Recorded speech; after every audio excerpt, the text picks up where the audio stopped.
Hey, what's happening? We're back. It's Robert Phoenix, and it is Sunday night. Sunday night, AstroLive. Hope everybody is having a reasonably great weekend as we round into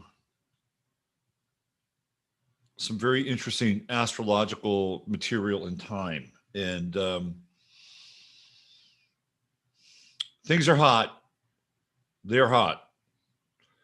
They're hot meteorologically, and they're about to get very hot astrologically as we see the encroachment of Mars in conjunction with Chiron. And of course, on the 24th of June, we'll have a very interesting alignment where everything will be seen like pearls on a string in the early morning sky of June 24th. We're going to look at that chart tonight, and it's just gonna line up Sun, Mercury, Venus, Moon, Mars, Jupiter, Saturn, all in alignment.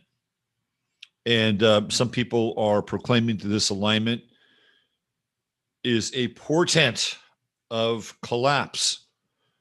Other people believe that this alignment is auspicious and is very much akin to the type of alignments that show up historically that people write about and talk about either during their time or the time that is in front of us, the time ahead, also known as the future, looking back. So we're going to talk about that tonight. We're going to talk about those planets, and we're going to talk about what that might mean potentially.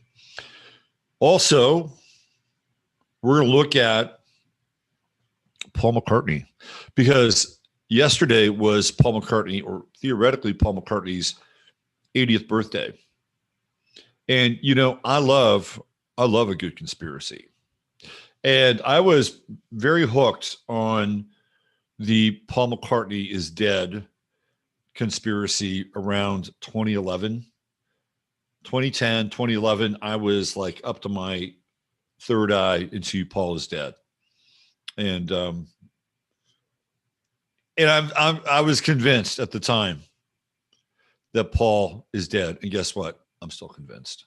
We're going to look into that tonight. We're going to check out the death chart, theoretically, of one Paul James McCartney. We have his birth chart with his birth time, and we know the time that he got into his accident on the 9th of November, 1966. That was 5 a.m., by the way. So we're looking at those charts, and can astrology perhaps prove that Paul McCartney did indeed die that day? I think there's a pretty good chance that we might be able to come up with a fairly definitive answer that proves that point.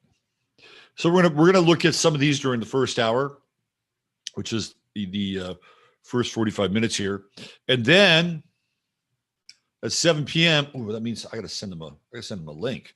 David Palmer, the Leo King, dropping in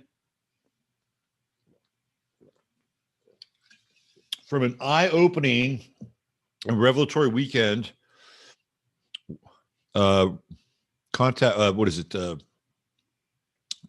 the desert. It's a big UFO, extra-terrestrial, kind of new thought event. I think he was speaking there. So we're going to talk about that. And I have some ruminations on who I think the aliens are and what they mean, and how it relates to Pluto and Aquarius. I talked a little bit about it to David today, and he's cool with it. He's down with exploring this. So he's going to join us in about 45 minutes. Let me see if I can send him a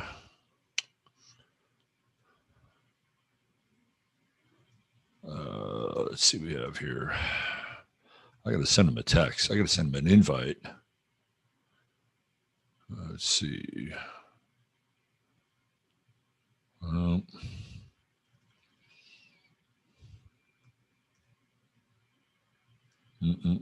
right, hold on. I gotta get David's email address. Give me one momento, por favor. Let's see. I know I've got it in here somewhere in the midst of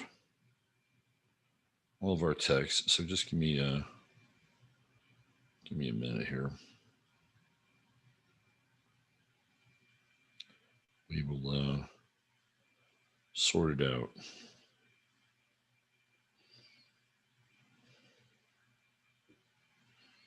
How was everybody? We went to a peach festival and rodeo last night. I got to tell you, it was like so freaking normal. It was great. It was great watching people dance and hang out and have fun, and watching young men and young women. Let me see if I can do this. Hang out together. Really cool stuff. All right, so let's see. We got. Let me try this. Try this from text. Let me see if we can do this. Probably can.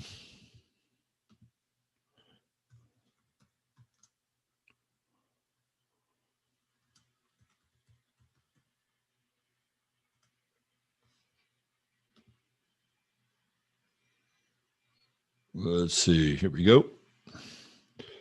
No problema. I think we got it.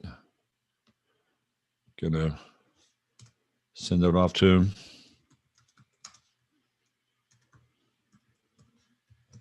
All right. Cool. Let me plug my phone in just to make sure so that it doesn't die. And in case I need any. I don't want to unplug though. I can't really unplug anything. All right, I think we'll be all right. My phone will last 45 minutes, just in case. Just in case. All right. So let's find out what's happening with you. Let's see who's here tonight. Let's do a little roll call. Who do we have here? We got, there she is, right in center front row, the lovely and talented one, Dr. Joan S. If you need any high quality, holistic dental work with the utmost nurturing and touch, that is your girl right there. I know firsthand. There is Ferris. What's happening, Ferris? Good reconnecting with you the other day via chat. There's my man, Thomas Jordan. What's happening, TJ? Arlene Vega. She's right in here. Hi, Arlene. Welcome back to the fam. Here's Neo. What's going on, Neo? Love Light Energetics.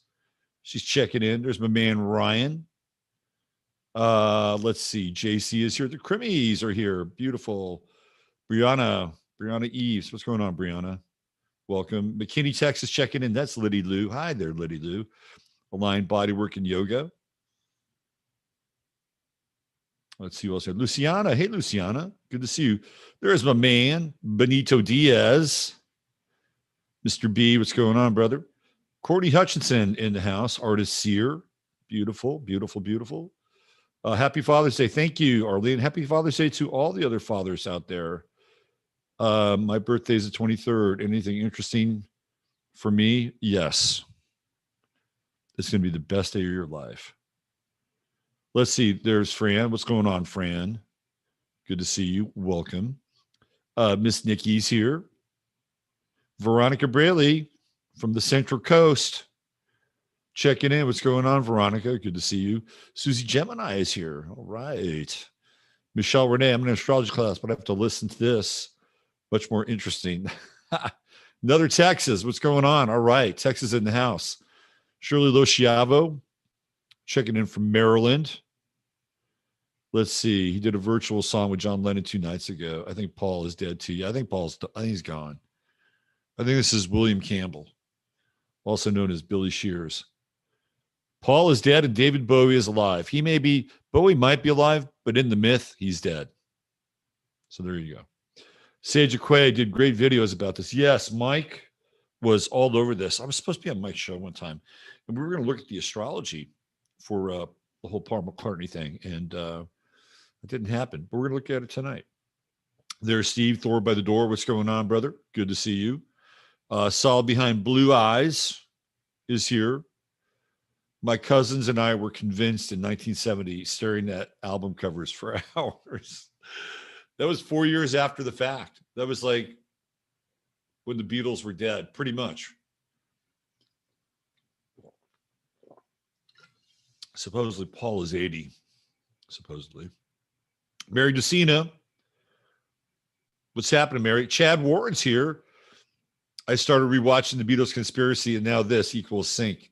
If you can find Winged Beetle somewhere on YouTube, I don't think it's on YouTube. They said it was on Vimeo, but we tried yesterday in vain to find it. So if you can find it on YouTube, I think it's kind of buried somewhere on YouTube. Watch Winged Beetle by I am Phony.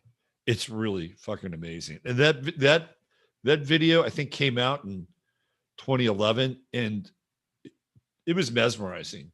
It was absolutely mesmerizing. And apparently the guy who did it, I think his last name is Martin, like George Martin. Anyway, the guy who did it did a lot of the backwards masking songs on the Winged Beetle documentary. And then I guess he put out his own album of like backward masked sort of Beatles sound-alike tunes on Bandcamp. Supposedly it's really good. Love of Scorpio is here. What is going on, Love of Scorpio? What is this? Let's see what we got here. I think it's David. Let me see what we got. Oh, okay. Nope. Wrong. Okay, here we go. Thank you for sending me that. All right. Appreciate it. All right. We got to do this again. All right. There it is right there. I think this is it. No. Okay. So I got to do this. Hold on. Thanks for sending me that text. Appreciate it. Let's see. What do we got? There we go. We'll do something different here.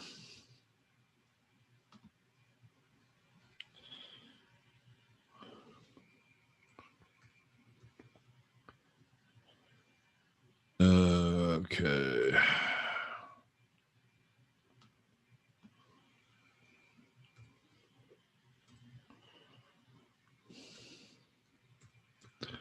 All right. Let's give this a reboot here. No, that's not it. All right, hold on.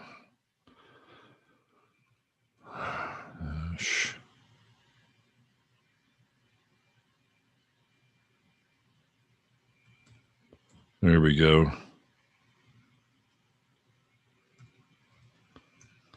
There it is. Let's see what we got.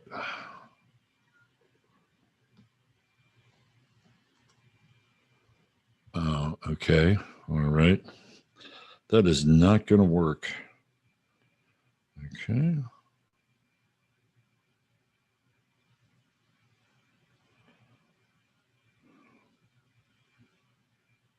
Let's see. Who do we got?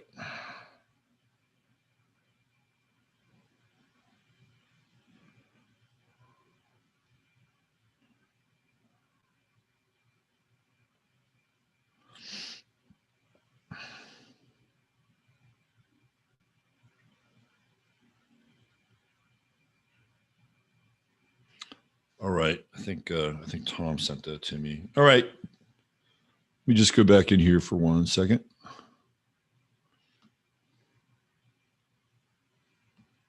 Let me try this.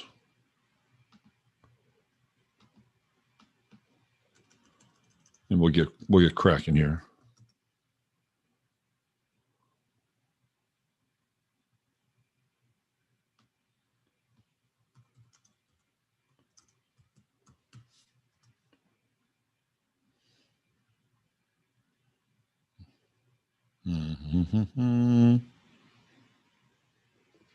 Yeah, I think David and I just communicate via chat. Try this one more time.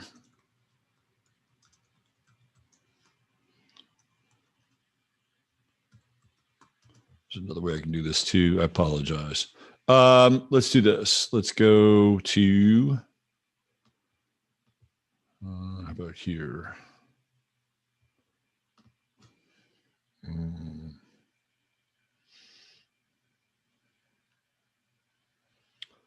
Yeah, let's try this.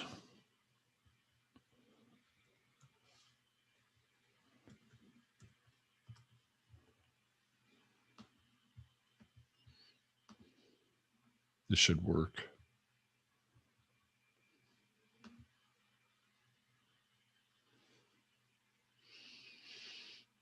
Let's see. Hold on. We're almost there, peeps. Hang in there. Yep. Okay. So many ways to stay in touch with one another, aren't there?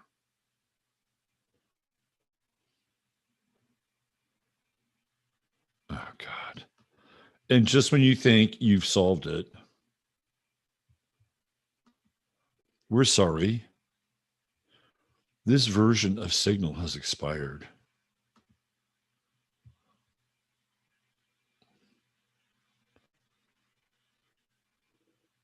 I mean, Signal is brand new. Why should it expire?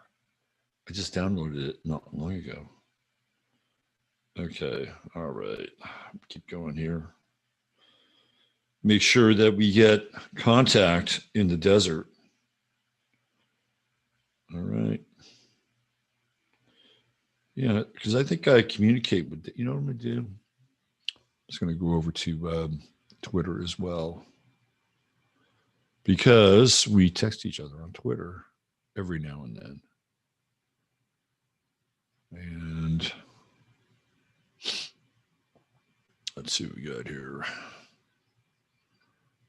Let me just go into my profile, little tweet. Okay. And let's DM him just in case. All right. And there we go. All right. So we know that he's got it on Twitter on a DM. All right. Cool. And then is this thing opening? All right. Let's do this one more time. Do a little backup. The Virgo is getting some flex tonight. All right. So now we get to all right. So now I gotta do that. Fucking technology. Sometimes does it just like kind of make you, I wouldn't say sick. I don't mind technology.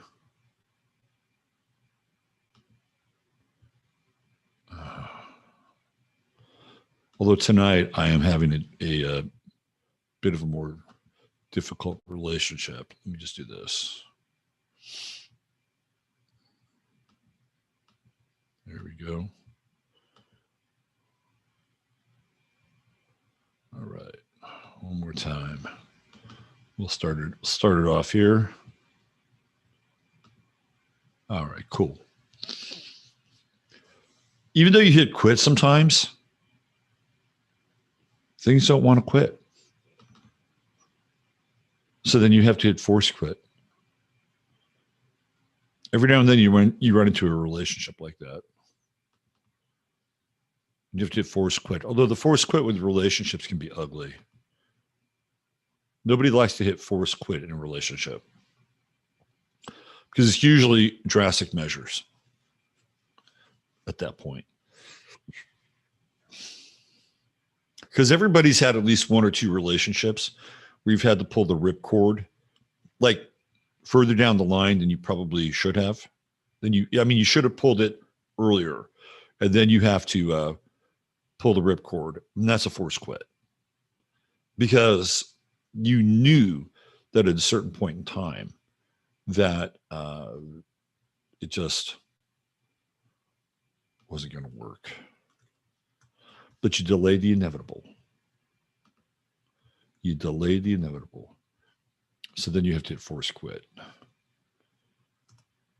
All right. We should be good. Right there. If not, I'm sure David will give me a heads up on that. All right, let's get back to the business at hand. I was welcoming you guys into the proceedings tonight, and let me continue to do so before I jump into the conspiracy of Paul. Okay, who else do we have? Do we have anybody? Jaylana, what's going on, Jaylana?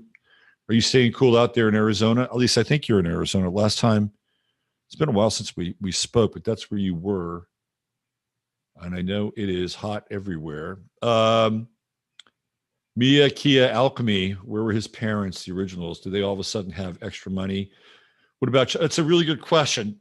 So I was online and I was looking at some posts on Reddit today, and they had images with Paul and his father after his accident. And some people thought of that as being, well, this is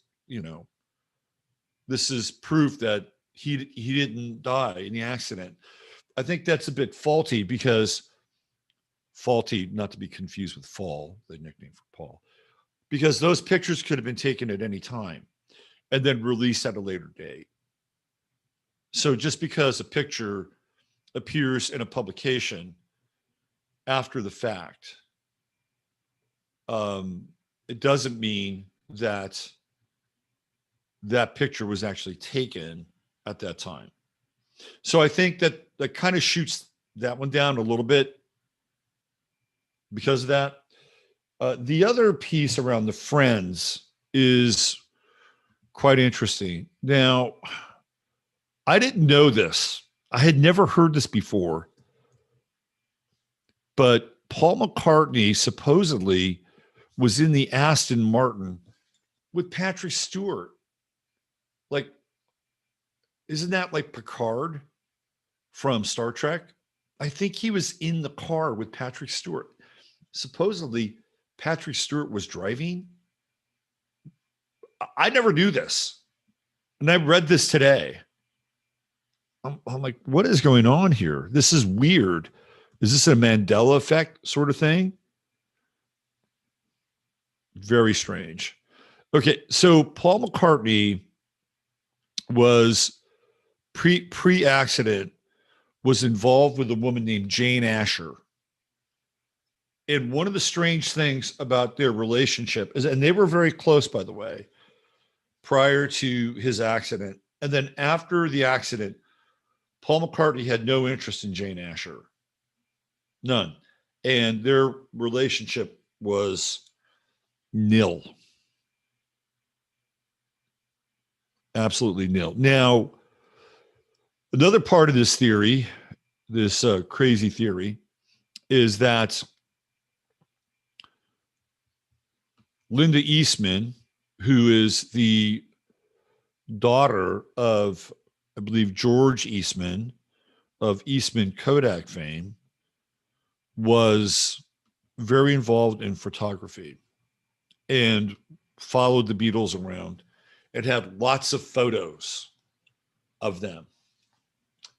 And when she started to follow the band again after supposedly Paul made his return to the Beatles, she realized that there was a disparity in the photos.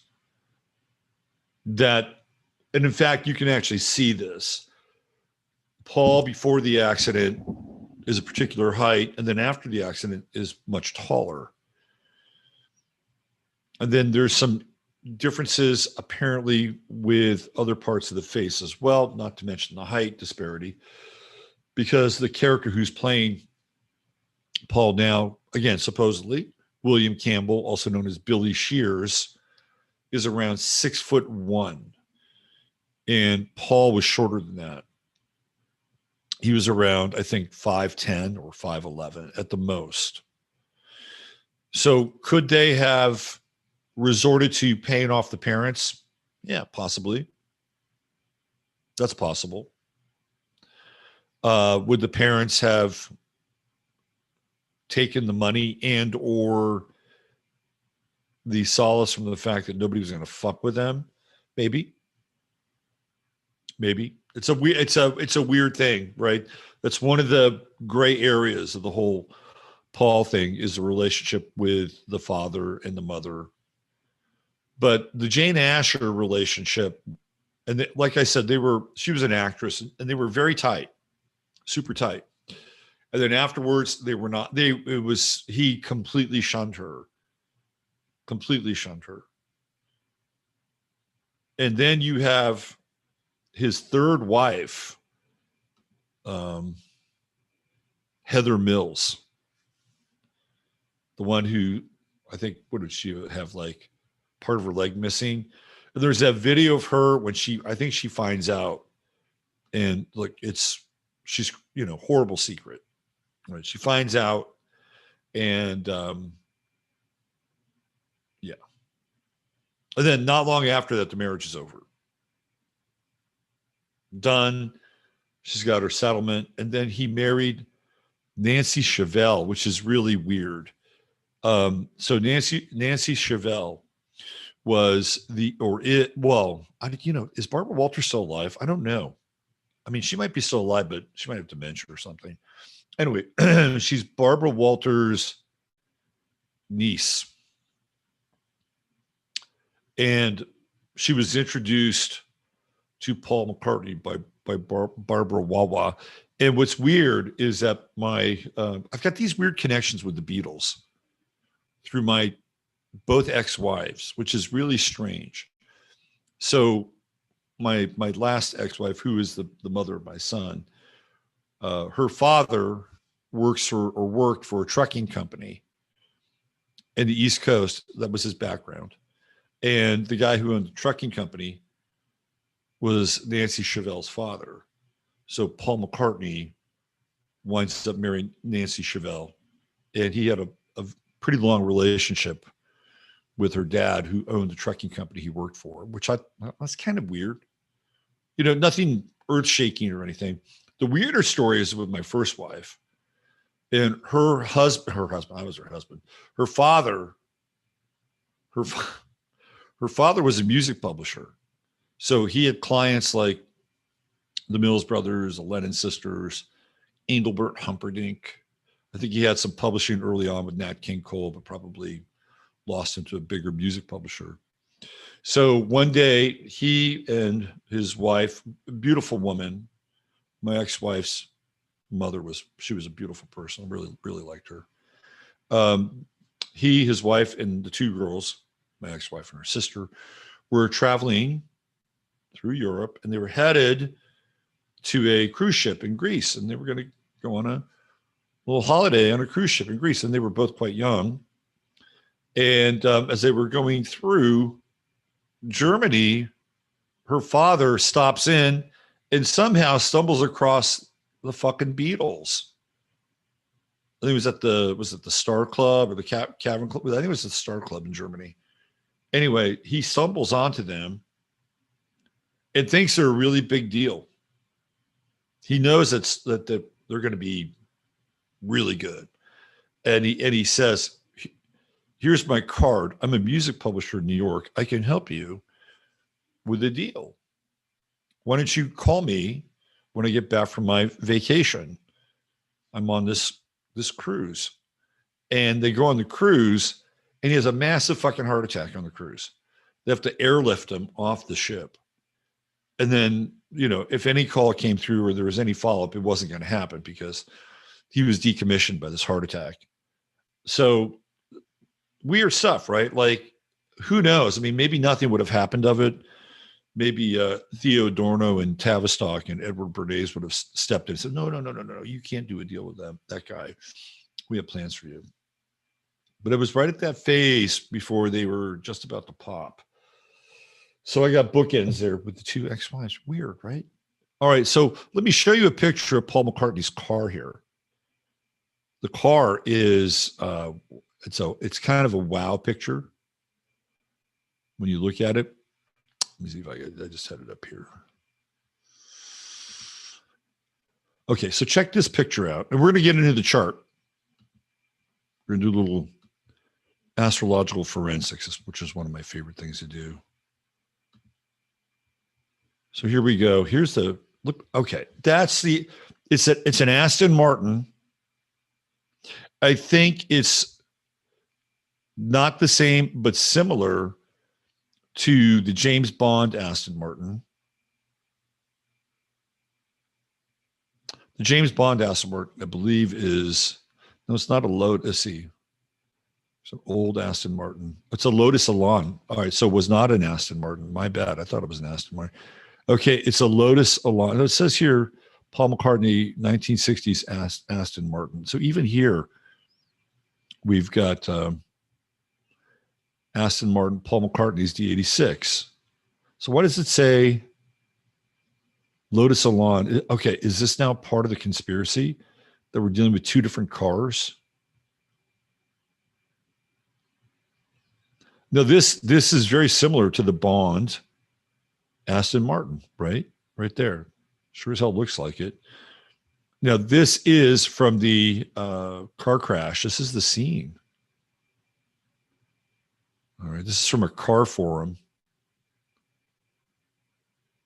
So this is an early Aston Lotus Elan. After a bit of digging, it appeared that the car belonged to Paul McCartney. After some further investigation, I came across a conspiracy theory that the original Paul McCartney, after an argument with the band members, was killed in a high-speed crash in central London in December 1966.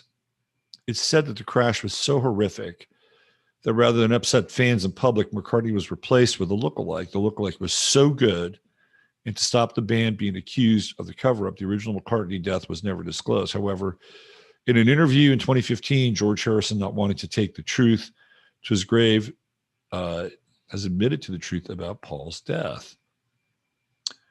So when you look at the induction of the Beatles in the Hall of Fame, if I'm not mistaken, George Harrison is not there. If this is indeed Paul's car, like, what the hell? I mean, that is absolutely brutal. You got the steering column all the way over here. The entire roof of the car, maybe it was a convertible, it's just gone. And this thing is absolutely accordioned. There's no passenger side door. It looks like the steering wheel might have just like completely eject. Oh, that's where they drive on the other side of the road, don't they? That's so this is where the steering wheel normally is. So this thing just like went right through the driver's side door. Look at that. Holy shit. That's a holy shit moment. When you look at that, that's a holy shit moment. Okay. So I wanted to give you kind of a bird's eye view of the car, which is pretty troubling. All right. So what we're going to do here is we're going to look at some charts. The first chart is going to just be Paul McCartney's chart.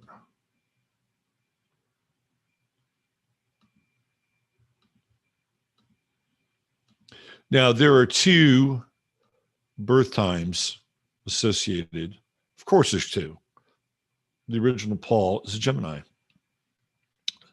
But this is the one that is most commonly used now. If you go to astro.com, you'll see Pisces rising and you'll see Virgo rising. And even if it's Virgo rising, you'll see Neptune on the ascendant. So either one, you're going to get a dose of Neptune. And here we have Neptune at 27 degrees, Virgo rising. And what's interesting about this chart, so on the southern part of the chart, southeastern part, right, a little bit of the kind of southwestern part, although this would be considered to be more southwest. And there's absolutely nothing below the horizon. So Paul McCartney, again, based on this chart, this Paul has nothing. I mean, technically speaking, Neptune is below the horizon. And that's it. You have this chart, and you have these planets, and then you have some asteroids, the South Node, which happens to be in Pisces. So he was clearly all about the professional life, about a band. That's the 11th house. He is capturing the zeitgeist of a band. Mars, Pluto, he's got a Mars-Pluto conjunction. Hello. Yeah, that's pretty significant, right? When we get into the transits, you'll find out how significant it is. And then here's the moon in Chiron, also in the 11th house. So Paul McCartney was very creative. We know he was creative. Sun, Jupiter's in Cancer. He has hardly any Earth. He's got Neptune in Virgo, which is negligible in terms of Earth. Virgo rising, and then the true node, a little bit more Earth in Virgo, but submerged in the 12th house. And he has Venus in Taurus, and that's about all she writes for Earth. But Sun on the midheaven, 26, and we see the midheaven, of course, being Gemini. So what are we talking about? We're talking about two versions of this person born on June 18th, 1942 in Liverpool. We see Mercury here close to the midheaven, retrograde, which is interesting because we seem to be looking back on his life and this mystery of, who he might really be. And Mercury retrograde, falls into that camp. And then the Saturn-Uranus conjunction, which I think is quite interesting. I mean, I've talked about the Beatles as being in the whole, early part of the 60s and a lot of the 20th century, really post World War II, as being a script that comes out of a place like Tavistock or just Tavistock, period.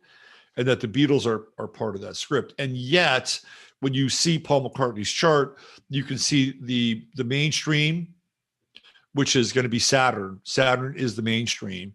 And then you can see the innovative and the disruptive nature of Uranus together in a pretty nice conjunction, 4-degree orb. And then they're sextiling Mars and Pluto. There's talent there. Like this person who's born with this chart has talent, has creative talent. And the one planet that he does have, he has two planets. He's got Venus and Neptune, and they work together. And Paul McCartney is the guy who writes the love songs. The early Paul McCartney is the guy who writes the love songs, supposedly into Irving Berlin and those kinds of lyricists and lyrics. Of course, John Lennon becomes the political character of the Beatles. Long time ago, when I was hanging out with Gordon Davidson at the Sirius, SIRIUS community, Sirius like the star, in Massachusetts. And of course, Gordon was a big-time esotericist. And at one point in time had actually worked for the Lucis Trust, which puts out all the Alice Bailey books. I didn't really hold that against him at the time, and I still don't, by the way. He talked about the elemental significance of the Beatles, which I always thought was quite interesting. And I do believe it's not even really elemental. It's like they represent the four bodies of humanity. So when you look at Ringo, who I believe is a Taurus, he represents physical man. And then you have Paul, who we know is a Gemini, and he is emotional man. And then you have John, who's a Libra, and he represents intellectual or mental man. And then you have George, who's a Pisces, and he represents spiritual man. So you have all four kind of stages of man inside of the body of the Beatles itself. So I thought that was interesting. The other thing that's interesting has nothing to do with Paul McCartney, but it does have to do with doubles. And I didn't get to bring this up last week. We're going to get back to his chart in one second, I promise.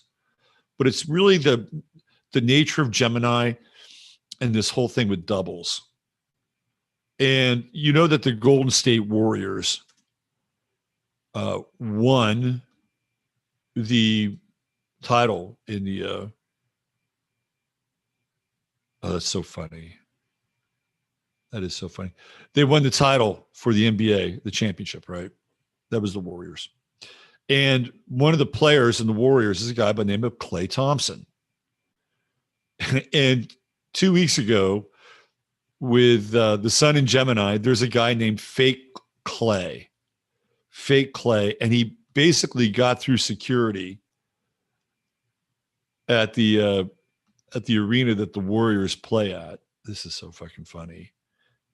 It's such a Gemini event, and it really kind of leads into this whole McCartney thing too.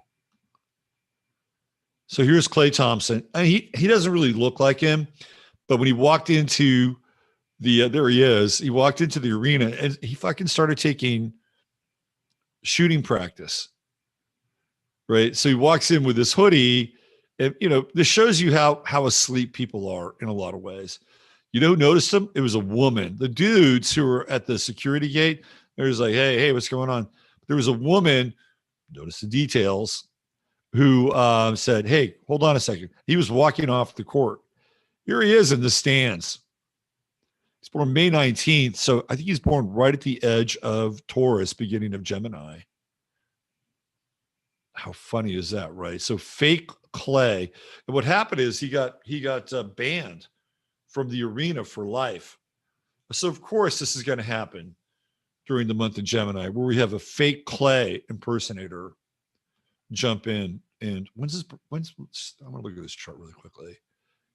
He jumps in and does this little Gemini shtick. All right, let's do this. Let me find. So he's born in 1992, right? Where was that? Fake Klay. That's hilarious.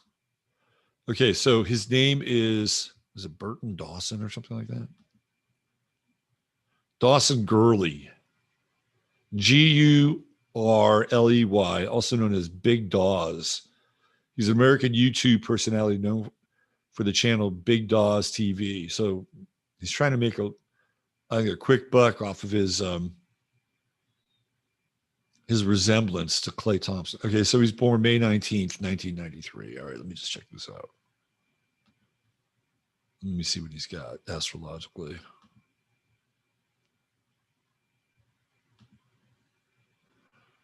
Okay, here we go. May 19th.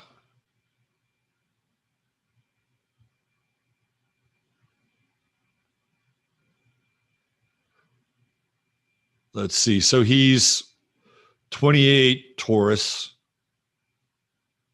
and he's got Mercury at 1 degree Gemini, of course. Venus in Aries, Mars in Leo, so he wants to be noticed. Saturn and Jupiter. He's going through his Saturn return.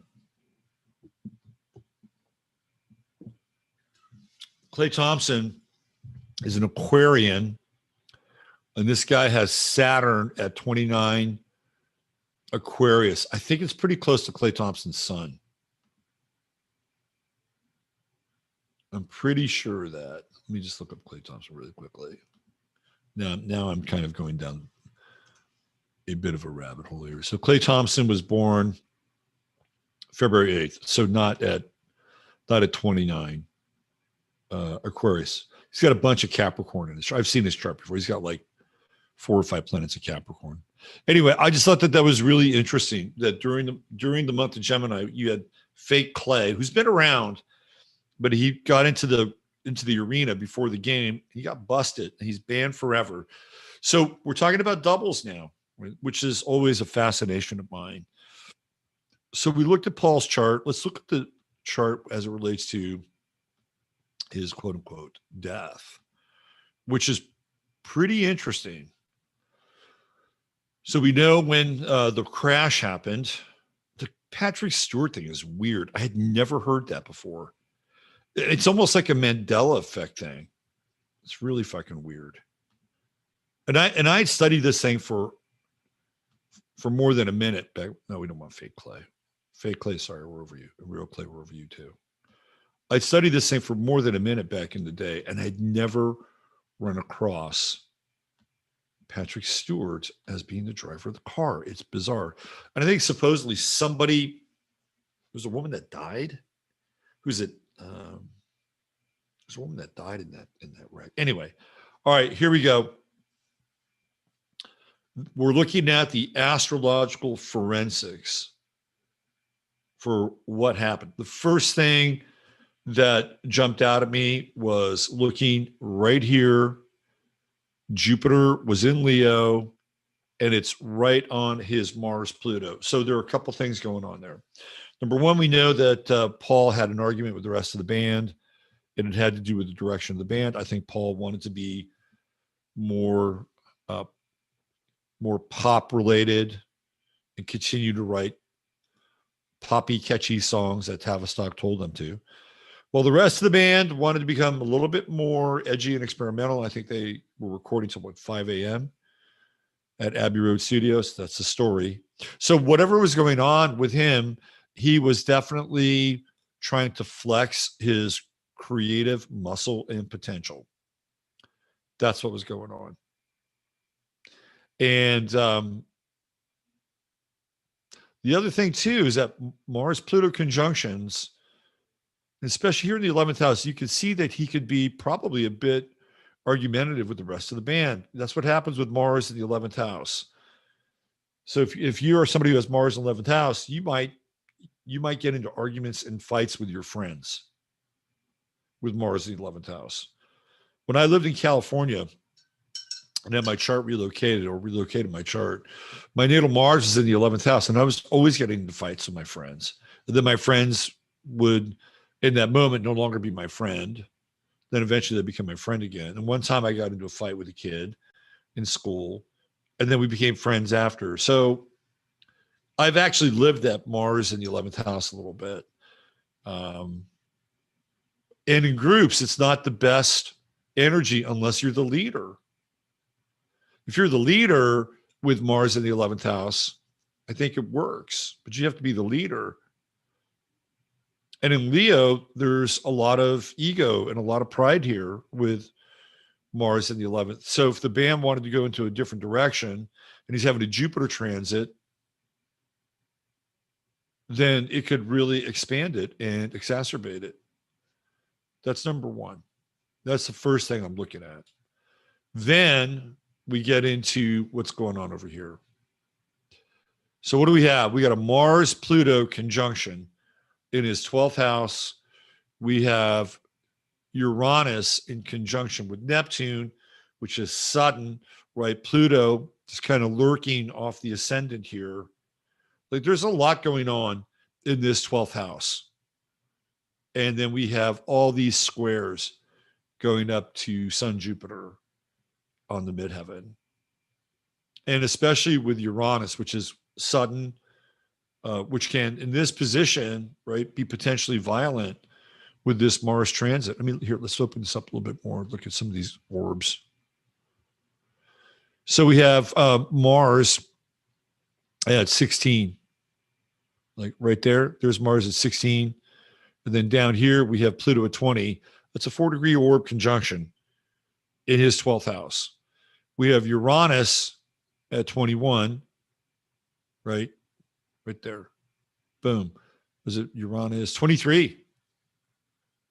Pretty much right on his ascendant.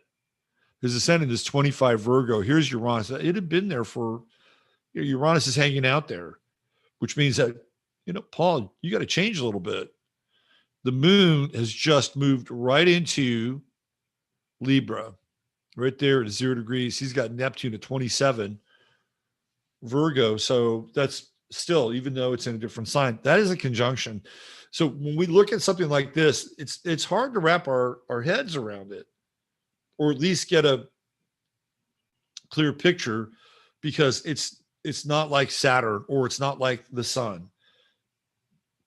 It's the moon. So we're dealing with things that are more intuitional, subjective, kind of more into our feelings a little bit around it. And with Libra, what are we trying to do? We're trying to balance it out. Well, there's this, and well, there's that, and well, there's this, and well, there's that. But something's going on here in a really big way, because his sun is at 26 Gemini. So we can see that even with Mars here, transiting Mars at 16, kind of in a Y trine, but look where his Mercury is. 18 Gemini, and we have Mars in a square. What does Mercury do? Mercury represents travel, local travel around the town, meaning the time and space and distance between Apple Studios and where that wreck happened. That's a Mercury journey. Now, I had heard, by the way, now this is another story around this, this is why it gets very weird. That I had heard that the actual crash happened someplace else. That's what I had heard. But we're just going to peg it. We're going to peg it in London, and as a result of the recording session. Okay, so we've got this Mars Mercury square. It's kind of violent, right? Kind of violent. Venus is in Scorpio, and where is Scorpio in his chart? Here, let's go back out. Whoops. So we have Scorpio down here. Here's Venus. Sun is on his part of fortune, but we also have a Venus-Venus opposition happening. And what's also strange is that we're talking about this. Well, the node is in Taurus, true node's in Taurus, south node's in Scorpio, and that's where they were. Not quite exact. And he died. It supposedly, again, we're dealing with the supposed situation, but I think he's dead. 11-9, and that's a very interesting day. 11-9, isn't it? It's the inverse of 9/11. And then even the year itself, 1966, which comes out to a 22. You just have all these squares going on with all these Virgo planets to his sun, to Jupiter, to Mercury. You know, you got transiting Pluto, squaring his natal Mercury. I mean, to me, this thing just fucking screams of death. Like, this is a finale right here. And then you have the emergence of somebody new, right? And look, we're extrapolating a little bit, but even with Juno here in the, I guess that's the 10th house. My bad. He's got, that's the 10th house of the chart. This is the chart of the moment, right? So with Juno here in his 11th house, that could be the introduction of a new band member. Think about that. Because Juno represents he's just come off of his, a year before he was in his Jupiter return. So I guess 65 would have been like the height, right? The height of Paul McCartney's career. So he's coming down off that Jupiter return. That's really interesting.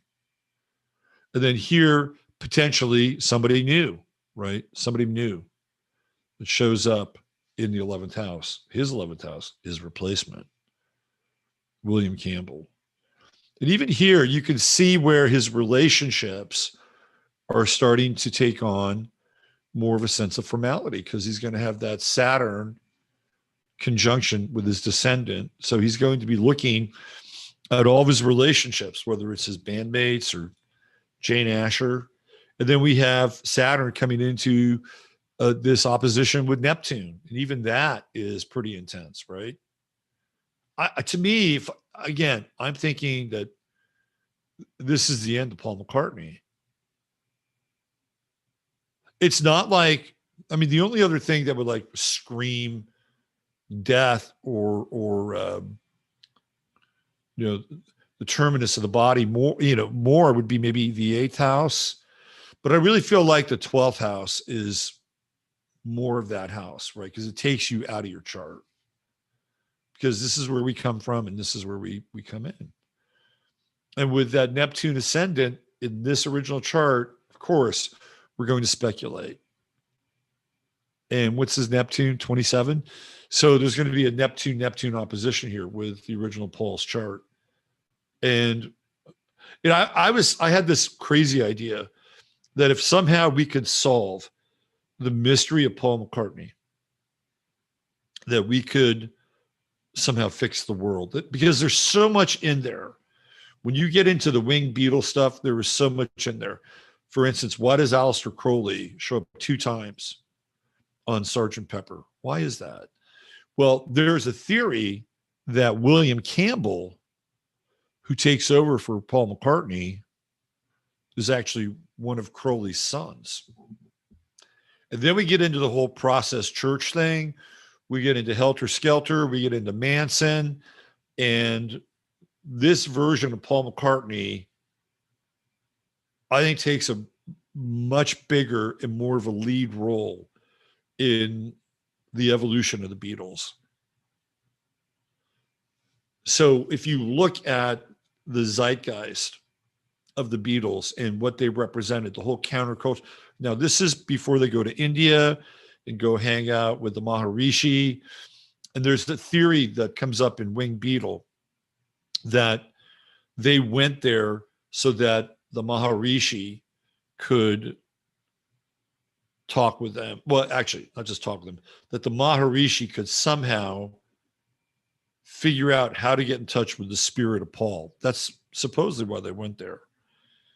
And reanimate the spirit of Paul. I know it sounds crazy, but we live in a crazy world. Let me see if we got anything from David. Okay. So he's about 30 minutes from joining, which is fine. We can talk more about the whole Paul McCartney thing, which I think it's interesting. I think it's, and of course there's all the clues. There's the backwards masking. Paul's dead. Paul is dead. Right. And the people who are still around, Ringo doesn't have that much of a memory from that time. He says he doesn't remember very much. So he's not a reliable source. Gregory Martin, who is George Martin's son, is an astrologer. I think we follow each other on Facebook. I think he lives in Las Vegas. I could be wrong. I know his father was living in Las Vegas. I'm not going to badmouth Gregory, but he made a bunch of predictions. Didn't really come true. It's okay. He's a fellow astrologer. I find his posts interesting. We're not always right. There have been things I haven't been right about. It happens, right? If we're right about everything, why would we be here? It'd just be so fucking boring. And we would just be like Q from the whole Star Trek series, bringing back Patrick Stewart. That is just weird. I'd never heard of that before. The whole Patrick Stewart thing. That just blows my mind. It almost feels like it's either a Mandela effect or cover. And then, and I actually went into this one event where George Harrison had an attacker at his house and tried to kill him. And I remember I did a show where we looked at that. We looked at that event. We looked at Harrison's chart. And I felt like that was sending George Harrison a warning. And after that happened, he became very reclusive. Now some people say, well, he actually died that night too. I don't know about that. I'm not sure that's really the case, but it definitely changed him. And I remember, I think he went to, the whole thing is just fucking weird. Like the guy almost feels like he's like an MK Ultra sleeper or something like that. But did they do that to send George Harrison a message to keep your yap shut? I mean, at some point, will the Beatles cease to be irrelevant? And I think that's an interesting question to ask, because as we know, history is about to change, because they're in the process of rewriting history as we speak. And the Beatles are part of that history. So I wonder what their legacy will be like. And of course, their music is canonical. I was not a huge Beatles fan, by the way. I do like some of the records, but their music was canonical. I mean, they're to the 20th century. They're to this 20th century that, Bach and Beethoven were to the Baroque and classical period of music. They have that much of an impact, sonically, lyrically, culturally. Again, I think a lot of it was part of a much bigger program in order to modify the human being, which I think succeeded amazingly modified the human being. Okay, so what do you think? Do you think that we're dealing with Paul or fall? I'm gonna go with fall. And astrologically, to me, like if I didn't know that was Paul McCartney's chart, and I didn't know that that was the death chart, or theoretically, and somebody brought me that chart, I'd look at it and I would start asking some very serious questions. Like, what do you think happened to this person? Honestly, I would say that, that this person might have been in grave danger, or some harm may have come of them, or God forbid, right? They might have died. I mean, I would have looked at that chart and said that. And any astrologer who's worth their salt and have a look at that chart, maybe we'll bring this up when David comes. They'd probably say the same thing. They'd look at it and they would come to the same conclusion, that something drastic happened to this person. And when you get into 12th house stuff and Mars and Pluto conjunctions and squaring his sun and squaring his midheaven, you get the Mars Pluto square of Mercury, Mercury retrograde. I mean, come on. The stars are aligned, right? And you see Jupiter, the Jupiter transit of Mars and Pluto, it is 11th house, being volatile, expanding the volatile nature of his relation with the band in that moment, building up the Saturn opposition to Neptune, the contract, the relationship between him and his bandmates. And that's just the chart. And then you put all the other stuff together.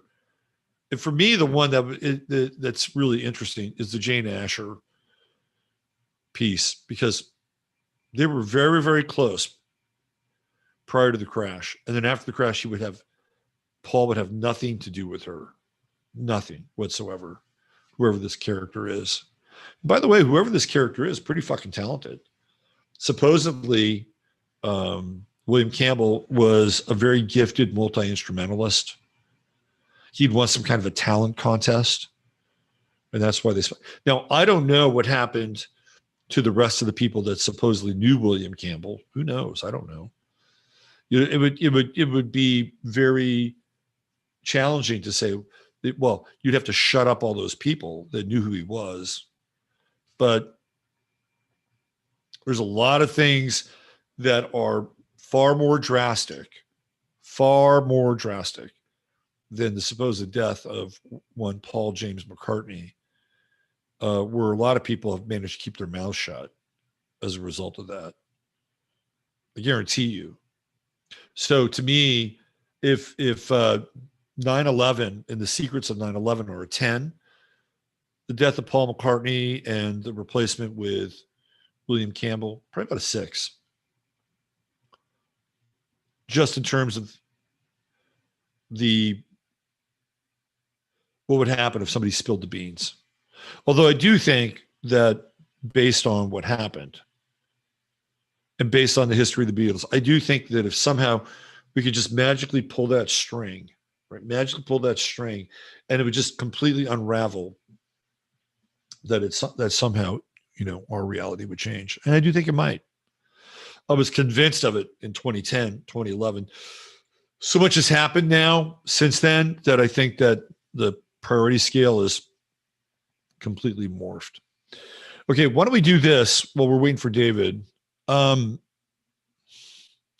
Let's look at this alignment that's coming up on the 24th. Let me just show you the newspaper article it's not a newspaper article. What is this? It's Discovery or Modern Science or one of those industry rags. Let's see what we got here. Right here. What is this? USA Today. There we go. Of course, USA Today. So I'll give you the headlines, and then we'll go into the alignment itself.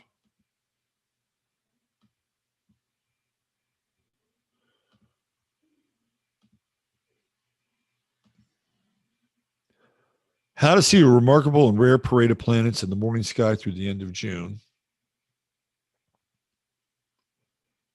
Let's see.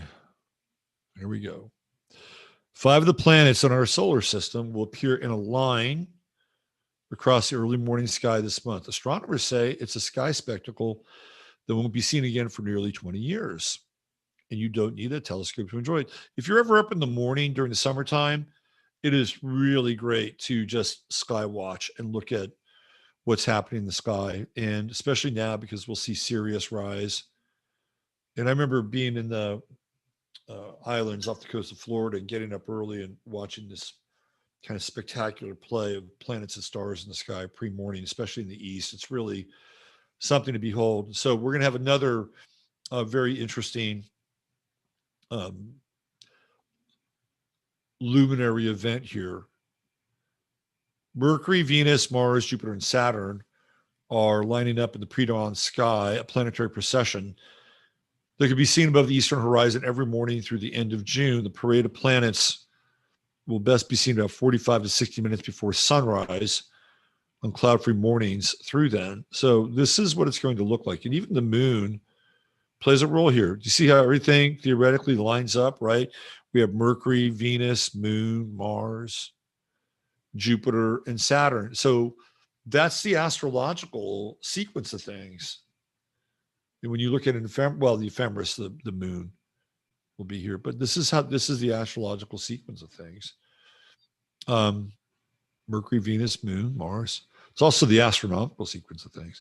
Delightful view of all 5 naked eye planets will greet early risers throughout the month of June. Sky and Telescope magazine said, while seeing 2 or 3 planets close together in what's known as a conjunction, we'll see some of them together in conjunction. There's a rather common occurrence. Seeing 5 is somewhat more rare. It's not just seeing 5, it's seeing them in alignment like this. And what's even more remarkable about this month's lineup is that the planets are arranged in their natural order from the sun. The magazine noted. Throughout the month, viewers could see 5 planets stretching across the sky from low in the east to higher in the south. So you can actually see them. And when you have an understanding of where planets are, right, you can actually track them in the sky. If you know where, now, of course, this will be a sidereal representation, but we're going to interpret it in Placidus. But even still, if you know where Saturn is, you know what Saturn is going to be, at a certain degree, and it's going to be near the water bearer. So you can actually see these things line up in the sky, which is pretty cool. Mercury would be tougher to spot, according to Sky and Telescope, early in the morning. Viewers will need an unobstructed eastern horizon, as well as binoculars, to potentially see the little world. As the month wears on, Mercury climbs higher and brightens significantly, making it easier to see and thus completing the planetary. So it's very difficult to catch a glimpse of Mercury. So supposedly this month, towards the end here, right, you're going to be able to see Mercury in a more illuminated fashion. The best day to see the spectacle will likely be the morning of June 24th, which I have the chart for. We'll look at it in a second. Weather permitting, as the planetary parade will be joined by the waning crescent moon. This is the 3 days after the summer solstice, which is June 21st. Mercury, Venus, Mars, Jupiter, and Saturn will not appear in this order again from the perspective of the Earth until August 2040. So we've got 18 years until that's going to happen. And you'll be able to see the arc, right? So here's Mercury in a conjunction with Aldebaran. We have Venus, and then there's the Pleiades right there. Here's the moon. There's Mars. Remember now, this is sidereal because in Placidus, we know Mars is in Pisces, Aries and not Pisces. Jupiter is here. And Jupiter being here, it's in Pisces, I believe, if I'm not mistaken. But we know that it's over here in Aries. Again, this has to do with being a Placidus interpretation. And then back here, you can see Saturn. And Saturn, because of its degree, still shows up in Aquarius. So you can actually see it in relationship to the water bearer. Right there's Capricorn right below it. This is the ecliptic. Again, this is where the planets do their little dance across the ecliptic. So this is happening. What does it mean? Well, a lot of people have been forecasting some very interesting predictions. Let's look at it astrologically to see what it might bring us.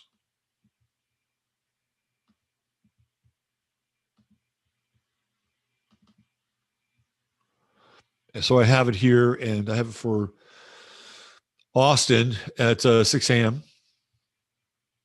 And we're looking into the eastern sky.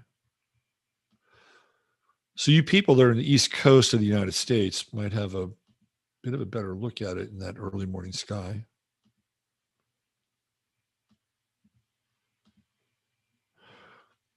So here we go. We can see the sun at 2 Cancer. So we're coming 2 days off of the summer solstice. Here's Mercury. Again, we're just watching them line up in a row through the various signs. Mercury in Gemini.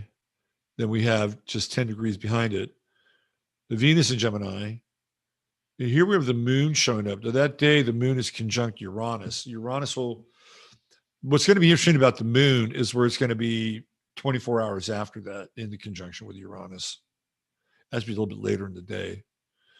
So we're talking about 9 o'clock, 10 o'clock that night, moon Uranus conjunction, and moving into the Saturn square. And then we have Mars here.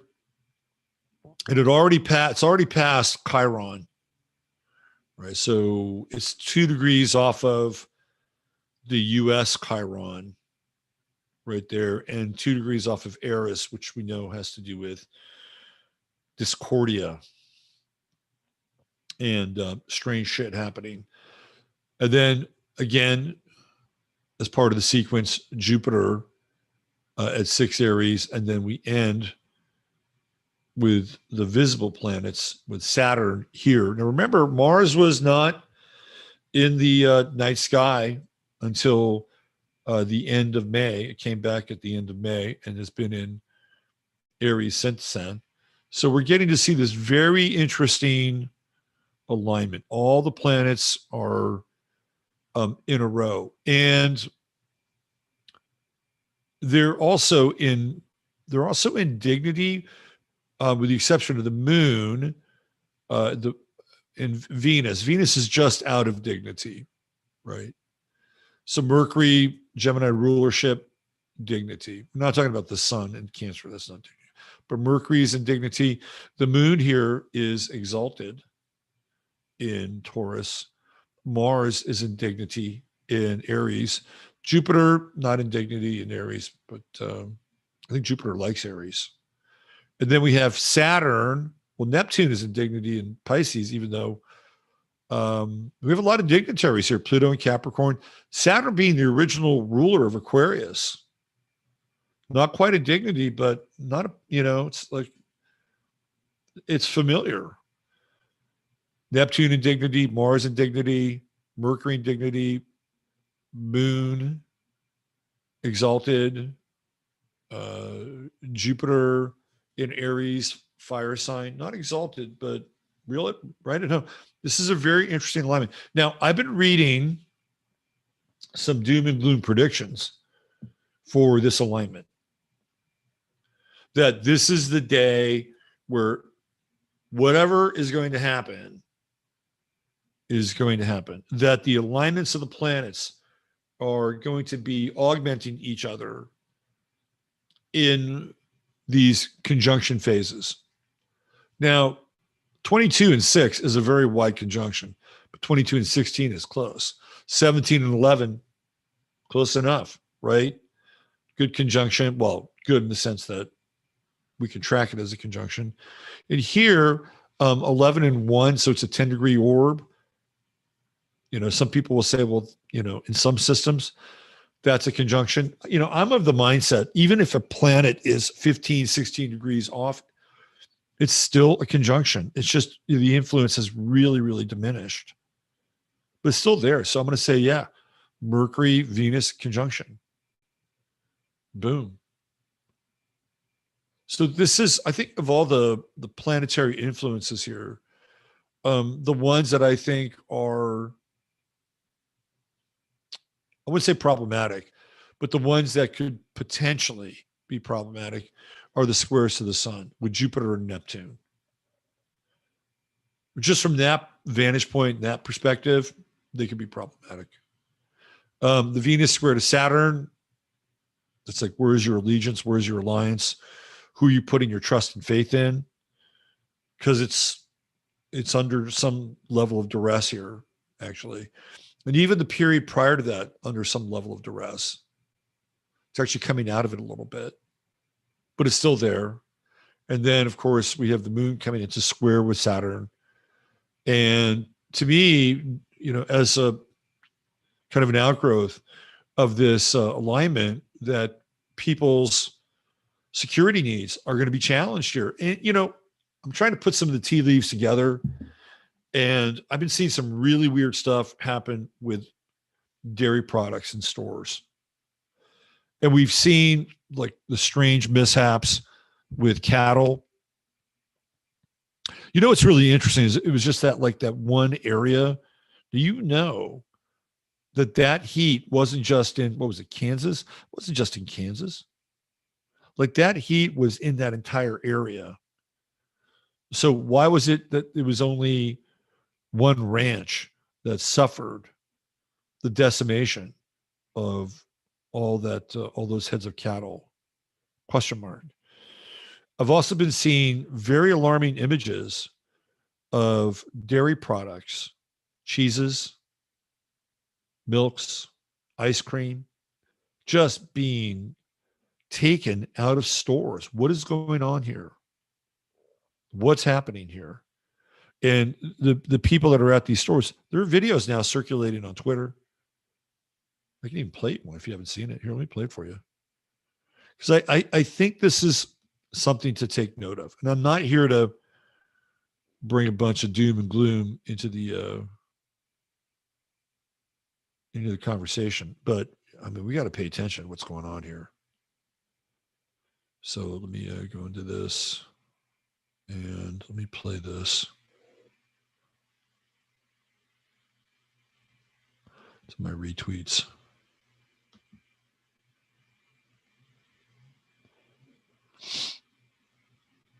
Let me see what we got here. Yeah, I know where I can find this. Let me go in here.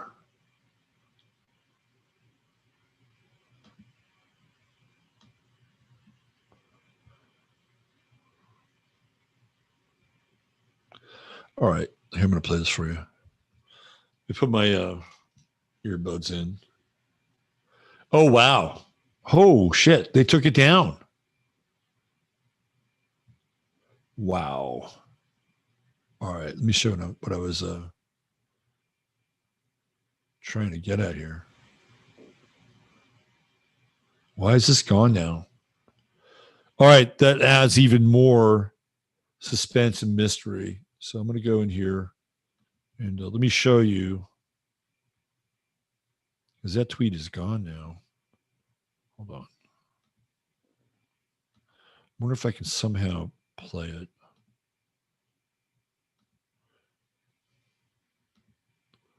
This is from my guy Misaki. Let me see what we got here.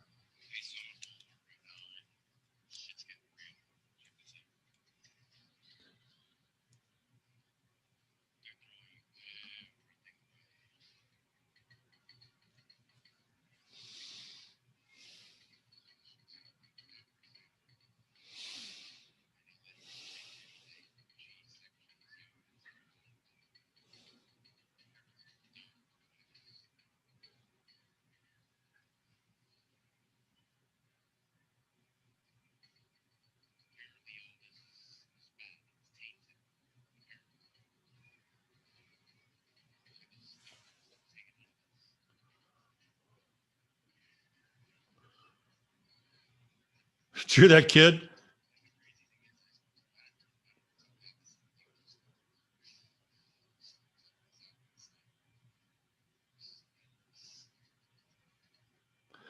Okay, so I was somehow able to retrieve that. All right, so what does this have to do with the alignment? Because from what I've been reading, that somehow people are lining up this theory that this alignment is going to create a scenario that is going to be the end game scenario. that these are the signs in the heavens when we're able to see all of these luminaries all lined up in one. Now, the square to the sun is enough to get me a bit concerned. So what are we talking about? We're talking about how many days from now? 24th, and today is the 19th, Father's Day. Also, is it Juneteenth too? Is Juneteenth competing with Father's Day now? Anyway, so we're talking 5 days. 5 days from now, we've got this alignment. Now, one of the things that I had mentioned on Twitter is that all that stuff that they're pulling out, and by the way, they did it here too in Fredericksburg. They did it 2 weeks ago. HEB had absolutely no cheese whatsoever. It was gone. It was like fucking weird. So this is happening around these stores. And what's taking place? So if you extrapolate out, so the cheese thing in HEB was about a week ago. Now it's back for now. It was about a week ago. And you can't get any cream at like HEB in Austin. And I think cream is definitely down out here. But those products have a shelf life, if they're refrigerated, for maybe 3 weeks, if they're refrigerated. 4 weeks is maybe an outlier with something like eggs. You can probably get 4 weeks out of eggs pretty easy. So what does that mean?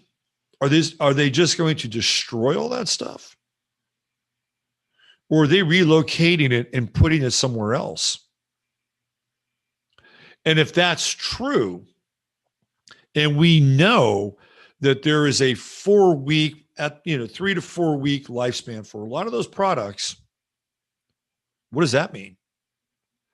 That means that in a week to 2 weeks, based on doomsday math with expiration dates of dairy-based products, that something very big could be happening. That's what it means. I'll get David's thoughts when he shows up here. He should be here in about 10 or 15 minutes. That's what that means. That we're looking, and even the word expiration is an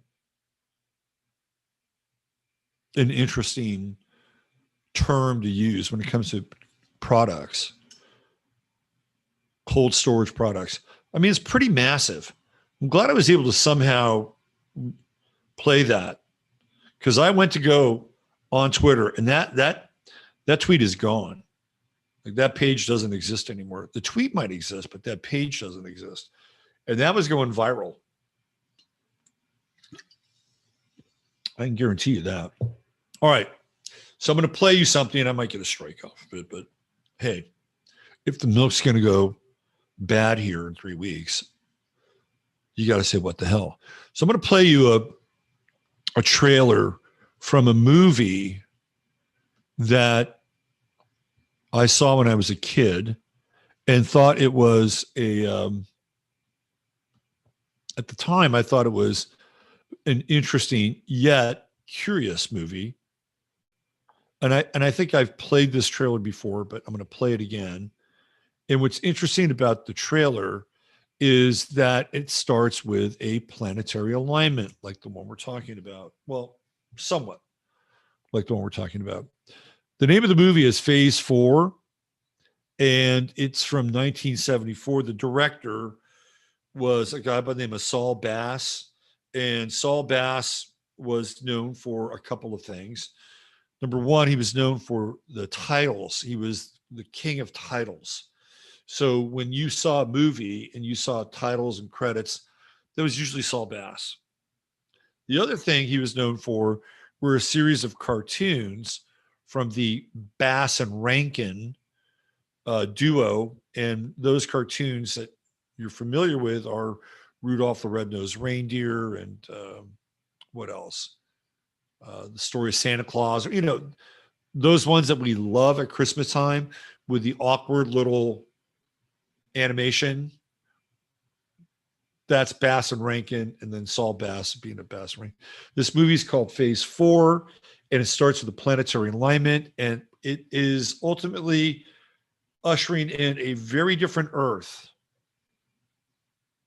And it starts off with something that appears to be the end of the world, but in reality, it's just the beginning. All right, let me play you the trailer.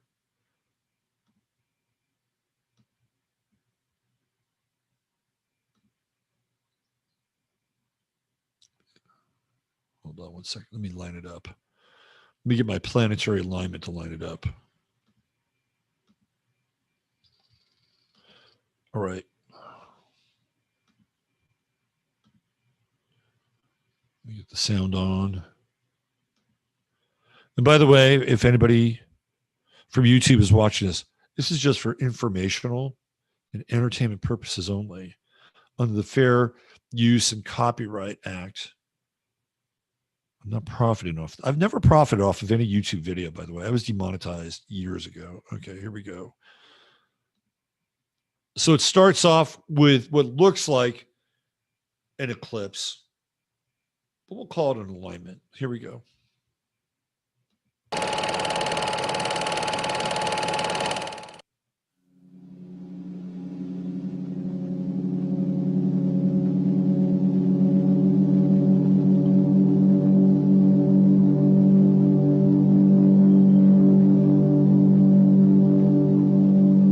Next few moments, we will try to give you an impression of a new kind of film experience.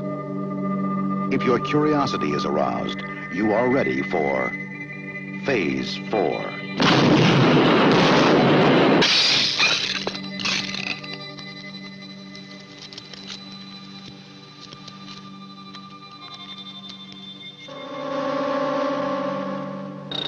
They're sending back my message. What does it mean? This is no message. If there's an intelligence there, I want it to know there's an intelligence here.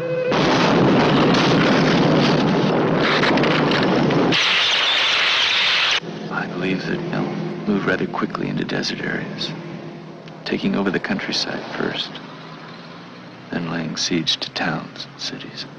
What does that sound like? Have only one chance.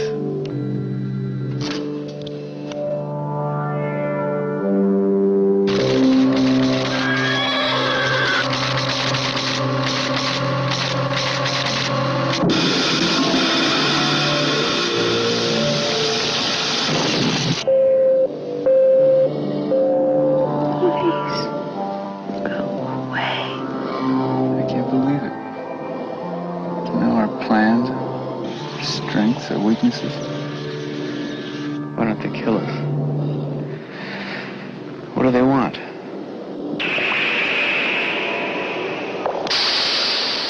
How do you fight a force that knows what your next move will be before you think of it?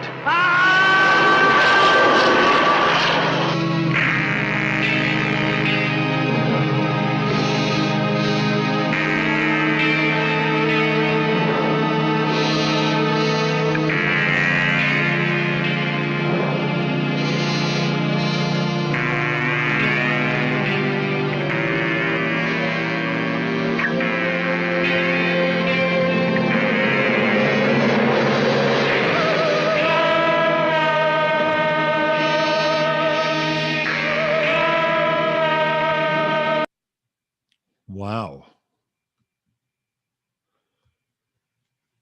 So that movie has something in common with another film. It was originally called The Last Days of Man on Earth, and then the title was later changed to The Final Program. And both movies have in common this idea that a man and a woman would come together and create something completely new with the species. It was an interesting idea, sort of going around. I don't know. It's the early 70s. Neptune is in Sagittarius. So we're talking about really big ideas, big transcendent ideas. And Sagittarius, we're dealing with nature here with phase 4 and the inception of these ants who become like hyper intelligent during this alignment. Now, I think that that's really interesting as it relates to the natural world. And the natural world is around us all the time, and it's way smarter than we understand. In fact, on my show on Friday, we had Jake Kaiser, who had a very interesting story about some geese that she had raised on her property. And there was a girl who had come to her property when she was a young girl, and she was giving the geese a hard time. And when she came back later, she might have been, I don't know, maybe around 6 or 7 when she came to the property. And then she came back, she was like 13 years old. And those fucking geese remembered her, and they didn't like her. They remembered that she had given them a hard time. So nature is a lot smarter than we understand or can comprehend. And we never really talk about nature in sort of the grand scheme of things and what would happen. I've mentioned here a few times before, what would happen if nature really woke up? What would happen if the animal kingdom woke up? What would happen if the insect kingdom woke up? What would happen if the reptilian, who I guess would be part of the animal kingdom, woke up? Our world would change dramatically. And in this movie, they talk about the meek shall inherit the earth, and that's the ant kingdom. And the ants wind up, I know it's a little far afield, but they wind up ushering the ants become the midwife of a new type of consciousness for humanity. It's a really interesting movie. As a kid, I may not have appreciated it so much because I wanted them to kill the fucking ants. Now, I don't have a problem with ants, but I'm just looking at this potential alignment from a different perspective. That indeed, if this is the case, and there are people who are viewing this in a way that is perhaps more deleterious than the rest of us and using it as a time code in order to move changes forward.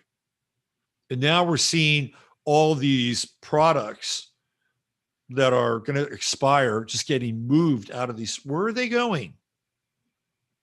Where are they going? Right there. I think they did the same thing. Was about 3 or 4 years ago. And was it Bluebell ice cream, which is very popular here in Texas? They said that, well, all of our ice cream has listeria in it, so we can't sell it. So the word on the street is that was just an excuse, and that what they were really doing was taking those cold storage trucks and then moving things into places that they needed to be moved to that had deep refrigeration. Those were frozen products. These are not frozen. These are products that have an expiration date.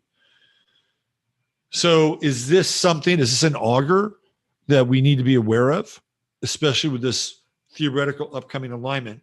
And even if it is, do we really understand where all of this is headed? Because a certain group may plan certain things, may interpret certain things in a particular way that they're going to take advantage of. We've seen this before astrologically. Like shit happens, right? And we have this alignment coming in June 24th, just after the summer solstice. But do they know the full extent of what will really happen? I don't believe that that's the case. Even with the most sophisticated AI that's out there, I don't think they do. I really don't. Because we're dealing with something incredibly vast and incredibly complex. And it's not just a simulation. It may be an augmented reality that has become more augmented over time, but it is not a simulation. In my estimation, I do believe it's an augmented reality. And the augmented reality got very weird after 2012. So I'm going to get into that now because David will show up when he gets here. Let me just make sure you got the link. So we got here. All right. Hold on.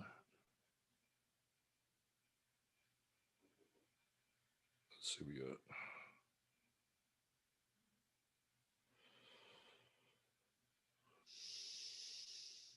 Let's see.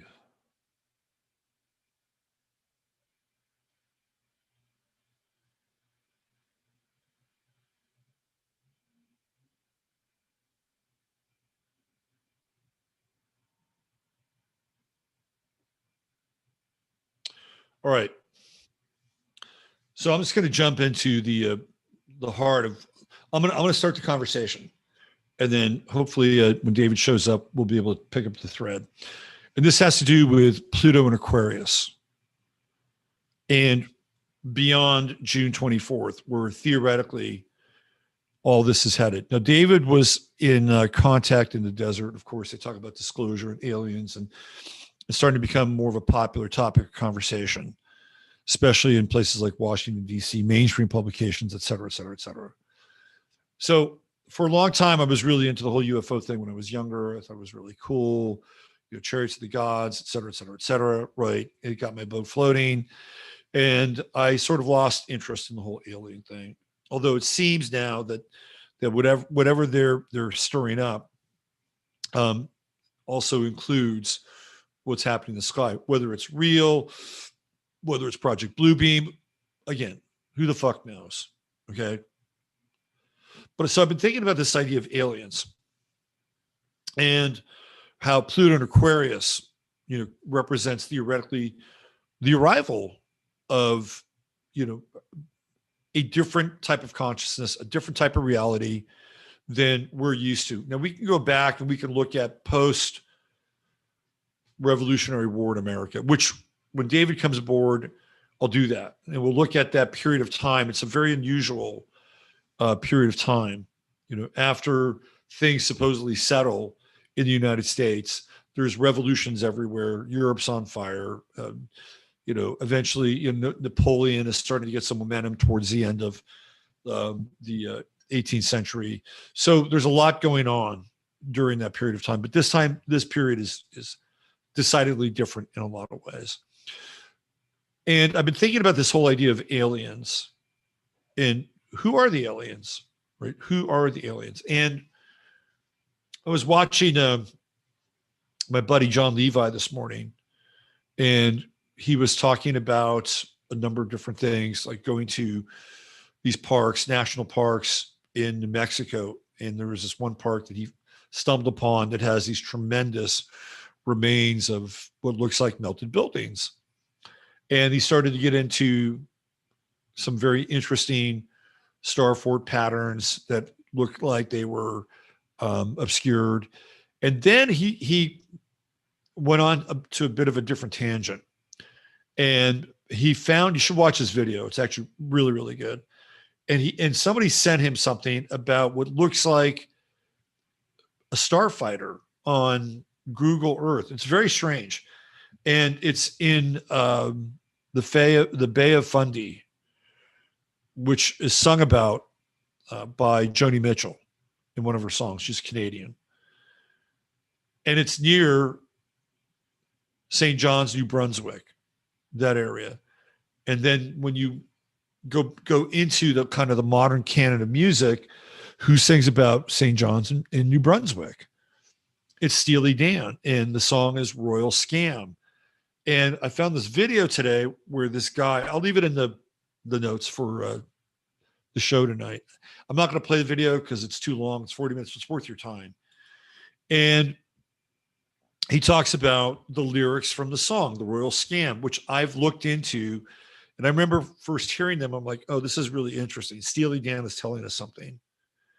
They're telling us something about what happened when people came into New Brunswick, and then from New Brunswick came down into New York City and the cities of North America.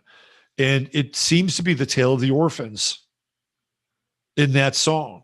And when you look at the image of the album cover for Royal Scam, I'm going to show you. And by the way, this does get into astrology, so hold on to your hats.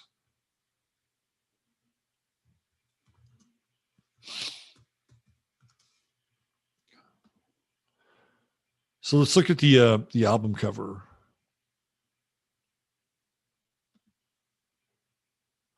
Now, supposedly, this was supposed to be an album cover for an album by Van Morrison that never came out. But Steely Dan used it, and it's become this iconic, absolutely iconic image. And you have this guy who's asleep to everything, and he's sleeping on an open air vent radiator. And this almost looks slightly Tartarian. I mean, if you look at it, it looks slightly Tartarian. And then you have these buildings. Obviously, this looks like a modern skyscraper, right? But in a weird way, this does not. When you look at some of these older Tartarian structures, or some of these towers or tower-like structures, they sort of look like this. And then we have the personification of these beasts at the crown of these structures. And this is a really odd one, right? Looks like a jackal, but if you look at it, it also has another effect where you could see the head of another animal here. Isn't that interesting? It's one of those images where if you look at it one direction, you see the eye and the ear, and then there's the mouth. It looks like it's a jackal. But then over here, it almost looks like it's a horse head. You see that? Really trippy. And then we have these reptilian vipers, and this looks like it's a head of a ram. So what's fascinating about this is more the depiction of the original album cover. It's a great album, by the way. I think it's Steely Dan's best album. And I know people love Asia, but to me, the Royal Scam it hits a lot of notes. So the lyrics, let me show you the lyrics.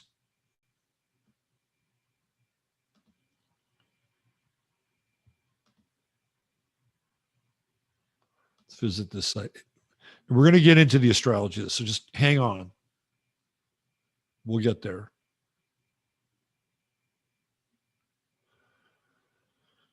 Was that on a Reddit site? Oh, God. All right. I don't really want this. Hold on.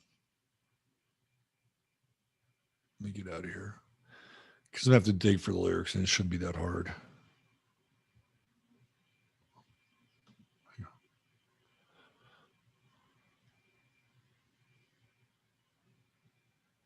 All right.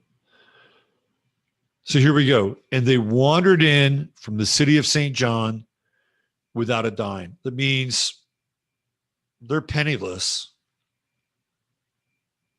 and they may be orphans, wearing coats that shined, both red and green, from their sunny island. From their boats of iron, they looked upon the promised land, where surely life was sweet. On the rising tide to New York City, did they ride into the street, see the glory of the royal scam. They are hounded down to the bottom of a bad town, amid the ruins where they learn to fear. An angry race of fallen kings, their dark companions, while the memory of their southern sky was clouded by a savage winter. Every patron saint hung on the wall, shared the room with 20 sinners. See the glory of the royal scam. By the blackened wall, he does it all. He thinks he's died and gone to heaven. By the old man back home, he reads the letter, how they're paid in gold, just to babble in the back room all night and waste their time. And they wandered in from the city of St. John without a dime. So the idea here is that there were a group of people that were brought in to, I've got some phase on my screen now. Okay, I'm just going to deal with it. Looks like I'm out of phase a bit. So the idea here is that they are brought from a different place. Well, who are these people? right? Who are these people and where do they come from? And what is their role in the promised land? Well, the red and green colors seem to suggest Africa. And these people are not black. That's the kicker. They are not black. Because what do we have here? We have a group of people that come from a place and that they are promised something grand and new. But then what happens? They get displaced, they get dislocated, and they wind up working for something that was not the thing that was promised to them, right? And so what you have is you have a whole group of people, probably mostly young, showing up in a new place and being shown how to do things, especially at a young age, and then being put into factories, places of hard labor and work. And you see this with the story of the orphan trains. So the idea is that you have this group of people who'd be considered aliens, right? That they'd be considered aliens. And that their alien presence, because they were almost like a blank slate, would allow them to be either forged or manipulated. So there's a deeper piece here. Because remember, when we get into Aquarius, everything gets turned upside down and inverted. And we're not even there yet. I mean, we live in an inverted world. We're not even in Pluto and Aquarius proper. And when that happens, then the inversion of where things or where elements are now, I think will become much more clear. All right, so what do I mean by that? And who are the new aliens? You have to understand that we are in the process of a reset. And they are telling you every single chance they get that we're in the process of a reset, whether it's an economic reset, whether they are creating the conditions for a reset, whether that's famine, meteorological, the social division and the rift between people and pitting people against one another, right? This is where we are right now. And these are all the elements to create a version of the world that has nothing left. It's either morally bankrupt, spiritually bankrupt, physically bankrupt, emotionally bankrupt.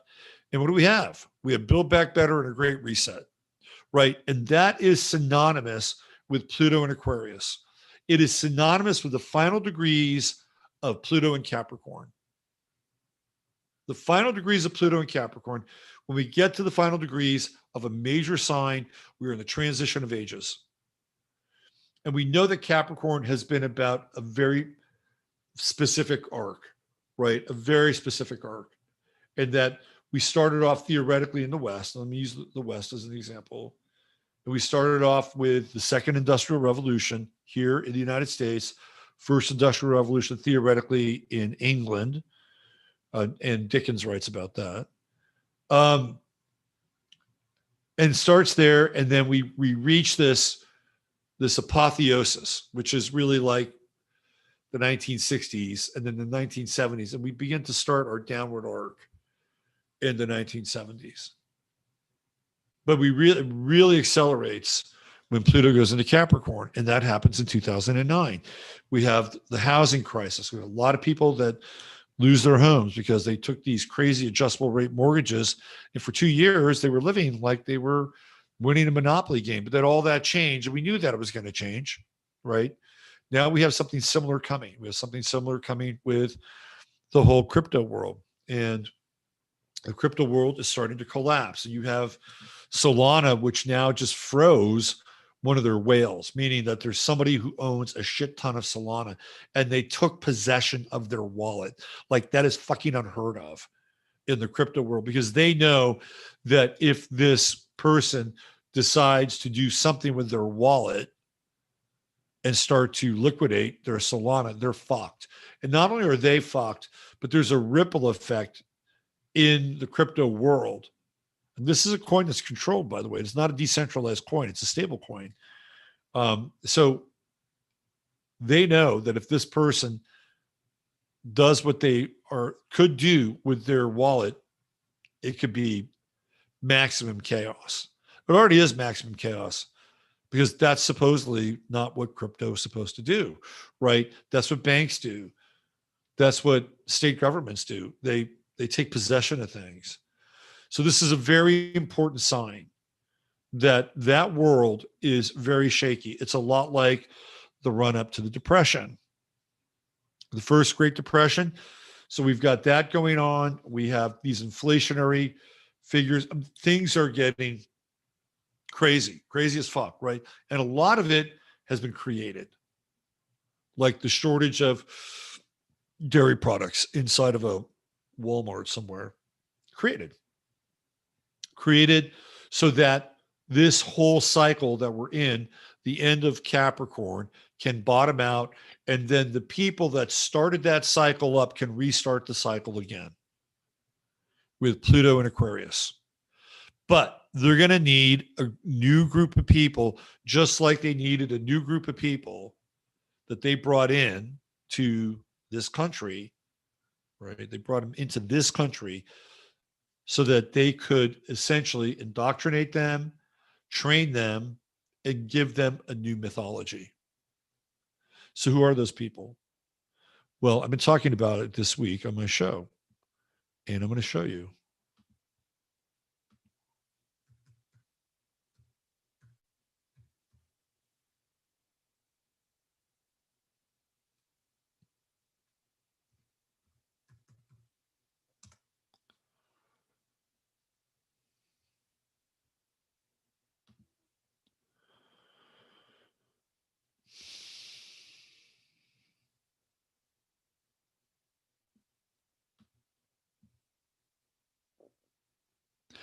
Now, in order to wrap your head around this, you're going to have to wrap your head around the idea that we're dealing with orphans.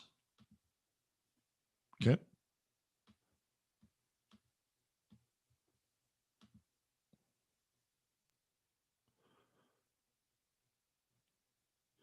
So we're talking transgender.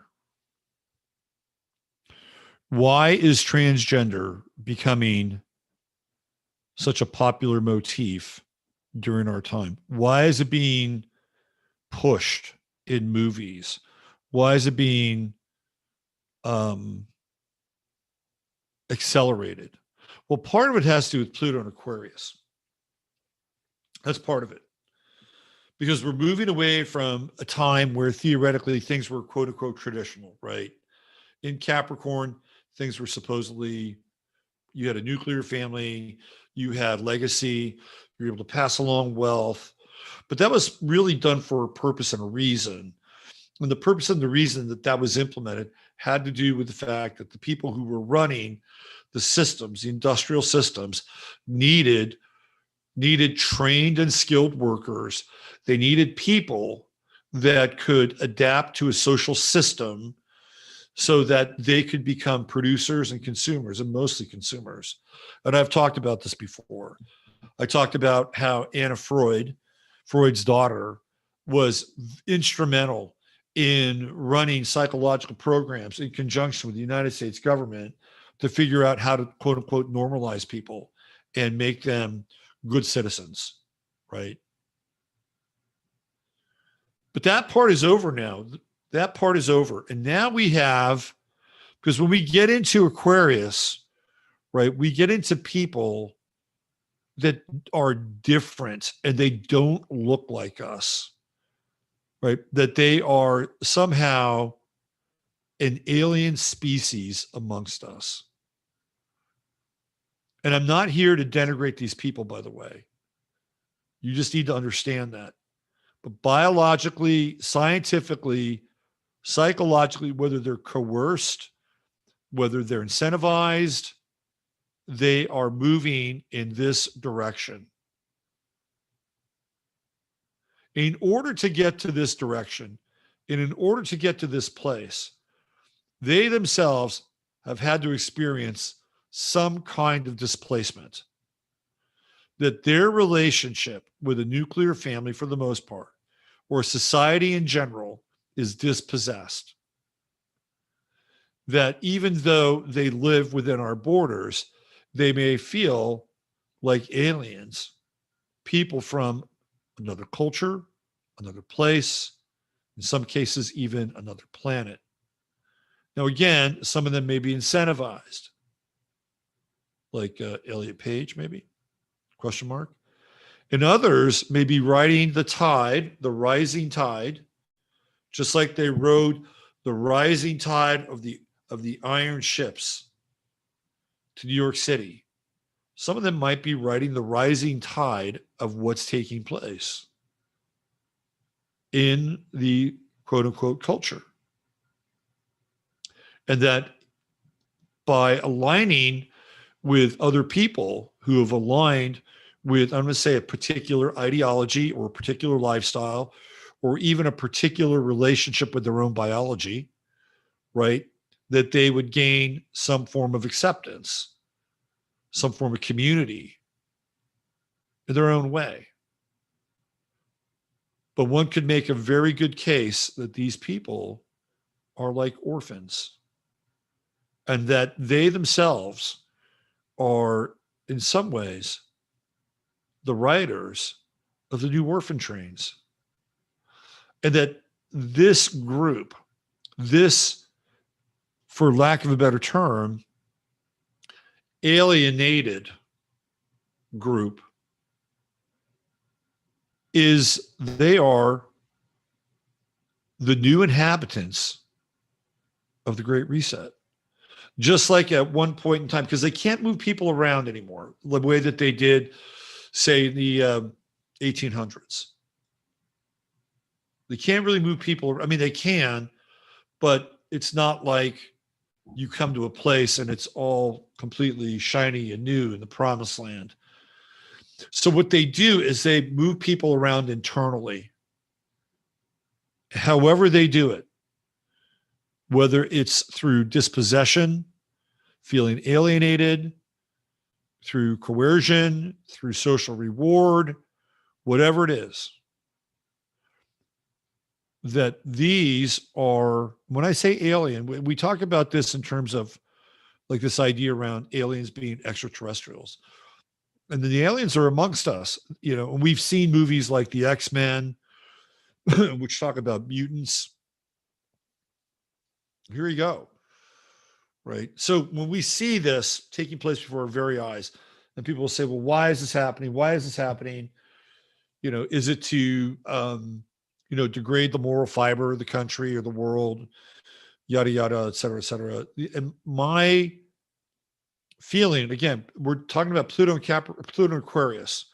My feeling is that this is the species that the quote unquote controllers, right? The same people who were able to manufacture history and reframe what took place here in the 1800s and other parts of the world prior to that, but here in the United States in the 1800s, that they are writing the script for the next iteration of what they would call the Great Reset. And what's important to understand here, we're getting into Aquarius, is that technology plays a role. The technology to augment a body, to alter a body, right? This is all very Aquarian. It's scientific, but it's the abstraction in a lot of ways of science. Now, what happens, or what will happen, and we'll just play this out. Let's just play this out for a second. And let's just say that this new species, or the new orphans amongst us, the people who are riding the ships of iron on the rising tide of our time, let's say that this is how this plays out. And that this whole idea of being a human, being connected to the mammalian world, to have biological sex and create a biological union between a man and a woman, all that goes away. Let's say it all goes away, because it can. with Pluto and Aquarius and this go round, because it's not the same Pluto and Aquarius that took place post 17. So Pluto went to Aquarius, I think 1778, and lasted 20 years. Like, that's also a very weird Pluto run. It was around for 20 years, and Pluto doesn't change until 1798. And what happens during that time is very unusual. Like that 1798 period, that's when they start to take quote unquote American blacks and then send them to Africa. This is real. So when we get into Aquarius, we get into inversion, right? We get into inversion. Now that doesn't take place. It starts to take place towards the end of that cycle. And there's a cycle there towards the end of the 1700s, beginning of the 1800s. We'll look at it, where there is a Neptune-Uranus conjunction in Capricorn, just like there was during the 90s. And what are they doing? They're sending Black Americans who were freed slaves, right? Black Americans who were freed slaves to Liberia, Monrovia. But really, was that true? Were they really Americans? Were they black slaves who had come from Africa, indentured, made slaves here, freed, and then what? I think it happens just after. We'll look at the date, but this is the idea, right? And then they send them back, theoretically, on their own volition. We're not saying, hey, get the fuck out of here, go back to Africa. No, you have Marcus Garvey, and I think there's somebody pre-Marcus Garvey's talking about this. Is it Taylor? I think it's Taylor, Samuel Taylor. Anyway, they wind up going to Africa to start Liberia. But what if they were already here? What if they were already here and the people that came from Africa looked like me? What if that was the case? Because what we're talking about is an inverted story. And when Pluto moves into Aquarius, I think this is why these things are happening. As we come to the end of this cycle of time, these stories now are starting to get told. And this idea that there's a particular narrative in this world that we've been able to hang our historical nexus on is completely falsified.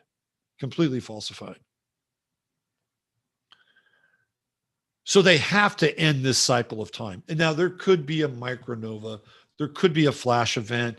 There could be, a resetting of the poles. That could all be part of it, okay? But they know deep down inside, the inheritors, they know that there has to be a reset because people wind up starting to figure things out. It's like the fucking Truman Show. And people begin to realize that this world is an augmented reality. And as we move into Aquarius, and even with Saturn and Aquarius, right, we begin to realize that things have been inverted and that all the stories that we've heard are inverted. Think about that for a minute. They're all inverted. So if you want to understand history, invert it.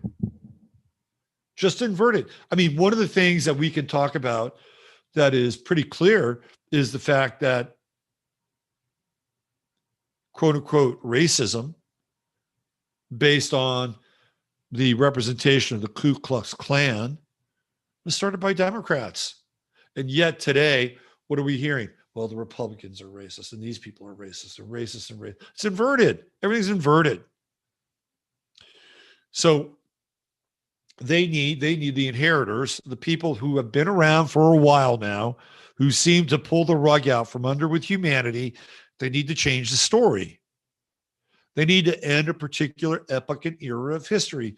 So they have things like critical theory, critical race theory, which comes out of critical theory and is linked into this idea of critical gender theory.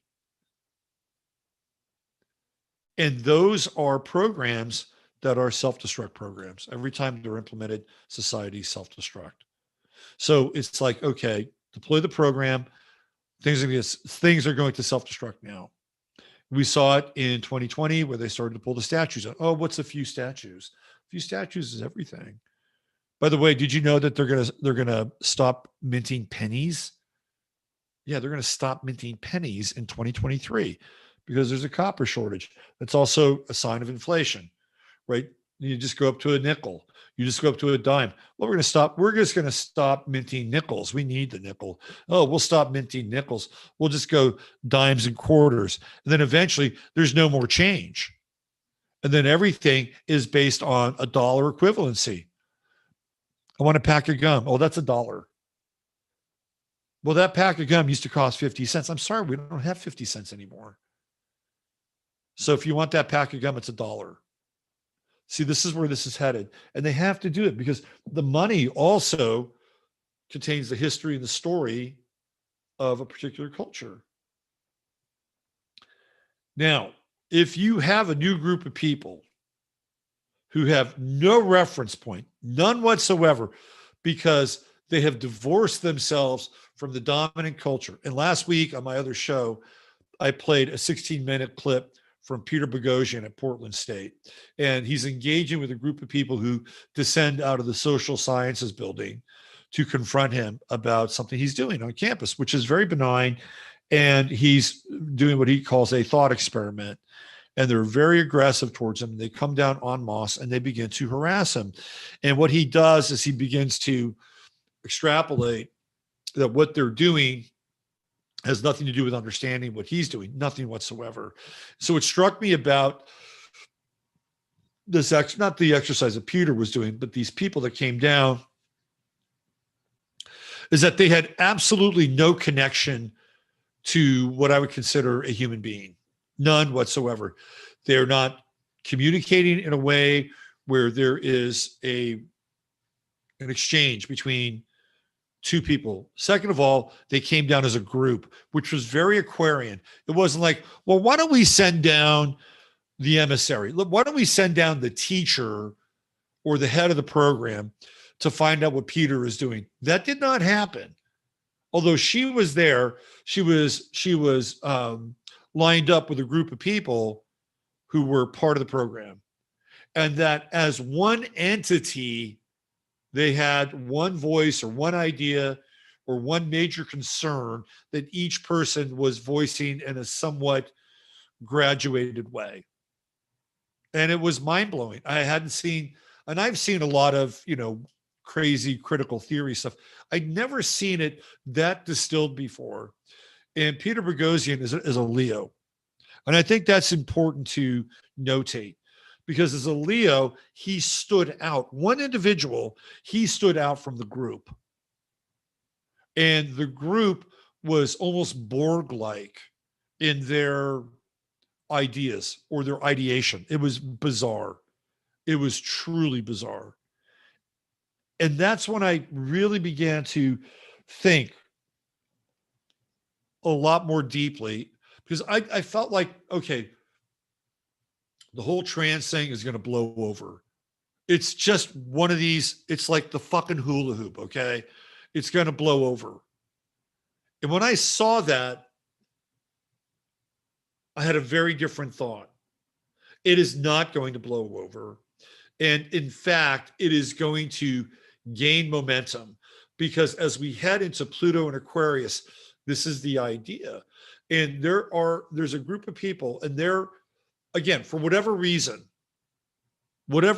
they could, we could put them in the millennial camp and say, well, they've got Pluto and Capricorn, and they represent sort of the last bastion of this idea of time and culture, and the end is playing out through them, which could be true. I'm sorry, Pluto and Scorpio. My bad, not Pluto and Capricorn, Pluto and Scorpio. And that's what their role is to do, right? They are this group that is no longer connected to anything that's gone before them, whether it's Gen X and Pluto and Libra, or the variations of the boomers, the late boomers, Pluto and Virgo, the earlier boomers, the Pluto and Leo, whatever they are, right? Pluto and Scorpio comes along and it's the end. They represent this trough. Because when you look at a chart, you go from and I've talked about this before, when you go from the first house, which is Aries, to the 7th house, which is Libra, and you begin to see the kind of the zygotic split in the chart, like with Libra. You see that. And then the next sign over is Scorpio. It is the Marianas Trench of the transpersonality of the chart. So millennials are born into transpersonality. They are born into this idea that things are going to end, and they are both the causation and the agency of that ending. And when we have Uranus and Neptune conjunct in Capricorn, they represent the radical reestablishment of what paternity is, Father's Day, of course, and where we are headed with culture through dominant structures like, quote unquote, the patriarchy, right? And with Neptune in that conjunction with Uranus, everything becomes very slippery and nebulous, and everybody has theoretically their own version of the type of world that they want to create. And when I saw this with Peter Boghossian, it blew my mind. And I thought to myself, we are on a very slippery slope here, because it is not going away. And the idea ultimately is to create this new species. I mean, literally, they will use whatever available means they have with science in order to create a new species, to go from one sex to another sex. I mean, what happens if they said, well, you can have more than one sex inside of you? You can have two sexes inside of you. You can be a representation of Baphomet, right? I mean, theoretically, that's what Baphomet is. Well, we could hook you up both ways. We can augment you. And you just saw Christina Aguilera last week with a gigantic green fucking dick. What is that about? What is she trying to show the world? Well, she's showing the world that through augmentation, you can theoretically become anything you want. Now, in order to have that mindset, you have to be dispossessed. And that even comes through with the Peter Boghossian video, where this young woman, and she's a millennial, and she's got a mask on, and she's talking to him. They all use their big hand gestures, and she's trying to school him and say that her parents are boomers, so they don't understand. That is dispossession. There's a brief period of dispossession that every adolescent goes through. They go through it. It happens at the Saturn opposition at 14. It kicks in. You find your own music, you find your own fashion. It is supposed to be a time where you move into an area of initiation. Your youth is fading, right? Well, you're not your youth, but your childhood is fading. Hormones are kicking in. You got to figure out what you're going to do with them. And in a balanced and whole society, in a balanced and whole world, there are things that a young man will do and a young woman will do. And it's not about playing football, and it's not about joining the 4-H club, right? There are more specific rituals that have been created for individuals so they can move to the next phase, their next biological phase, which is being initiated by the Saturn transit. And they may go away from their family for a period of time during that time. That's what happens with initiations. You know, in some of these cultures, you know, the men will rush in, like we go to Africa, they'll rush in, they'll do this thing, they'll put their war paint on, right? And they'll go in and they'll snatch the kid from the mother, and the mother, you know, seems to put up a big fight, but she knows what's going on. She's in on it. So they take him away. They take him away from his mother, and they initiate him into the ways of being a man, a responsible member of the tribe. And then when he comes back, he's different, right? Now he's a man, whatever that is. You know, in some cultures, you know, they'll cut the foreskin off. In other cultures, they'll pierce the foreskin. In other cultures, they'll do something completely different. Whatever it is, they have to have something where when that kid comes back, he's no longer a kid. He's no longer a child. It's essential for the health of the tribe, and we don't have that. But now there's a new ritual. It's the scientific ritual of augmentation, because when they come back, they have, guess what? They have parts of their anatomy that have been removed. Their breasts are removed. Their penises are removed, right? This is happening. So we now have a scientific, theoretical stand-in for a ritual. And when you hit 14, 15 years old. And for girls, I think it's probably more built in because they start to have periods and they menstruate. That in and of itself is a hard stop.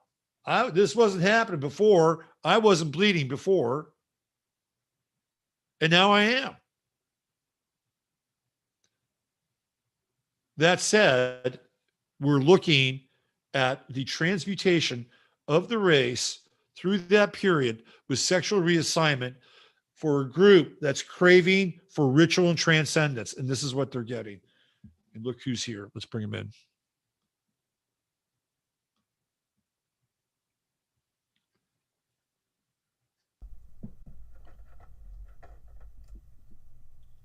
What's happening? How's it going? Good, man. Glad you're here. How's your day? I'm glad to be here. Let's see. Let me get you on gallery. There we go. So, are you back home? I'm at the studio. You're at the studio. Okay. So you just got back from the desert? You were in the desert, right? I was in LA all day for Disclosure Fest yesterday. Oh, Disclosure Fest. It wasn't Contact in the desert. Okay. Mm-hmm. Yeah, it's been crazy. I've been gone though for 2 weeks. I got home Friday night and then did that yesterday and then had to go see my stepdad and then my brother and then go through traffic. So I was like, geez. Well, welcome to the show. For people who do not know who's just joined us, it is David Palmer, a.k.a. the Leo King. And we decided that we were going to get together tonight a couple of weeks ago and talk about some stuff. And this is a lot of stuff. Yeah, so I was just talking about Pluto and Aquarius. I don't know if you were listening at all, but if not, I'll give you the backtrack. I was not, unfortunately, but I just did promote it all everywhere. So let me tell you what I was talking about, and then you can jump in here. I was talking about the idea. I started off with Steely Dan, the Royal Scam record, right? And the song "The Royal Scam." Have you ever really listened to it? Have you gone down? Yeah, I love Steely Dan. So the lyrics start off with this group of people who come to the city of St. John's in New Brunswick. And there's this idea that we're dealing with orphans and that they're being brought into this new land, the promised land. And they're all, very inquisitive and they're being sold a bill of goods.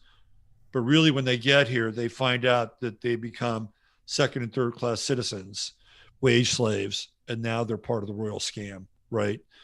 So I saw this video today where this guy was getting into the lyrics, and one of the things he talks about is that the people in the song that Steely Dan is portraying come from Africa, because they talk about the red and the red and the gold, and then the green, but he doesn't allude that these people are black. He alludes that they're white and that they're coming from Africa, and that there's this whole transposition, and that the indigenous culture, the quote unquote culture that were slaves, are already here.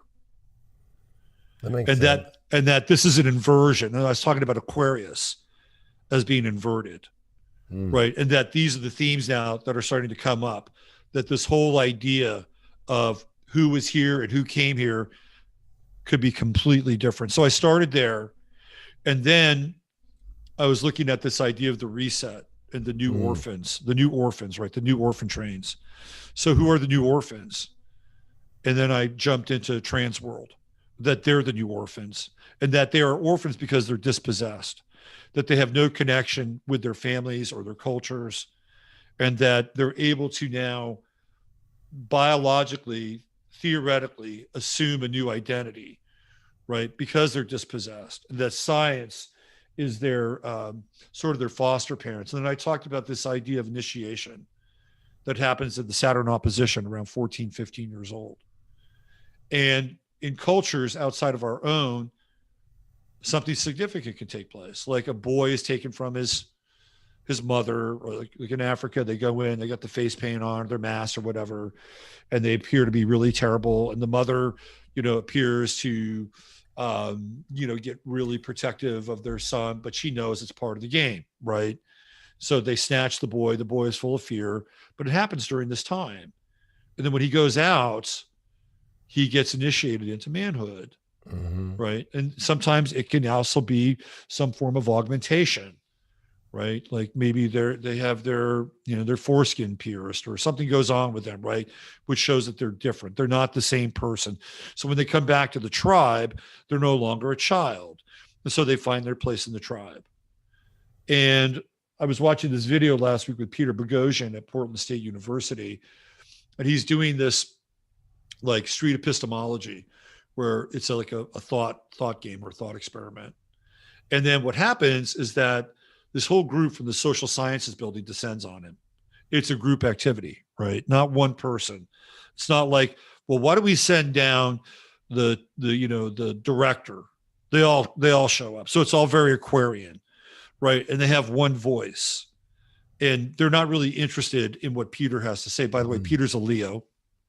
So you have this Leo Aquarian kind of opposition, even though, you know, they're not Aquarians, but they represent a group consciousness. And then they leave. And so just before you dropped in, I was getting into this idea of how these young people around 14, 15, they're looking for initiation. Right. And because we don't have that built into our society or our families, then who comes in and does the initiating? It's science. We can augment you. We can change your body parts so that we can remove your breasts or we can chop off your dick, right? And now you come back to your tribe and you're different, right? It's like a dark initiation. It is. This is what I was playing with. This is what I was putting on the table before you showed up. Just like right when you showed up, this is what I was talking about. And that it takes the place of an organic ritual and initiation that happens at that Saturn opposition.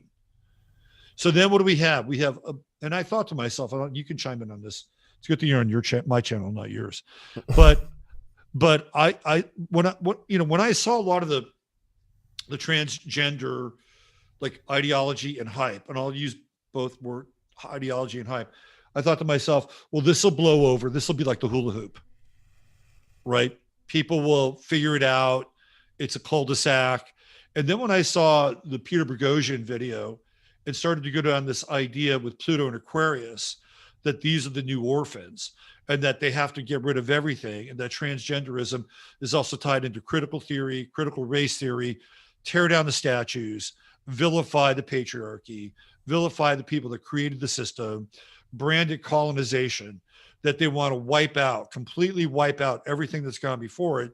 So you need to have a new species. It's not just a new ideology, but a new species. So we go into Pluto and Aquarius, right? And we have the aliens amongst us, right? Scientifically augmented, dispossessed, the new orphans. And then I wasn't going to go there. And this is where you can jump in. I mean, I was going to go there, but not yet.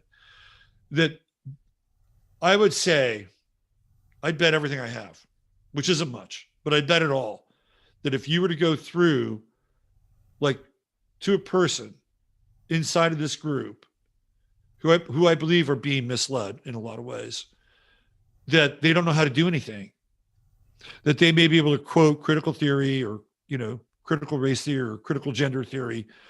But if you showed them how to use, if you show them a plumbing wrench, they wouldn't know what the fuck it is. Right? So they don't really know how to do things. So how do you maintain a world where you have a group of people that you've invested a lot of scientific thought and application who really don't know how to, but you have to have robots. You have to have AI in order to maintain the world, which is the other part of Pluto and Aquarius and the birth of artificial intelligence and servo mechanics in order to serve a group of people who don't know how to do anything. So anyway, that's where I was going with this. And there's a lot of other places we can go. I don't know if you want to jump in on that. Well, I think that there's a couple points that I want to bring, because I think you're bringing up great points of it's like an orphan out of the tribe. But I think a lot of us are feeling that way, whether it's from our country we feel orphanaged, or if you look at relationships right now, they feel very off. But what came to mind first to me was with Pluto coming into Aquarius, it's going to be squaring all these Pluto-Scorpio generation. Well, I was talking about the millennials, and the millennials are the agents right here. Yeah. But it's interesting that there's a lot of Pluto-Scorpios that are really kind of, whether they are maybe, you know, gay or straight, like there's a lot of them that are not really buying it. It's the Pluto Sages, just like the Revolutionary War, who kind of fought the war and kind of were the orphans and kind of the ones that dealt with the big blows. And that's this younger generation that we're really seeing being affected by it. And that's kind of the Pluto Sag generation, these belief systems that they have to learn to understand to get to the bottom of before they believe in it, right? And I feel like what we're seeing now is there's a lot of pushback, actually, even from the LGBTQ community of like, hey, like this is going a little too far. You're seeing that too. So it's kind of one of those weird things where it's like, it really, I think, is sad, because a lot of these young kids, and especially these Pluto Sag generations, I've been talking about it a lot. If I look back in history and I look back at that Pluto entering into Aquarius and the Revolutionary War, like the ones who fought the war on the ground, the ones who dealt with the big blows, the ones that were at Valley Forge, the young ones that were malnutritioned and stuck with Washington were Pluto Sages. Yeah. And it really is an interesting thing that this Pluto Scorpio generation, Pluto Scorpio at least is the ruler of Scorpio. So it's a stronger Pluto against this Pluto in Aquarius. And I think that the collective right now is at a place where, you know, anything that's too far fringe right now is getting kind of, you know, I don't know. You know, I feel like we're kind of at this end point here with this end of Capricorn, where people's values of their way of like things feeling, you know, somewhat, I guess, in control. When it feels like it's too far out of control, people are starting to now get scared. Like, that doesn't feel good enough for me to deal with. We're already feeling these weird energies where I think the big question in Aquarius with Jupiter and Saturn that met, and of course Saturn that's here still squaring Uranus with the North Node and the nodes, is like, what's really behind this? I think a lot of people like to look at the front face, whether it's like government officials or secret societies. But I think it's like even crazier now, where I think we're dealing with some sort of alien frequency. The Chinese just came out this week, literally, with saying they have detected frequencies and sounds from another universe, an alien place. Right. Has this stuff always been around, and now they're just, you know, leaking it, right? And is it because we're in this change of ages that it's just starting to come out now? And I think that's on, you know, in play. I think the alien stuff, the ET stuff, or interdimensional stuff is definitely in play. Yeah, especially when you're messing with the natural, divine, human. I mean, if we're talking about people cutting off their genitalia and talking about people switching their natural hormones and even DNA, that's not a natural thing for us humans to do. I know that, you know, maybe evolution might say otherwise, but I don't know. I think evolutionary theory would say that we've always tried to advance ourselves in a positive direction, but keeping the natural way of the evolution, not what's the outside force trying to re-evolve instead of evolve, like completely take it off a different course, which is very Aquarian. Right. But, you know, it reminds me of our founding fathers and the Declaration of Independence, because it was unnatural at that time to feel like, who's this King George guy and why is he telling us what to do from this faraway place? And it feels foreign. It feels not natural. So we break away and do this independence thing. But this is a whole new ball game. This is just like that was like, you know, it reminds me, if we're going to talk about baseball, it's just like, you know, when they still hadn't come out with like true bats yet, you know, and they were still playing with little gloves, and you had Babe Ruth, who was really out of shape, just somehow hitting home runs and kind of like, but then frolicking around the bases like a little like fairy, you know? Right. This is a different deal now. And there's something coming around messing with this stuff, including, I mean, it reminds me of Biden and the bike this weekend. Like, what is going on where people are kind of in some ways, like, we're all seeing it. I saw it. I was at a restaurant last night. It just kept replaying on a restaurant. Everybody, the whole restaurant, just like. So the cycle was recycling. It's just recycling it. Right. And he's on a bicycle, right? And they're recycling the cycle. I mean, isn't that the subtext? Right. Like there's a cycle, it falls, and then they play it over and over and over again. I mean, maybe it's that simple.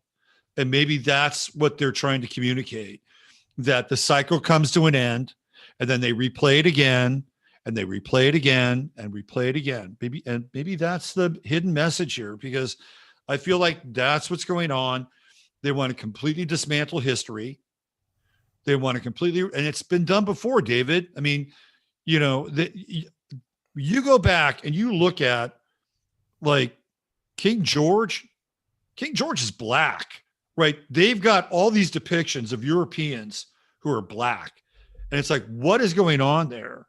Like, what is the real story of like this realm, and how has it been inverted? And it feels like the whole thing in some ways is an Aquarian sine wave, right? It goes up and down like this. And there's always this kind of, you know, cycle of inversion, and we're getting ready to invert things again. And this idea of what's human is being redefined.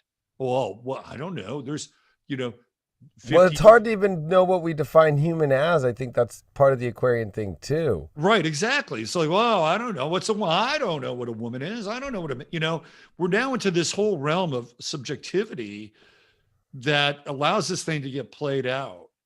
And to me, this is the thing that I find really interesting right now.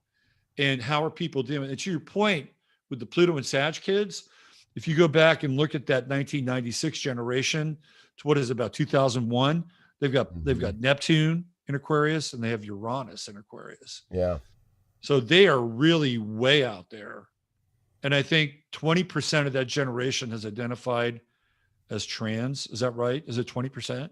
That's the numbers. I mean, the big question is, why are there TV commercials now promoting it? Who's benefiting? You know, you don't throw up a TV commercial without somebody making some sort of money. Mm-hmm. So who's trying to make money off this with there's TV commercials now like, yeah, you know, our kid was kind of acting weird, but when we finally allowed our kid and we chose to do surgery on our kid to change and become trans, they're much better now. That's a commercial on television right now, which of course during this Jupiter-Neptune conjunction we're still in Pisces.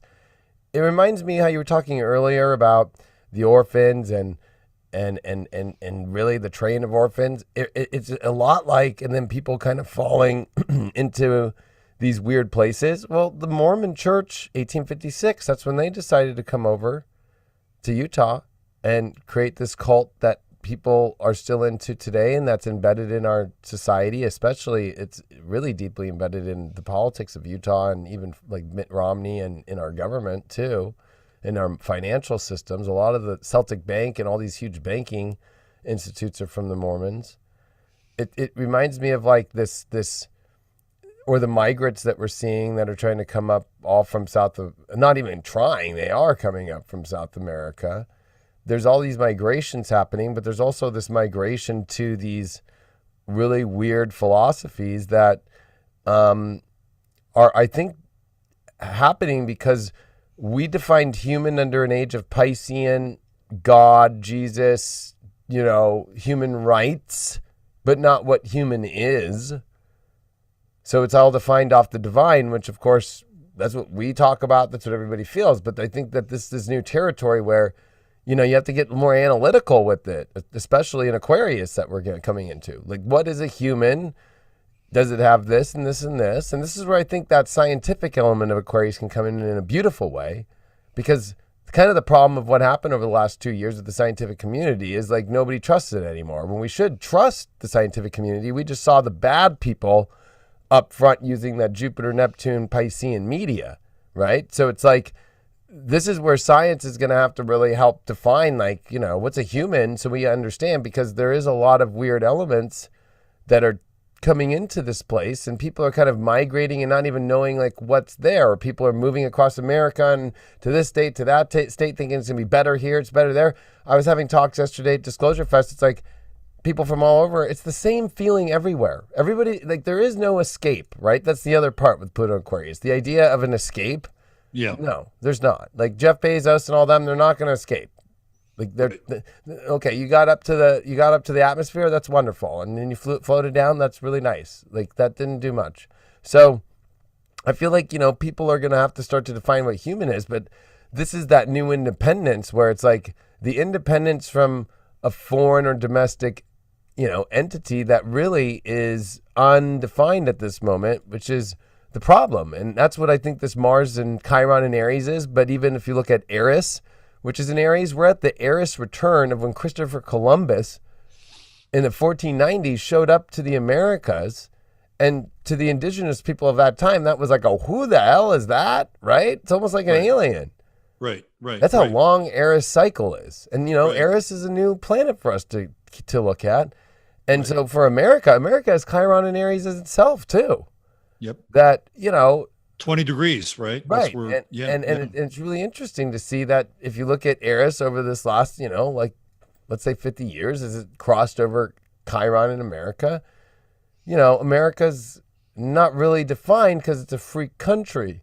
So it's going to have a lot of different things. But I think that, we're getting to the question of what is a human and what does humanity stand for? And that people are allowed to do what they want to do.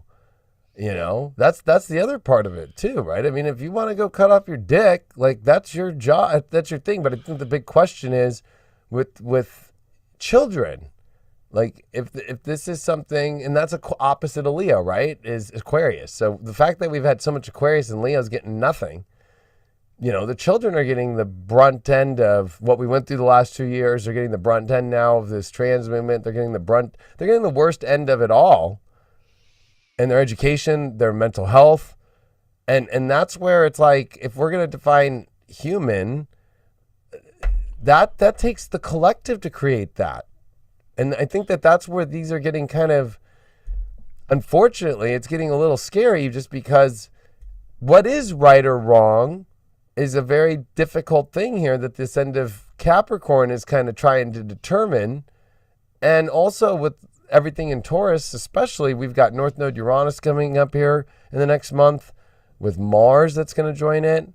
I mean, everybody's being scattered in so many ways and distracted, in money markets to shortages to wars that are happening, that, the value within yourself and what you can contribute and the value of what humanity is. I think that, honestly, there's going to have to be some sort of crazy distraction. And maybe Ronald Reagan was right with Mars retrograde in Aries in 1988, that maybe it is some sort of alien attack that would bring humanity together that gets us off some of these. Well, did they make a movie about it called Independence Day? Right. Yeah, I know. Yeah. So I want to go back to an earlier point you made, which I thought was probably like very salient and one of the best points you brought up since you come on the show. And this idea of dispossession, and that people just feel it in general, right? Alienated in a lot of ways from their culture or their government or their families. And, how much dispossession and alienation was created over the last 2 years, an incredible amount, right? And Saturn in Aquarius plays a role in that, because Saturn in Aquarius says, this is how things are going to be. These are the standards. These are the mandates, especially when it came to science. And it's still very much in effect, right? It's still very much in, like, what the head of the CDC, Rochelle Lewinsky, right? She's basically said, okay, we're going to mandate vaccines for kids under 5 now. They just got the approval, and all these states signed off on buying these vaccines, except for Florida, the only state that didn't. Right. What they're doing is they're rolling it into the vaccine schedule. That's exactly what they're doing. Like, it's just going to be a vaccine like any other vaccine now. They're going to give kids mRNA vaccines, just like they get the MMR vaccines. And that gets back into, our children and more potential dispossession. Now, some people, especially that it's still under EUA, that it's not really. Well, yeah. I mean, but right? what It's not actually like they're redefining proven itself yet. They're redefining it. They're just gonna sell it like, well, it's just like your MMR. It's just part of the schedule now. which they took away what, this whole last 2 years was like. It's not like whatever that happened and just forget about it. And that's what fixed it without even looking at what's really the numbers right now. That so much is hidden right now of like cases to deaths right now, which are with people who have it more than people who don't. Right. Yeah. Oh, and like the fact that they're going to go give that to children, that's a scary thing. That people, are at a disposition. They have these children that are coming in have like literal no ability to determine what happens the second they come out of the womb and get whatever gets thrown into them. I mean, the older you are right now, the more likely that you had a better shot at life. Because the younger that you are, the more that you're getting stuff put into you without even the ability to even have an opportunity. And that's where, parents' rights and the rights of parents, that's one thing that's not, it's kind of interesting that that's not actually written in our Bill of Rights or our Constitution. It's individual rights, but the hard part is like, where's the rights for an individual of a fetus to a baby to define some of these things? It's through our parents, and that has to be, I think, more clearly defined because they're using that to kind of like mandate rights on infants as if they're not a human or something, which is kind of crazy. They're like throwing away human rights of children at the moment. Well, doesn't that all and bypassing the parents? You know what I mean? But it moves into that Aquarian phase that we're talking about, which is it's not the state that will determine it, but it will be the science, or it'll be a foundation, or it will be a group of advisors, right? There's a lot of those groups lately.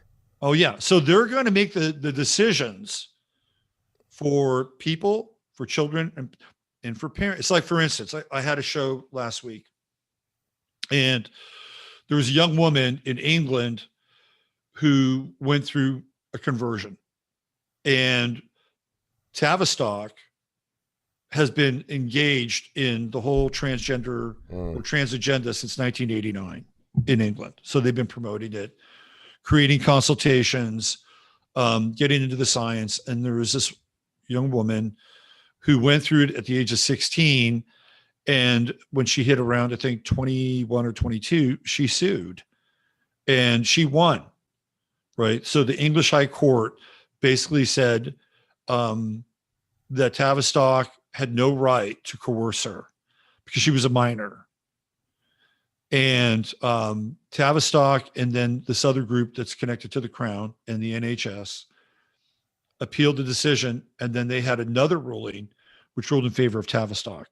And so it was 3 judges, and they basically said, we have no power, we have no ability or authority to make a judgment or render a judgment in that world because we're not scientists.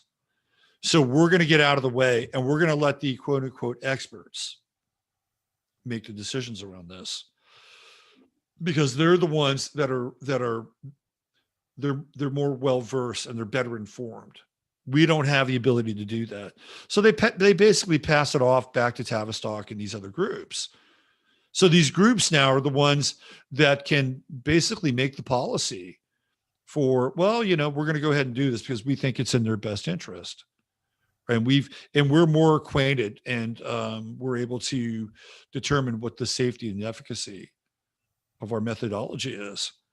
And you're not. And they made that case to those 3 judges in England, and they said, yeah, you're right. So this is what's happening now, that these 11th house Aquarian parties are the ones that are making decisions that are circumnavigating the family, right? Circumnavigating even the schools, which is why we're seeing a lot of this happen in schools now.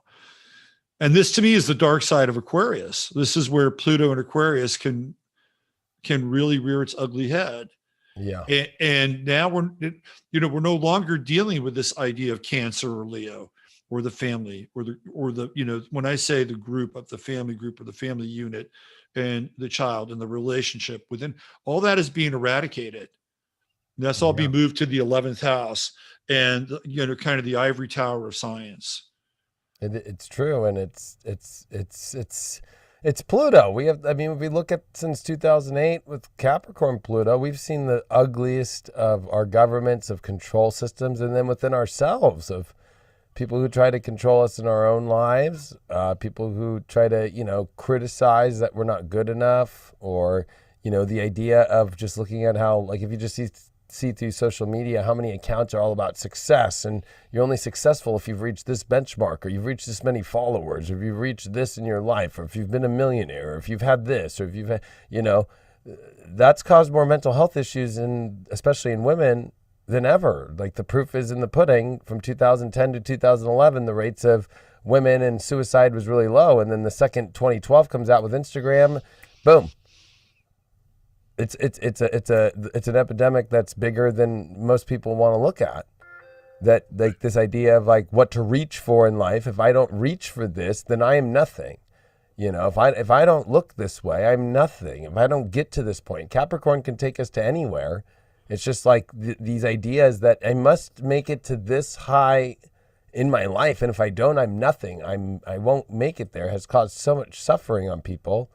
And the idea of success and so forth has been a really dark turn for humanity, because, if you just look prior to Pluto and Capricorn, if you had a job at any place, nobody judged you off your job so much. We all were there for each other, But this Pluto Capricorn, it's just like, entitlement. It's opposite of Pluto Cancer, when we had the Depression and people were in food lines and they would have done anything for a job. Now it's like, you do that for a living? Wow.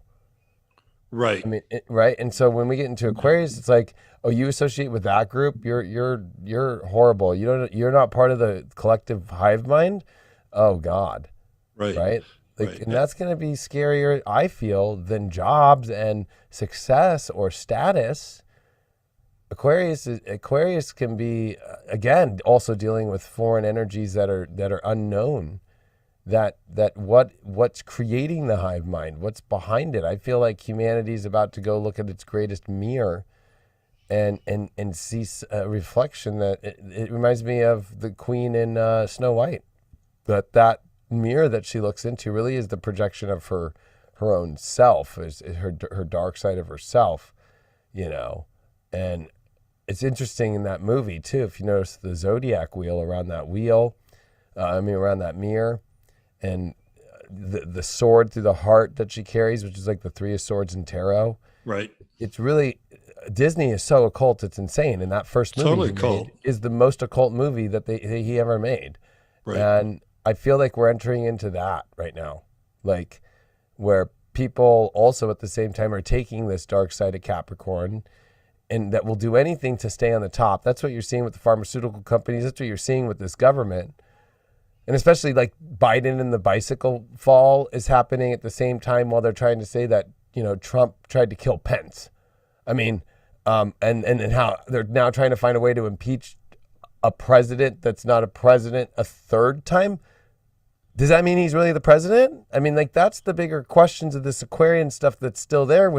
We're in a weird time with Saturn still being in Aquarius, but Pluto at the end of Capricorn, because we're in between both of these. We're in between ages. We're in between ages. And then we're in between ages. So it's so in between, and everything that's falling in between, they're finding a way to just shove, because whoever's it is, or whatever it is. That's why, like, I feel like lately my message at these festivals these last couple of weeks and what's been coming up is, I mean, a lot of these are puppets that we're watching. So it's like, what's really, I know we like to look at secret societies, but I think like the ultra secret society is the non-human society that we don't know about. Right. So my take on that is that we're dealing with what I would call crypto-terrestrials. I'm sorry, that's amazing. I like that name. Well, it actually, there was this guy that wrote this book back in the early 2000s. His name was Mac Tonnies, Tonnies, and he wrote this book about Mars, but he was really talking about crypto-terrestrials, and these are people that actually live inside the Earth, right? And they've been here for a very long time.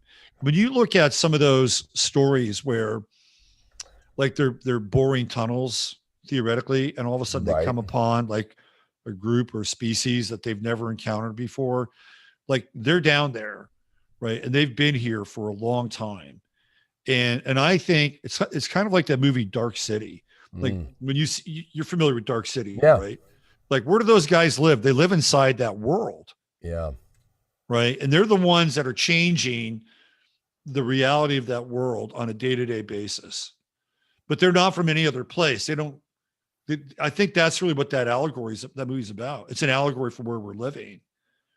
And that those entities or those beings, they're here.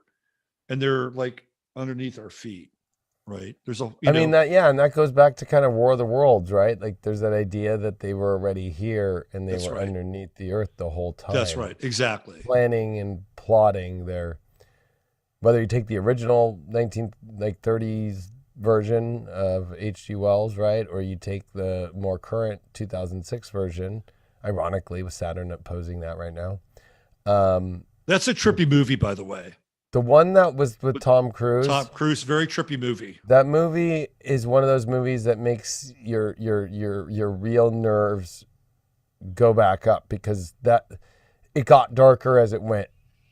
And it got to like some of the darkest scenes I think that humanity could ever see when you hear the noises of those robots or when they're crossing the river and they can't make it, or when they end up in that house with that, I forgot that actor's name, and he's gone crazy now. It's Tim Robbins. Yeah, Tim Robbins, that's right. Yeah, and he goes crazy on them, and when the blood is, it's like that red stuff that's going all around is really the blood of the humans that they're taking. Right. I mean, that movie gets so dark, but they fail at the end of the day, but it's one of those movies that really takes you down that kind of a rabbit hole that like Pluto and Aquarius, if you were to get to the bottom of that hole, that movie would represent it the most, I would say. Like that's the craziest it could really go. I'm not saying that's going to happen, but like, you know, you have to go there though. You can't go there with Pluto and Capricorn and say that the government's not going to do crazy control stuff that we were talking about years ago and preparing people for.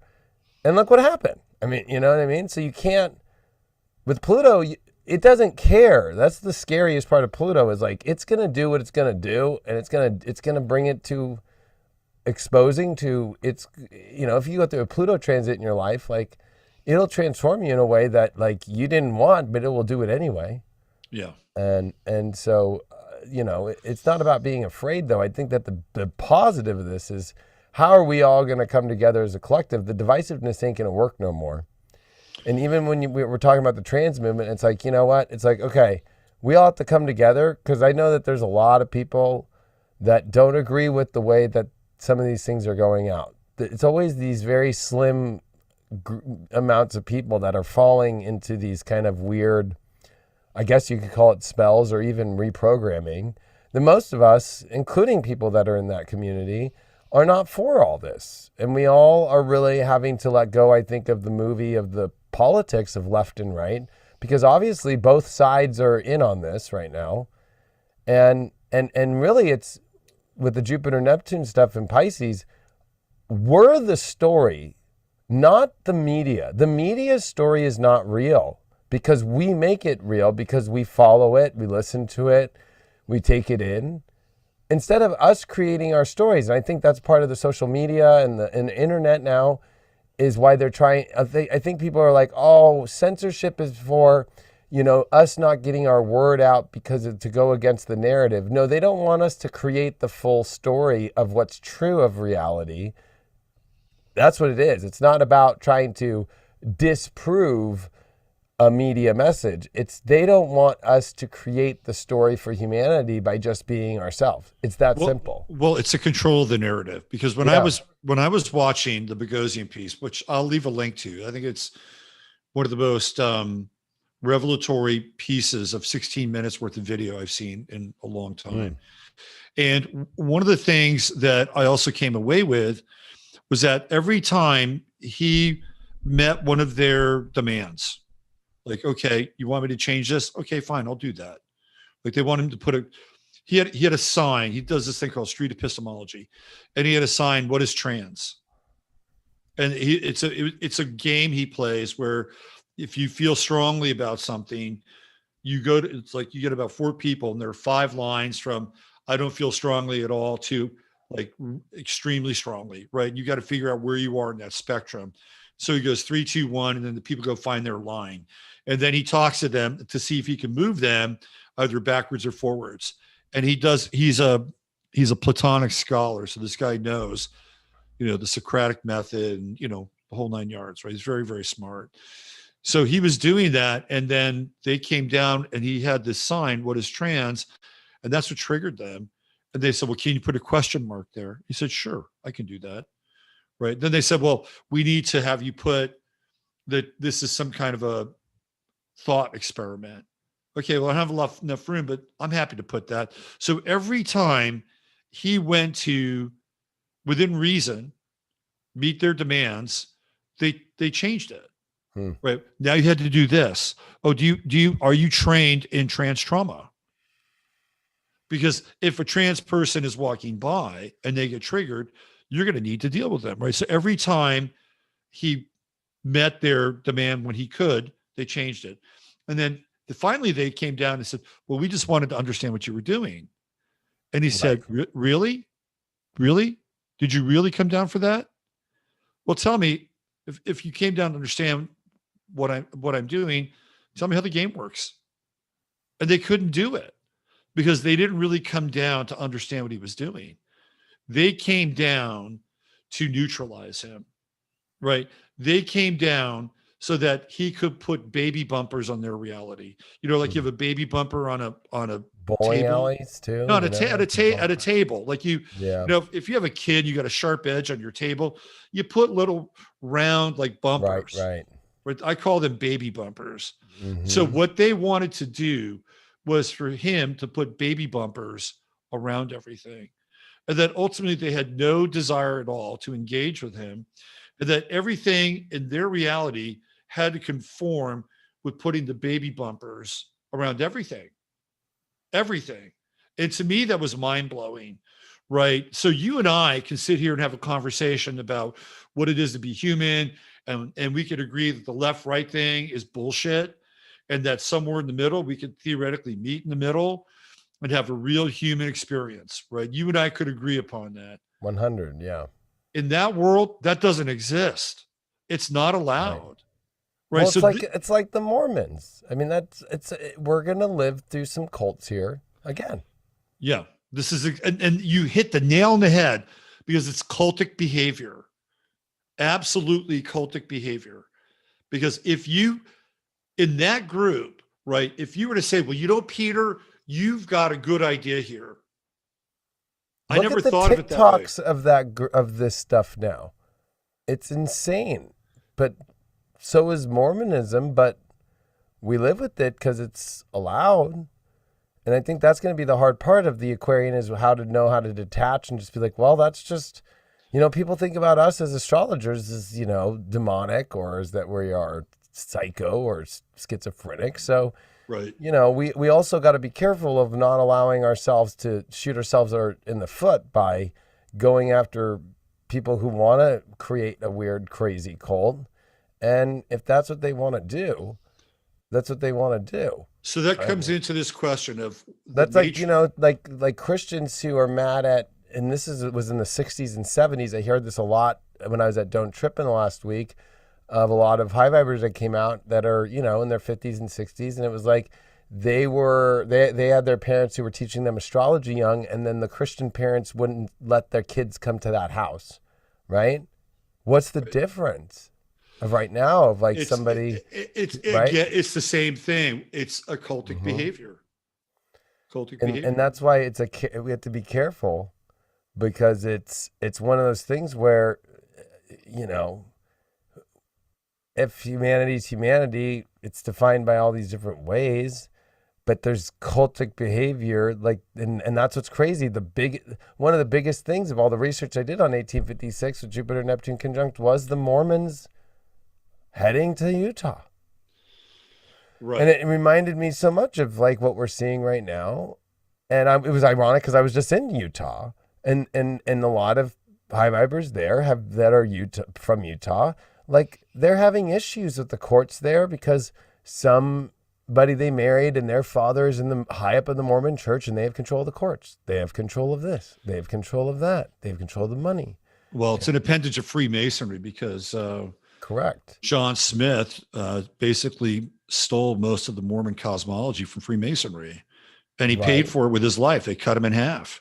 Or it reminds me of Scientology, especially living in Hollywood for years. Every 6 blocks is a huge Scientology store where they've got Scientologists out front and they let you walk in and you can read the book. But that's been, of course it's been around, over this last 100 years, but it's also not something that people are getting all excited to go to. And I bet you a lot of those stores have closed down, and now you got Tom Cruise as the head of that cult, right? So he's the front end of the cult. He's the front end of it, but you have where people are not buying that. So it's sometimes there's these things, or Mormons, there's more Mormons that leave than stay in. Right. I've had a lot of clients who are recovering Mormons. And so they give their crazy, but with this whole movement, whether it's trans or even whether it's extreme, what we've never seen, which is progressive liberalism that's going off the edge. It's back flipping off the pendulum, opposed to coming and swinging any direction the other way ever again. We've never seen the left back flip that way. At least with Nazism, we were able to see that it was nationalistic socialism. This is a way different thing where there's no nationalism. It's they want to get away with nationalism. So we've never seen this. Jordan Peterson talks about it a lot. This is scary because at least we have the predictive elements of understanding nationalism. Even in communism, there was nationalism with Stalin and what he was doing. There was a nationalistic element to things. But we're seeing these get rid of our flag, but have 40 flags representing identities or 40 colors in one flag representing a specific identity, right? Identities, right? And so, and if you're against any identity, or if you're not, right, that'd be to say, hey, I'm not down with hanging out with a murderer. I'm allowed to do that as an American. I'm allowed to do that as a human. But this is almost I'm not saying that anybody in that area is a murderer, but it's you're allowed to feel however you want to feel. And it's the baby bumpers around things. And when I think of trans, when you said, what is trans? It's are they from Transylvania? Or it reminds me of what is a transmission, right? It's a message from there was a sweet transvestite from Transylvania. Oh, really? Well, yeah, it was Tim Curry in the Rocky Horror Picture Show. Oh, that's true. That's one of the lines from the song, right? But and that's true. And it reminds me of, if you kind of think about a transmission in a car, which is changing gears, but this is where, I know the word tranny comes up, right? And we always say that. To me, it's not a weird word because, I've been in cars my whole life. It's the tranny's That's what you call out. Transmission. Tranny's right? The tranny's out, right? Mm. So it's okay, there's that whole coming out thing, but then there's that whole re-engineering how the gears of things move or work in life. The transmission's the bread and butter between the axle that moves and the motor that drives the vehicle in life. So those are the gears that are being changed in that movement. Right. Literally, it's gears and the way that you operate. The gears are language, David, right? The gears are language. Mm-hmm. And then you reshape language theoretically, and then you reshape how people talk about things, and then you can either control, contort, or push certain ideas. So to give you an example, this is an interesting one. One of my buddies down in Australia was talking about the word cisgender, right? When you really look at the word cis, you know what it means? It means to cut something, cut, or scissors or incision. Yeah. So the word cisgender would be applied to somebody like me or you who identify theoretically, right, as males, like heterosexual males. And yet when you use that word, it is a cutting word, right? It's like cutting out our gender. So we're actually participating in a language trick by accepting those terms, right? And then the slang for it is, oh, you're cis, which means you're cut. You're cut, like you're cut out, like you're deleted. So there's a whole other like construct going on here with language that shapes culture, and that in the Aquarian world, or Pluto and Aquarius, we're dealing with inversion, right? So some people say, okay, well, I'm cisgender. Okay, I'll go along with that. But what they don't understand is that by agreeing to being cisgender, they're basically agreeing to them being cut out. Like they are being deleted. Their gender is being deleted. So this is a really weird time that we're living in. And I think the inversion thing is the one thing that's going to come up again and again and again. And one of the things I said is, if you want to look at history and try to understand history, invert it. Yep. Invert it. And even where we're headed, right? We're headed into a period of inversion. So we just talked a lot about what could go wrong or what isn't right or how it doesn't fit. Let's flip it. Let's invert it. And let's talk about some of the things that where we're headed could be very interesting. Well, I think that's a good point. And to kind of finish before we go there, there was one more thing. Is it reminds me, I mean, I'm, as an astrologer in Hermeticism, I mean, the understanding of Mercury and the understanding, and Mercury is very much, I think, to play with the understanding of when you start playing with gender roles, or neutral, right? Like there's that one thing about Gemini and Mercury that rules that neutral position in astrology, right? It's like Mercury's one part of the hermaphrodite, right? Correct. Aphrodite.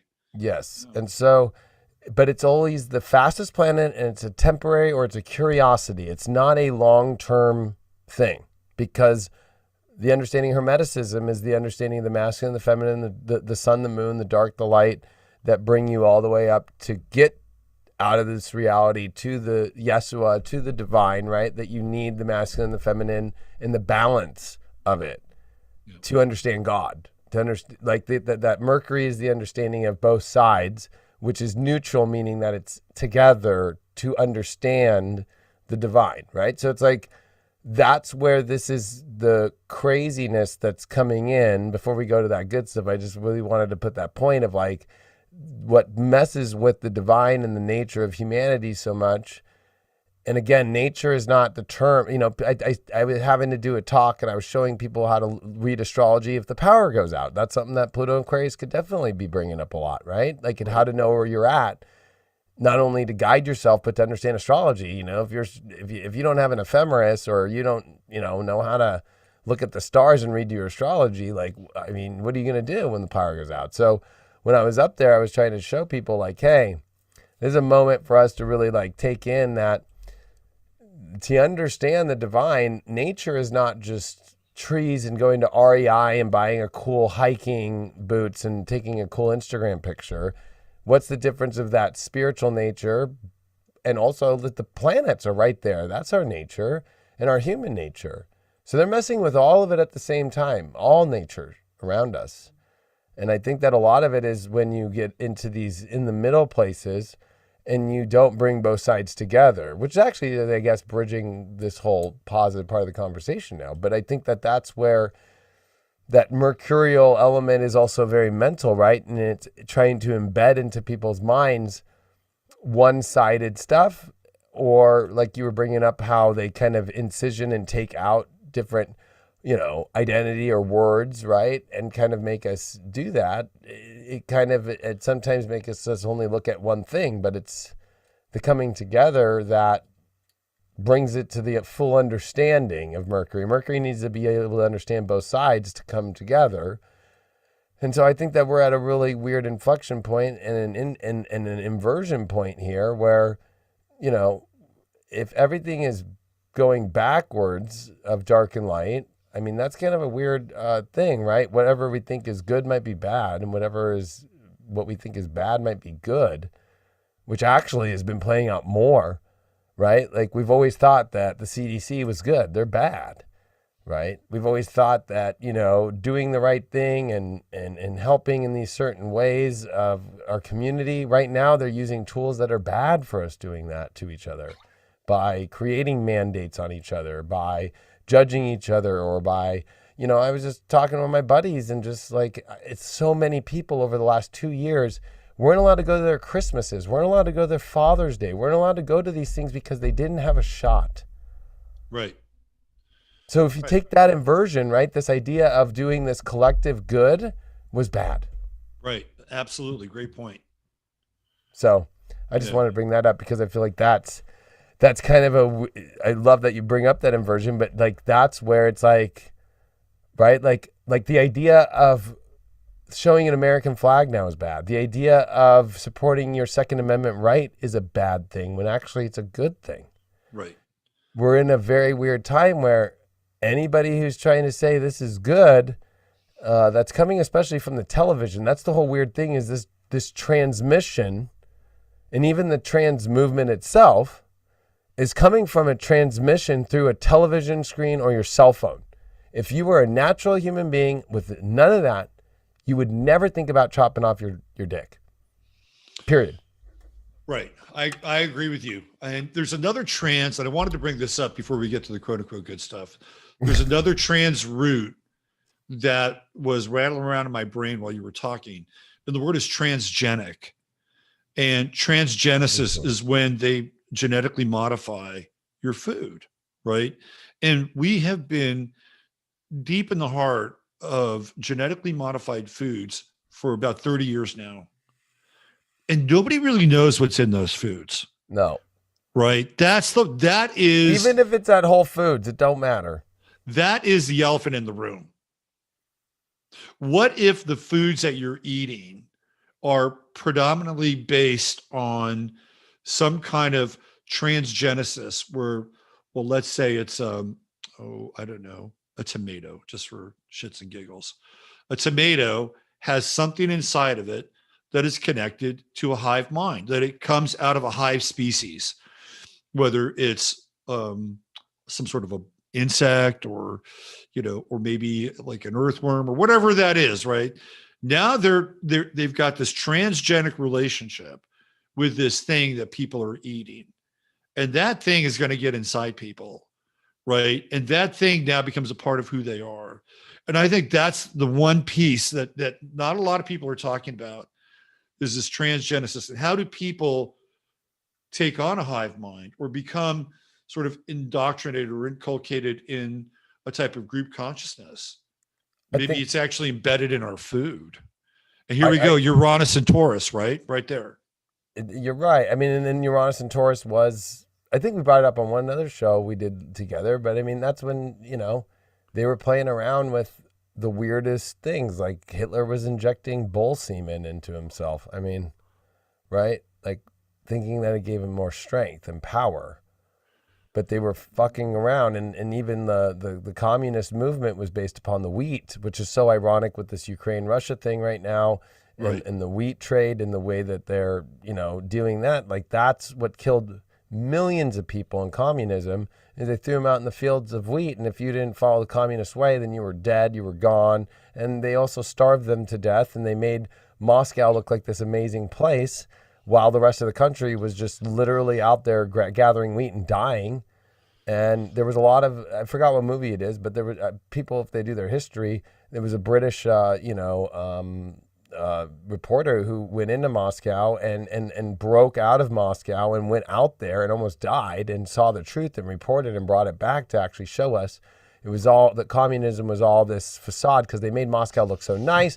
Communism was being even praised even by our president at the time in the beginning of the 20s. Oh, no. Stalin was a rock star. They loved exactly. He sold it so well that even Stalin. The West bought it. They called him Uncle Joe. That was his name, Uncle Joe.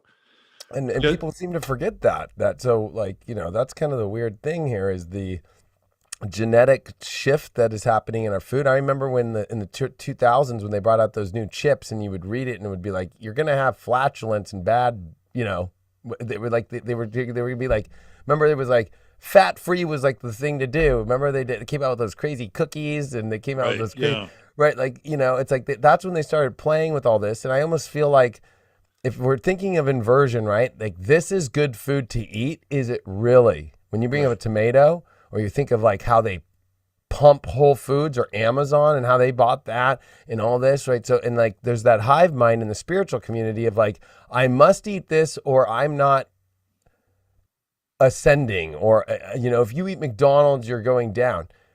What if the inversion is like, you just do whatever feels right to you that keeps you out of that hive mind? Whatever it is, there is no defining what is or what isn't. You don't know. What's crazy is I think they're trying to eat up as many people as they can that have intellect or anything by actually using their intellect against them, by actually going to the places where they're like, yeah, the people that are going to follow this are going to go easy into this. Like, you got to be really careful right now. And I know people, that's a triggering thing, because it's like, if it's coming from how many documentaries just about like, you need to eat this way and you need to eat this way and you need to eat that way. And if you don't do this, you're not, you know what I mean? It's like taking everybody down a road and just easily, like Stalin or like anybody, just like swooping them all up. And like, that's the weirdness of where we're at is, it was, again, like everything was about fat free or like, margarine, not butter, or, like it just, and people followed it. And then people don't realize it just switched into organic, right? And it was like, what's really going on with the organics? Like, there's the biggest lie is these companies that are out there saying it's organic when it's not, unless you're growing it yourself. And even with that, that's like a whole nother thing. Like, we don't know what they're putting out there in the skies that are actually putting, Absolutely. right? Unless you have literally got that thing locked down in some sort of like hydroponic world, correct, or something like that. And that we are having to also, I made a joke the other day about the spiritual community that's kind of losing it, right? I'm like, well, hopefully there's lithium that they're putting in those chemtrails, because it's very bipolar, the spiritual community, about what's right, what's wrong, what's the right thing to eat, the judgment that comes through it. It's bipolar right now. And then we're seeing that in the world too. And so it's like a mood disorder. People are manic about things, right? They hear one thing, they get triggered, and then everybody goes crazy. And then once they've lithiumed the crap out of them with it, then they bring up something new and take the lithium away. It's really weird. And that right now, I think this Neptune and Pisces stuff is like just knowing how to follow your own intuition through these things and not get caught up in the Oz effect. I don't know how many people went vegan because of documentaries. I'm sure the numbers, if we were to really look at it, would be probably 80% of them. And then you had all these influencers on YouTube, right? Correct. Who are like, oh man, I feel so great. I'm 3 weeks in and I've got my kale avocado smoothie. And then you keep following them. And this is the trippy part. Like, there was a whole series of videos of hardcore vegans, and like 9 months down the road, they look like they've just, got off the train from Auschwitz. I mean, they're like skin and bones, but they don't see it. Right. They do not see the malnutrition in their own life. Dude, it's the freakiest thing. Right. It is so freaky. It does look like Auschwitz. Like, it looks like. Yeah. I know. And you have all these, and a lot of them are influencers on YouTube, and they can't let go of their influence. So they keep convincing themselves that they're healthier than ever before. And they're trying to do it to convince the other people that are watching them. And you're looking at them like, man, you look like you're halfway that's how dead. Nazi Germany did with influence, was they took influencers to influence the culture of Nazism, and they paid those people, but they had to follow a certain guideline, which is the same thing you see here on YouTube, Instagram, Facebook. Like, if you're going to be an influencer and you're going to do this and we're going to make you money, you must do these things and you must not say these things. There's no difference between that and Nazism and the way that they did their propaganda, right, or that's written in Mein Kampf. It's the same centralized, only one narrative that only a certain group of people control, which are the tech companies. And if you don't do that, then you're not part of that anymore, and you don't let anybody new in. There's not a lot of new people that come in, right? Like, they're very tight about who comes in that circle right now, or even how they had that disinformation group that the Department of, what was it? Patriot Act made that place. I always forget. The Homeland Security, right, was going to do that disinformation group, and then they stalled it. But then it just came out this week that Kamala Harris is now trying her disinformation through her own office, and even the press secretary is like, I don't even know about that. I haven't even heard. I can't even tell you about what's going on over there.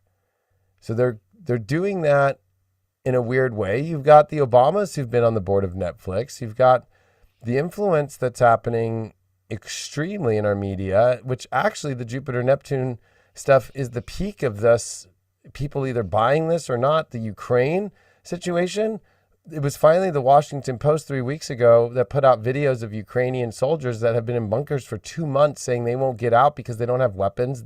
All their commanding officers left. They finally put out the news that there is no war happening. There are no Ukrainians fighting. They're asking for supplies and they have no commanding officers right now. Right. In fact, I think they lost about 500 of them in a bunker. Did you hear about that? Yes. Yeah. And that they won't get out because they're like, there's 20,000 Russians out there that are just with tanks. They've got everything and they're going to destroy us.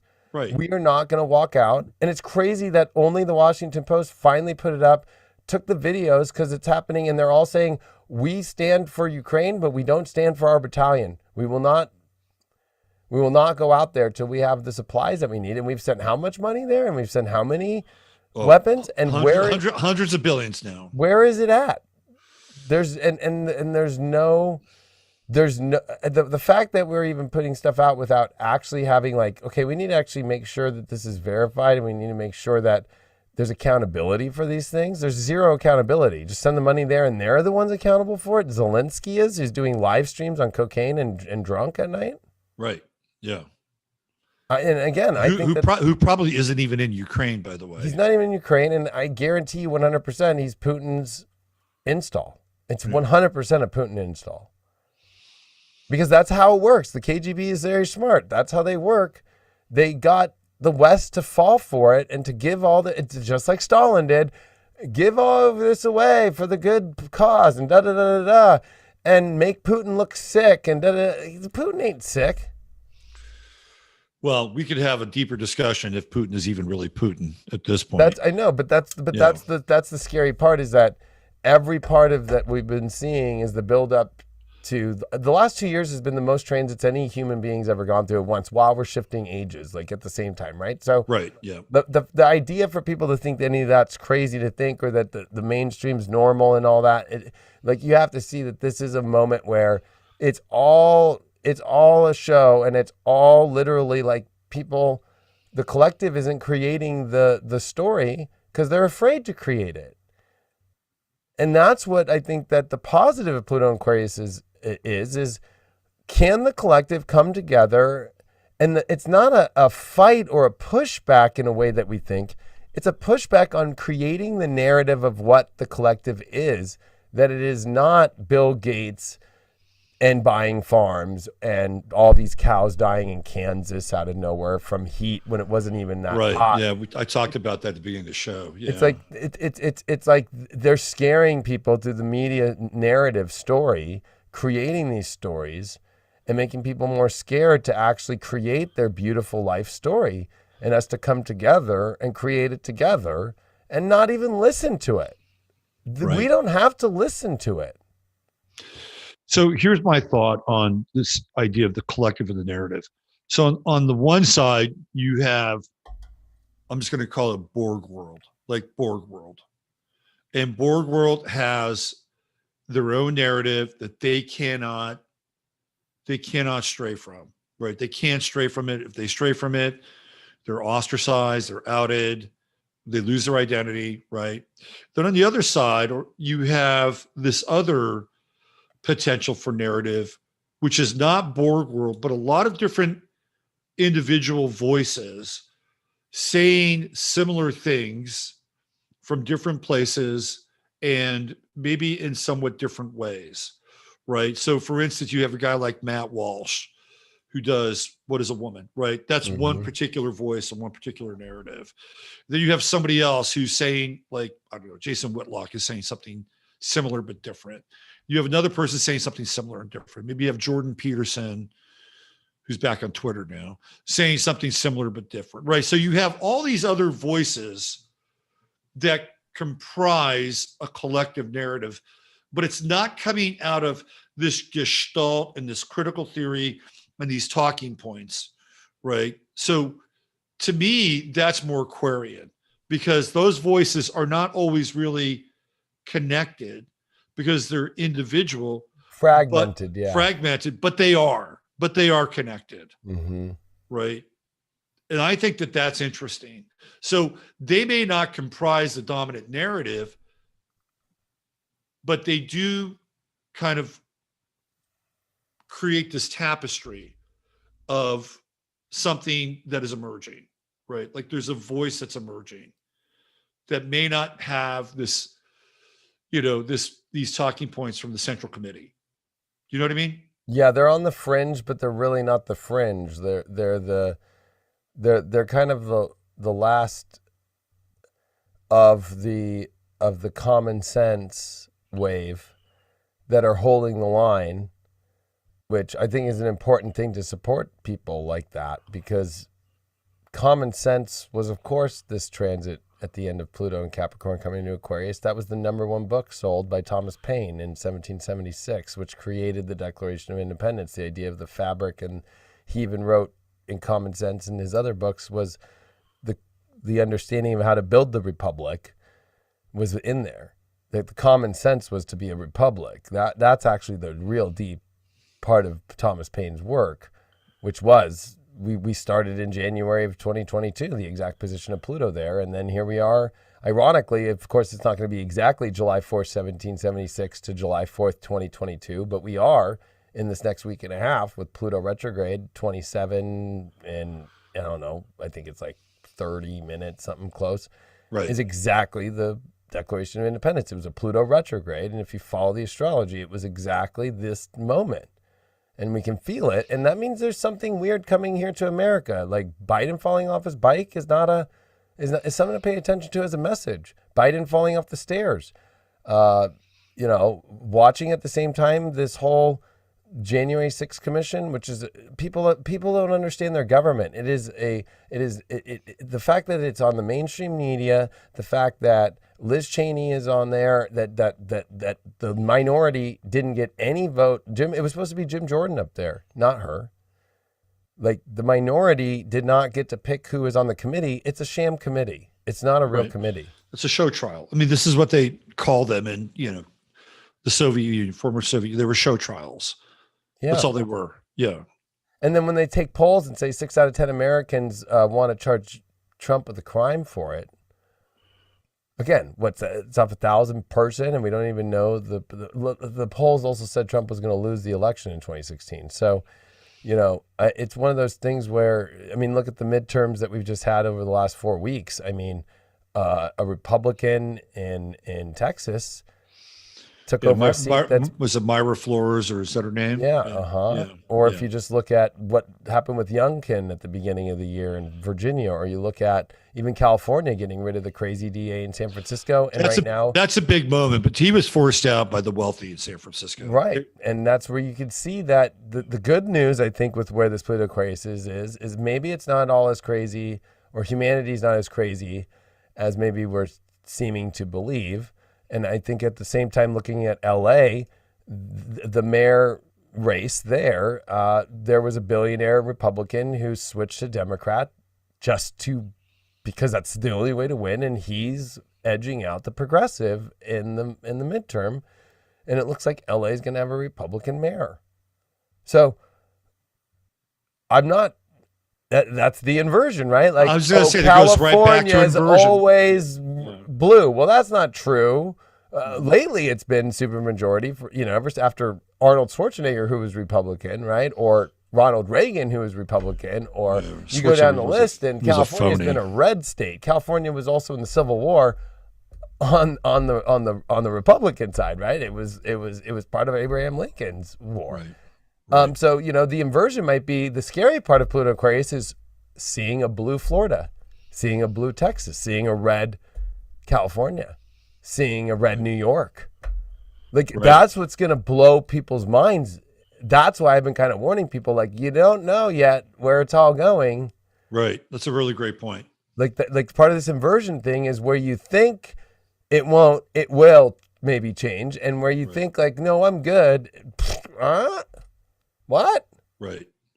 And so like that, and the fact that there's been more attacks on Texas and Florida, whether it's by weather, whether it's by, design, attacking DeSantis and attacking the children, or all these things, and or the migrations into Texas, and then even then taking the planes and putting them into Florida. Right. Yeah. They're after those two places. Absolutely. And that's a place where you have to really be aware. Whereas like I live in California and I laugh because people think it's crazy here, but it's like there's nobody here. There's nobody paying attention to it. There's nothing. You got Newsom, who's who even knows if he's around? I mean, it's a free for all here. I mean, crime's bad in LA, but everywhere else, people are all banding together. I would say Californians are more banded together in following, what feels more natural than you think. There's more Californians than any other state. So, I mean, I don't know. That's the inversion that's going to be, I think, the weirder part is what? LA is going to go Republican, and people are not going to be able to, I think, maybe accept. Well, I think the dirty secret is that in 2020, California went a lot more red than 100%. I believe was accounted for. Yeah. There's more Trump voters of 2020 than there are of, it's like 8 states or something. Right. Because there was. And I don't want to get into it here because we could get into algorithmic. Right. And I danger zones. But you know what I'm saying? I mean, it was already there. People were already inverting. Right. They were already inverting in California. But it was. Well, and the biggest inversion might be that the whole country might flip red. Well, the whole country, I believe, was already inverting. What you had is you had a minority. Right. You had a minority bum rush the process. And that's exactly what happened. So, yeah. Well, and I think the big question about the human thing too is, and I know that this is a sketchy subject, but I'm just going to play on the fringe of the 11th house. Is if we're talking about humanism and transhumanism, and not from more the sexual part, but from the genetic zone, is like the whole world just got like thrown under some really crazy, reconstruction, let's say, of RNA and DNA. What is that going to do to define humanism in Pluto and Aquarius? Because that's going to go, Pluto goes to the bottom of things. So it's going to go, when you're dealing with the nervous system, you're dealing with those systems that connect in the body, right? That Aquarius rules, and Pluto going deeper into it. Or if you look at this crazy monkeypox situation and how it's really correlated the same way that with HIV and AIDS that came out, right? How it's only in the gay population right now. Like, these are the things that Pluto, Saturn bring up. And it was the same thing that happened in the 80s.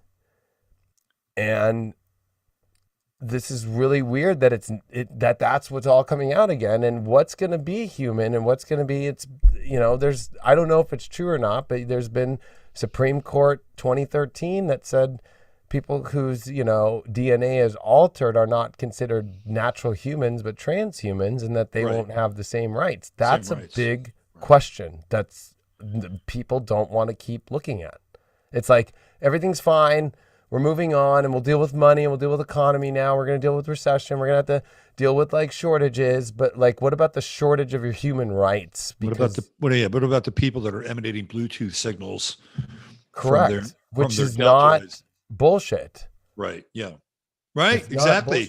And it happened in Saturn and Aquarius, where there was a concerted effort and a top-down effort to basically herd people together under, one rule of law. And that rule of law is, you're going to do this. You're not going to have a job. You're not going to be able to have Thanksgiving with your relatives or fill in the blank. Right. And that's what happened. Right. And if you didn't have it, you weren't part of that hive mind. You were not allowed in the hive, and you weren't allowed to serve the queen, which I think is ironic that the queen it just had her jubilee, right? That's right. Triple platinum, whatever she's got now. She's the longest running monarch of all time. Did you see when she lit up the double helix in the Tree of Life? Did you see that? It was so weird. It was really fucking weird. When they got her to push the button, and it was like it went off before she pushed it. Yeah. Like, and then she didn't show up the next day. Yeah. It was too much energy for her. Or even when, they had Charles up on the horse, he was all mounted up, just like she was mounted up when she took over right before, right? So like these are the weird signals that the hive mind is always connected to a bee, but it's connected to a queen bee. Yeah. And so the fact that the monarch's shifting, that's going to be the trigger point. And ironically, Pluto 0 Aquarius, when it enters at the beginning of 2023, directly squares her sun at 0 Taurus. Right. Yeah. I mean, so, I'll admit, I predicted that she would have been taken out. I thought it was going to be Uranus that took her out. No, it looks like it's going to be Pluto. Well, some people will say that. And I've been wrong with her. I've been wrong with her. Some people will say that she's already dead. Some people will say that. I mean, but it's like, I'm still going to go off like, okay, somehow that lady. No, I'm with you. Yeah. Like my grandma died at 94 and they're like 1 year apart, and she died of natural causes. And she said the week before she died that it was just like, she knew this was all BS in April of 2020, and that she can't imagine what's going to happen to her and all of like her friends and all that, and how they're making families scared of the elderly. And so she was done. She left. Those people that go through the Pluto opposition and they make it through it, a lot of times they hit 100 or past, right? Because that's really the kind of the cutoff point, is that Pluto opposition. Right. Yeah. And so, my almost, she was very like, she knew. She told me on Easter, she died the week later in April 2020, this is all fake. This is all a lie. And she knew. She's like, the fact that because I only live to be here with my family and to enjoy my family and my grandkids and my great grandkids, the fact that they're going to try and take that away from me, like that's why she naturally passed. The queen's a little different because she's got this weird control system around her that she can do whatever she wants. So she wants to be around her family, she can. Nobody sees it. It's behind closed doors. She has the ability to do whatever she wants. Right. So to me, it kind of makes sense that she's still kind of around, because if my Oma had not this crazy fake world of control try to, take over people, I know she would still be alive because she didn't want to leave. Right. Right. So, but with her, the queen, the scary part to me is that shifting of that jubilee was about the shifting. And if you think of Charles and how he's involved with everything about this new climate change stuff, to this WEF, to all this stuff, where you don't see the queen involved in any of that, right? So it's like, she's kind of like the queen that's just like, I'm just dealing with whatever the hive mind's like bringing in right now. But like Charles has already been taking over. He's already taken over duties. She already admitted that. But he won't have the crown, though. He won't have the crown. Well, that's going to be, I think, a big question to put on Aquarius is Canada, is the UK, is Australia going to accept having a monarch again? I don't think he's going to have the crown. I mean, for a long time, the prophecy was that Charles would not become king, and that it would pass to William. That William will be the king. And I've looked at William's chart. He's born on an eclipse. He's born on a solar eclipse on the summer solstice. I know. Right?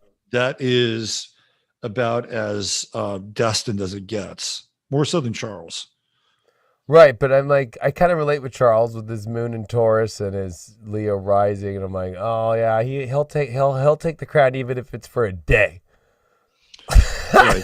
So I'm like, he's a Scorpio too, right? Right. Yep. He's Scorpio with a full moon in Taurus and Leo. I'm like, and I'm that's my whole like jam in my chart. I'm like, oh yeah, he'll take it for even if it's for a day. Right.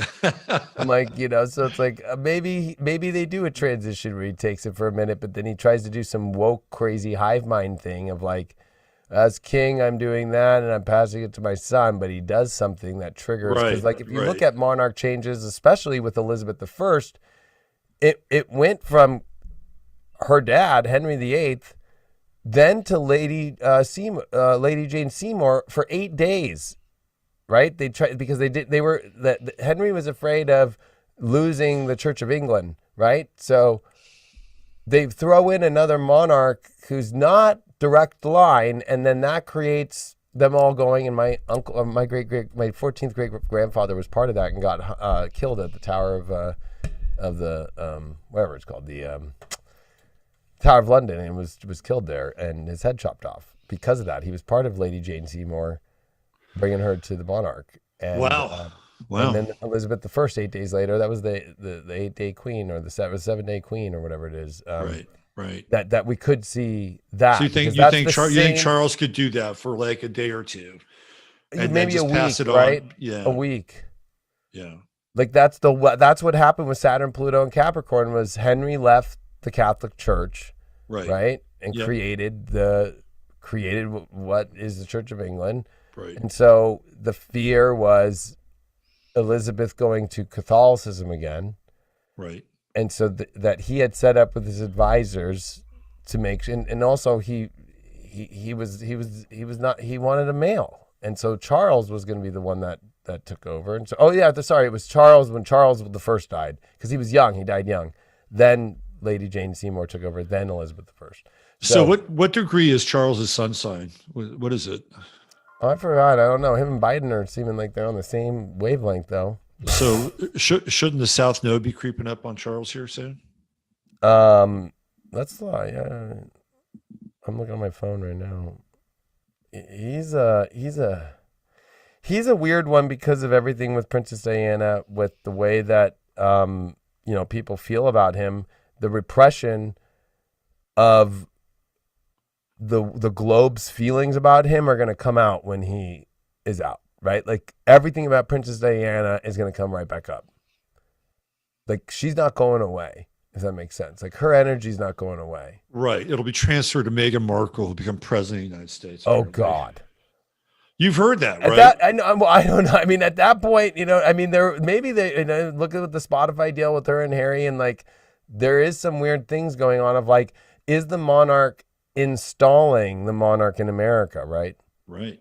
Like people don't look at it that way. Like that's such a great reality show. It's Kardashian style, right? Like, oh yeah, and then like, how they dump Kanye out and they dump this, and then they bring in Pete Davidson now, and then we're bringing in, right? It's like how they install people and exit people, and then they're trying to make like Scott Disick look like he's gay now, like, and probably he's going to turn gay, like, or even look at Bruce Jenner and what happened with him and going into becoming Caitlyn.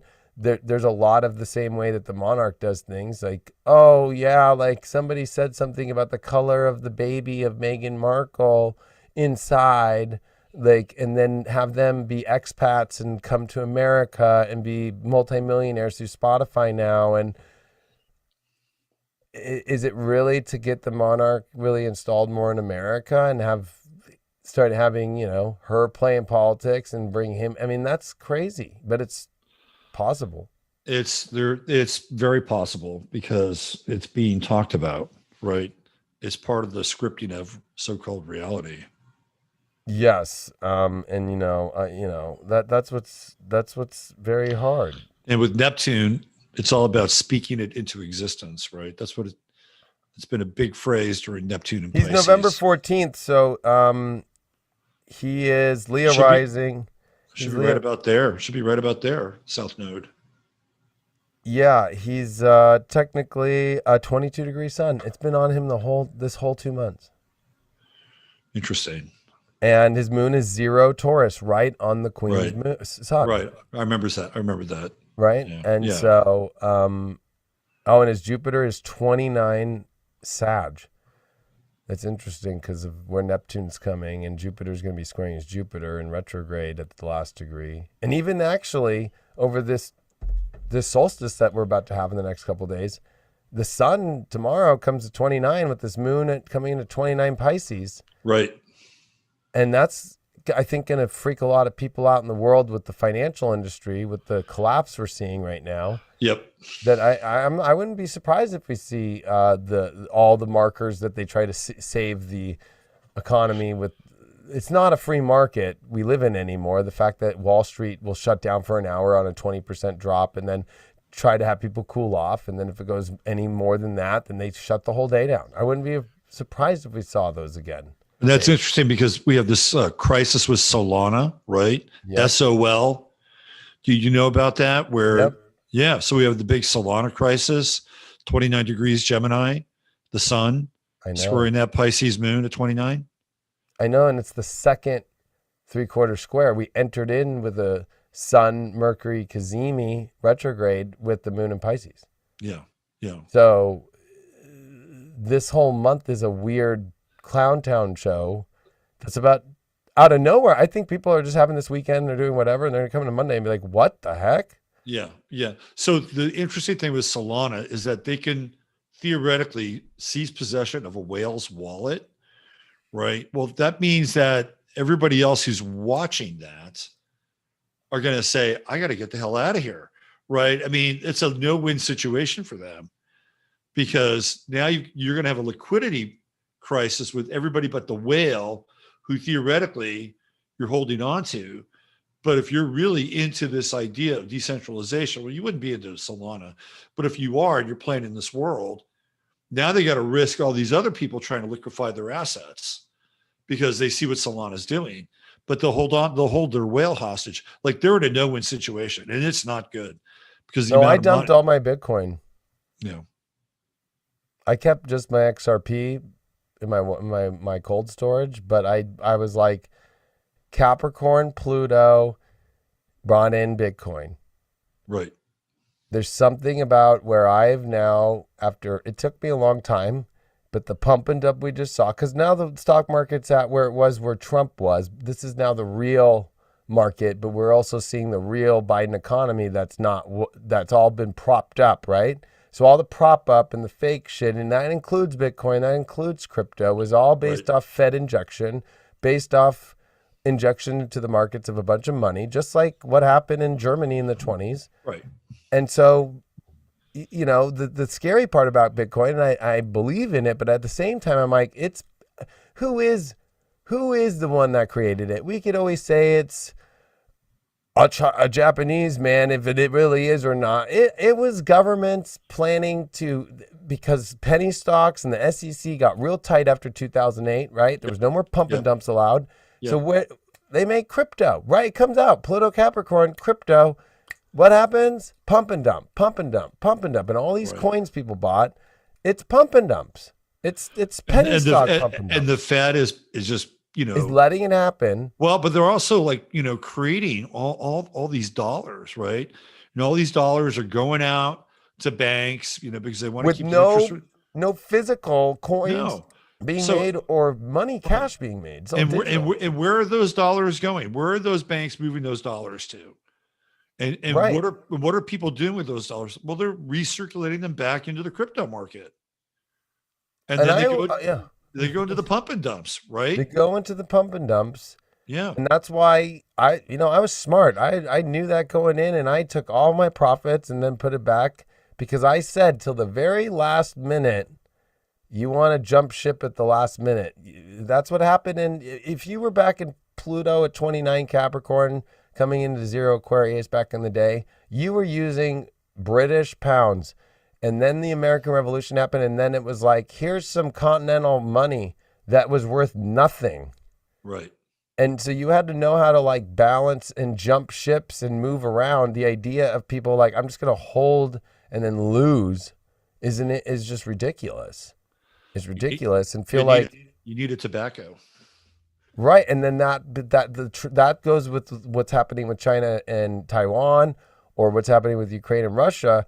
Is America had a problem with creating money because the idea that there was no tax system because of trade. It was like, no, the American people are not going to pay for America. Our trade, our goods are going to pay for it. That was the idea of our founding fathers. But the problem during the war was our ships were being used as Navy. There were merchant ships converted to Navy ships. right? And then now we're not able to trade because we're in a war with Britain, and Britain is all over the world as the big traders at that time. After the Dutch were the big traders, it was the British who had the Indies now. It was the British that had the East India trade. Like, there was all these crazy things where we weren't allowed to be part of it anymore. It's kind of like how America kind of turned into Russia in a weird way, of like being sanctioned. Like, we can't go trade. So we had a tough time, and we had Valley Forge, and that's Pluto Zero Aquarius, is Valley Forge, and no food and malnutrition and a bunch of troops dying, and Washington having to go through a dark winter with not a lot of stuff. And it's weird that that's what Biden says is a dark winter. That's exactly the words that came out of the mouth of George Washington at Valley Forge. And I have George Washington's memoir book that his adopted son brought out in 1857, the first version of his actual memoirs and his actual book. It took that long for the word to get out of what Washington was thinking in his life, what he was thinking about during the war, what he was thinking as a British captain, what he was thinking about all before it. And when you go into it all, it's everything we're all feeling right now. Right. And of course, the big prophecy, the great prophecy of Washington as well. Correct. But when he goes into the trade and the money part of it, I mean, people don't realize it was a fiasco, and you have to learn how to know when to jump the right place at the right moment, and the idea of sitting and just taking bad hits, like, or feeling like you're going to miss the boat if you don't sell your crypto or stuff like the crypto community with South Node and Scorpio. It's not about investments. It's about what you're contributing to the collective right now is valuable. That's what Taurus is about. Your farm. You don't care about the other person's farm. You don't care about, an investment for a bigger tractor if you don't need one.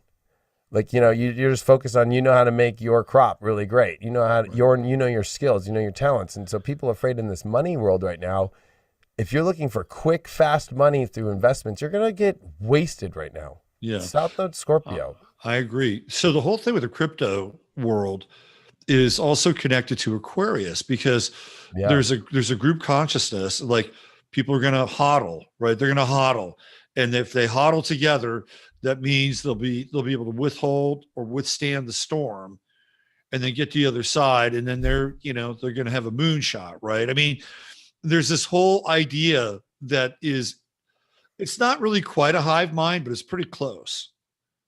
Right. It is a hive mind, and it's actually connected through Discord, which I think is a weird name for a service, right, and a server, right? It's like there's a collective hive mind Discord that people are connected to, and if you read the chats on TradingView or anything, like, nobody's ever got the same opinion. They're all fighting, like the hodlers and the bears and the bulls are fighting.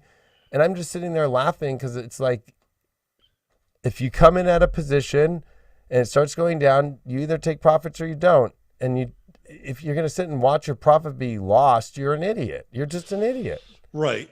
But there's also this thing where, people believe through the application of their will and being enthusiastic about something that they can pump that thing, right? It's one of those group exercises where, it's almost like they're looking for a religion, right? They're looking for some kind of financial salvation, but also, kind of a strange disconnected connection with others through this spirit, this animate spirit that this coin represents, right? And sometimes it works. Like, Masaki is a really good friend of mine, and, he really got on board Doge, and he got on board Shiba. And he did, I'd say remarkably well on that. But there were a lot of other people who were there at the same time who had this spirit, right? This almost like team spirit with this thing. It's like there's like Team Litecoin and Team Doge and Team Shiba and or Team even XRP. GameStop, revolution. That was all part of it early on, right? It was early on with that stuff. It's really interesting. Yeah, and I think if we just study history and Pluto and Aquarius, like, the idea of the store of value of, let's say, cryptos today, I'm sorry to say, what are you going to convert it to? And are we going to be able to really, with the way the internet works today and with all these things, and like, let's say are you even going to be able to exchange it or move it the way you think it is, with the way that we're having, not only supply chains issues with computers and computer chips, but we're also having the worst moment in life when it comes to who can be able to access certain areas of the internet that is coming up.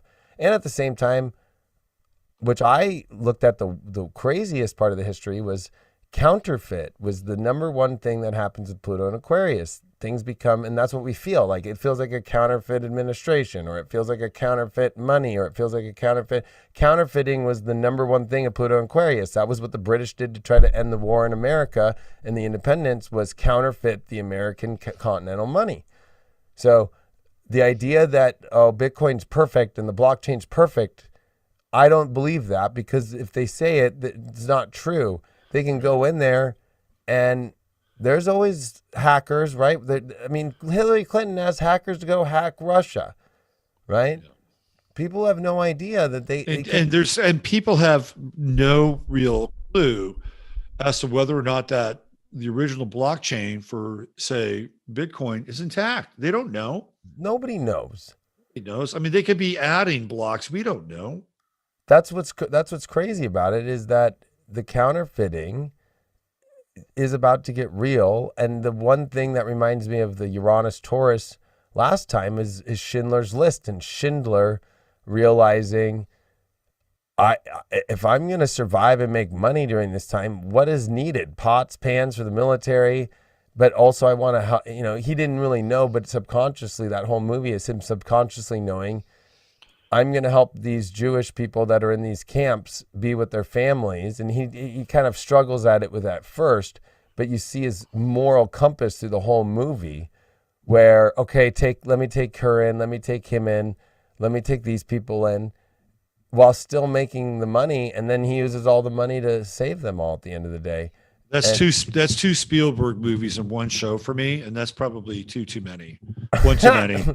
Well, I just think too many. I think it's one of those things, though, that I've. No, I hear where you're coming from. I think there's a different side to Schindler, but I don't want to get into him right now. We don't have to. I'm just saying that it's the Uranus Taurus thing. I understand the analogy for sure. I get the analogy.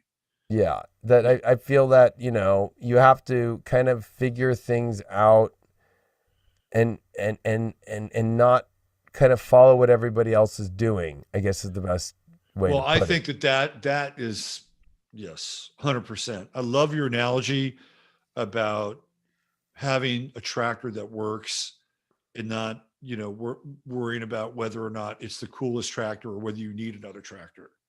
Right. Yeah. That's an analogy is right there. Super not greedy. It's when the dark side of Taurus is greed, which you see. I mean, they have the greed index, right? Or the fear index in all markets. Yeah. And right now it's fear, but a Taurus doesn't fear its crop. It knows the rain will come. It knows its oxes will handle we'll deal with this. And it doesn't trip out. And right. Like, that's where people have to realize that the money markets, like, stop looking for fast, quick money. Taurus is about huge returns off stableness of staying on your value and what you are good at. Right. And that's where God's going to pay you right now, is by staying and creating something, especially with the Aquarius squares. It's like, what are you contributing that's great for humanity that actually is not part of this Jupiter-Neptune bullshit out there in the media? Right. Yeah. Yeah. Yeah. I think that's money in the bank, as they say. Yeah. And I think to kind of finish what our thought originally of the positive stuff of this transit is, it's really about this unification, which I know is such a easy word to say, but it really is us finding a way to get through if we all took the Jupiter-Neptune cycle and we all understood it as a collective, like, this is a movie that's trying to program the collective, which this is not our collective story. And we all come together and find ways to unify. That's where Uranus is at its strength, is Scorpio, right? It's exalted there. It's where it's so strong. Yep. Yeah. And because when there's one centralized, powerful understanding of change that wants to happen, to come together, it's unstoppable. But when Right. everybody's values are split up and not coming together, which Uranus and Taurus does, it's what creates division. It's what creates wars. It's what creates us to not even fight back. I mean, I can't even believe, if I look at history, because I wasn't around for World War II, how people didn't stand up to say no to a lot of the things that happened or ask questions. Or my biggest question is, if there was concentration camps, why didn't the Allies send through Europe a whole team to go unlock those camps? They waited till after they got Germany and after they stole all the scientists, and after that, then they liberated them. And actually, a lot of you, I hate to use Schindler's List, but at the very end, right, just the Germans just walked away from the camps. It wasn't like they were liberated. Well, have you seen the swimming pools at Auschwitz? Yeah, I have. It's like, I don't know. You know, they got swimming pools there. And they said, well, that was for the officers. I don't know. A lot of women hanging out around those swimming pools at Auschwitz. That's a lot like JFK and a lot of the interns at the pool. Yeah. Oh, wait, there's no more pool at the White House anymore after JFK. I forgot about that. Well, didn't Johnson indulge in the pool? I think he had a pool moment or two. I'm sure he did, but I'm sure that it was such a disgrace for humanity of having Johnson in a pool that we just were like, okay, we're done.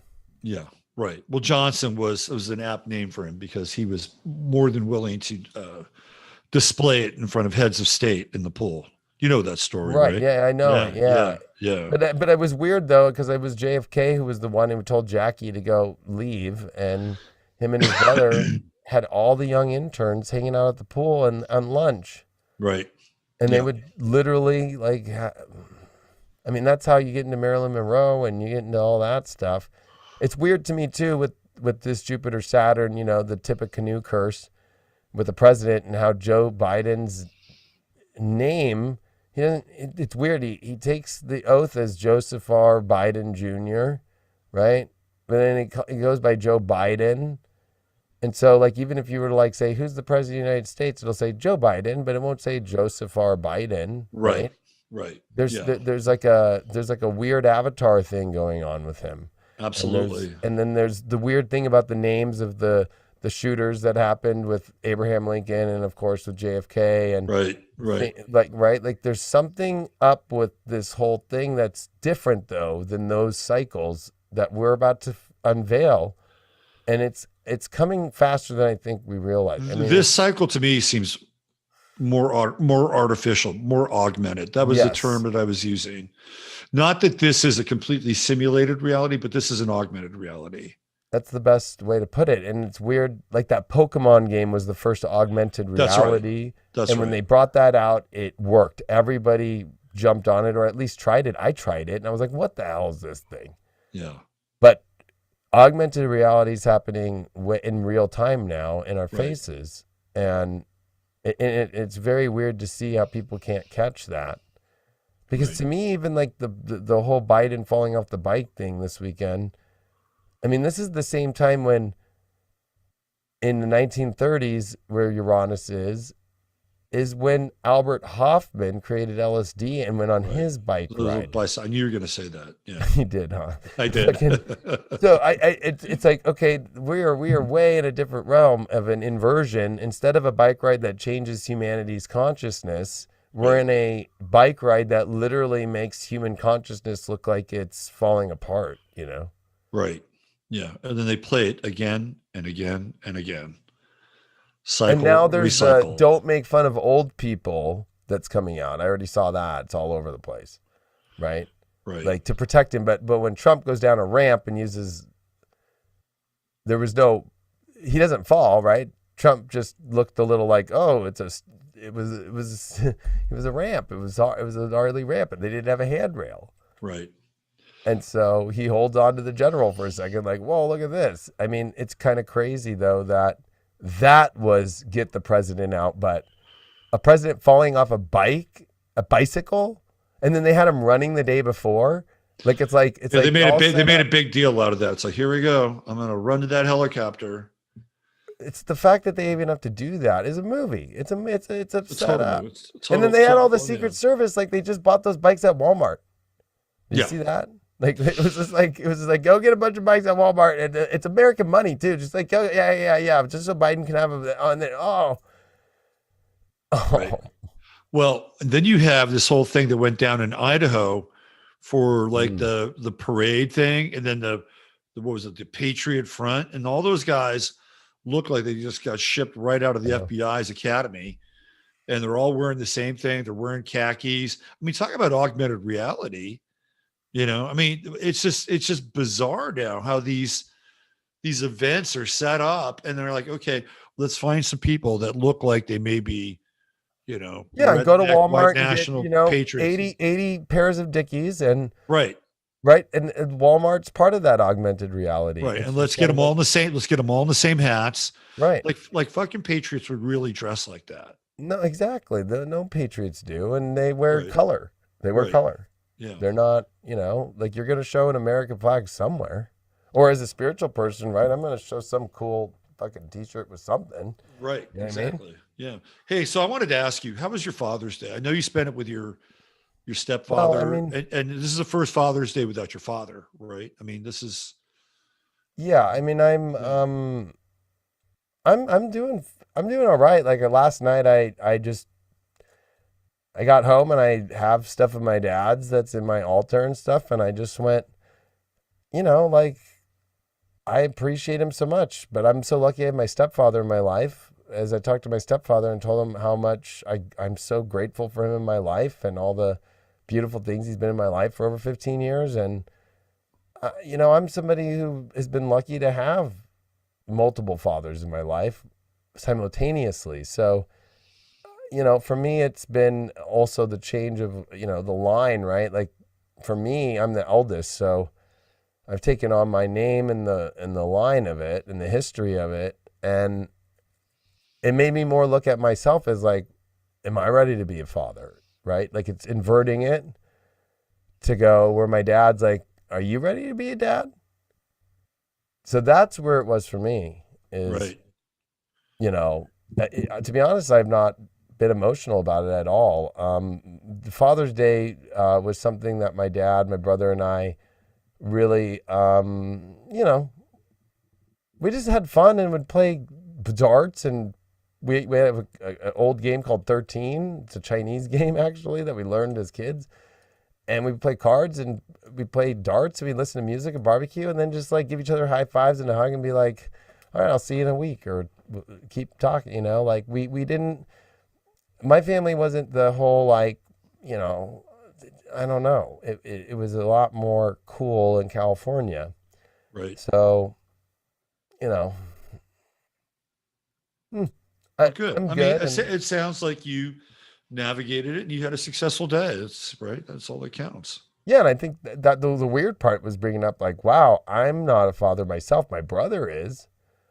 So, it's a big deal watching my brother. I feel more for my brother having my dad gone now that he has a son, and that he didn't get much time with my my nephew, which would have been my dad's grandson, right? Like that's who it puts my energy towards supporting my brother more and thinking for my brother, because for me, I mean, I was telling my cousin this morning.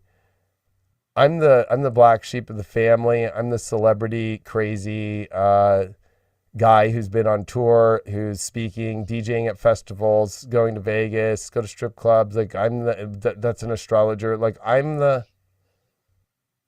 normal. So I already have been that weirdo. So, and my dad was cool with that. So it's like, to me, I'm kind of like, well, I'm already the weirdo of the family, right? I'm already living my own like crazy life. So right. So would you want to bring a kid into this world now? Yeah, I wouldn't be afraid. I think that's part of the Pluto Aquarius thing is if we're going to be afraid of bringing kids into the world, we have a problem. And that's only within yourself. I agree with you. That's only within yourself, right? Like there's a million ways to navigate this. I'm already seeing it with my nephew. My nephew has not had to go through any of the crazy stuff that's out there because my brother and our family chooses to not follow any of those narratives and treat him like a man and treat him like a boy. And he's a monster truck addict and he's a gravedigger addict, and he's having the time of his life as a 2-year-old, and not even thinking, doesn't even know this world yet because we're not showing it to him, and we're not letting him go into it. Yeah. My kid went through that. My kid went through that phase. Gravedigger, gravedigger, monster mutt, and all that stuff. I love it though. It's so fun. He's loving it. Yeah. I took him to a monster truck event at the Oakland Coliseum, and it had rained. So the monster trucks were doing these like 20-foot rooster tails, man. It was awesome. It was great. It was a great memory. Yeah. And I think, so for me, I'm not afraid at all. I think what's hard though, if we're going to bring up the gender stuff, is there's not a lot of the masculine left to, like, I got to this job and position because, to be honest with you, I didn't want to be a loser.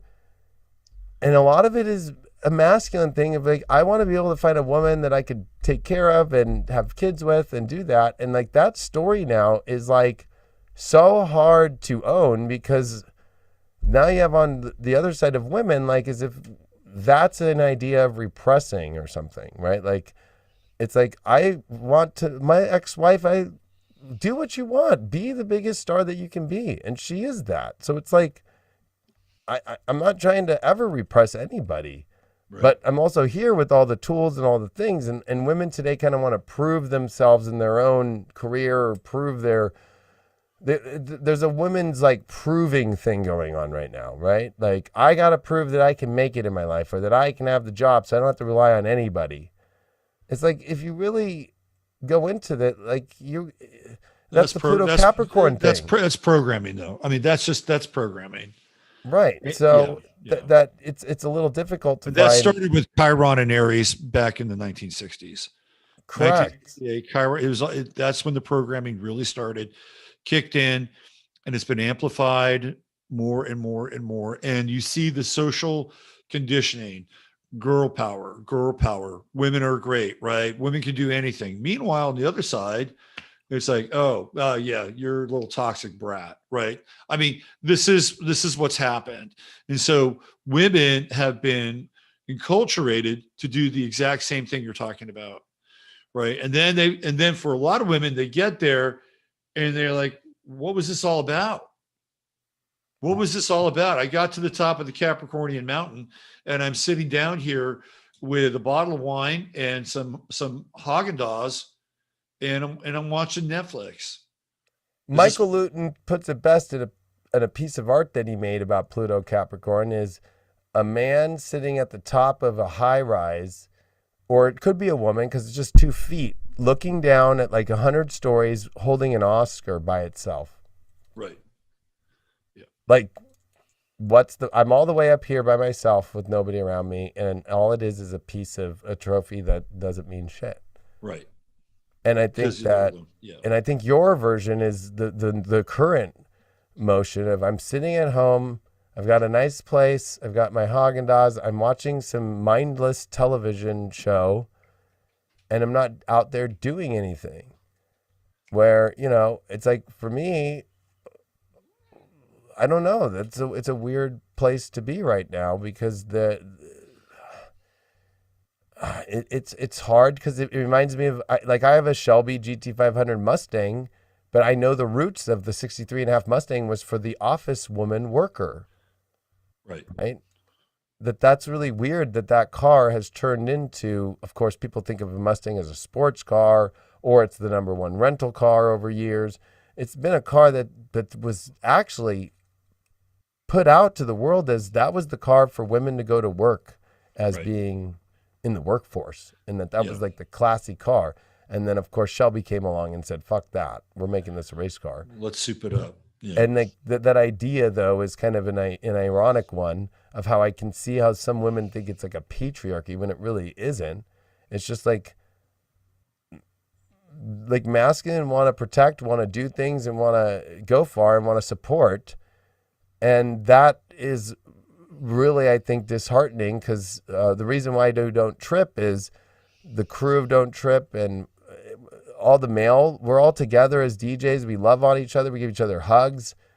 And the feminine energy is in that motion all the time, right? On the dance floor or DJs. And we're trying to show that the masculine can be together with and the feminine and all be in balance, right? Like there's that balance, right? Like it's not like you're the DJ and I'm not, and the energy of masculine that can get really weird. It's like we support each other, and we support each other publicly on the stage, and we support each other throughout the whole event, and there's love throughout the whole event. And that's really where I think this Aquarian new age is coming, it's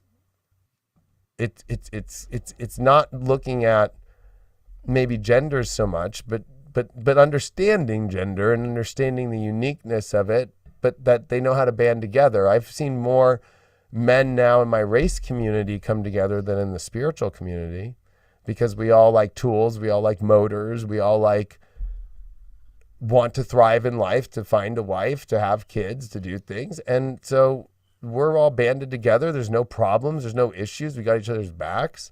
Right. You know, I was just at Disclosure Fest. It was great, though, because it was the first time since this whole last 2 years where there was energy in LA that was putting out a conscious message of bringing the good energy and the love energy to LA without it being too woke or weird. It was very positive, and it was very gritting the energy, and whether it was sound healing or talks or music about, you know, human rights and people coming together, and there was no political weird stuff, and it was beautiful. So I'm really seeing these newer style of ways of festivals coming out. The Coachellas and the mainstream stuff is not going to work. It's not going to work. The EDCs and in Vegas and all that, like they're not intentional.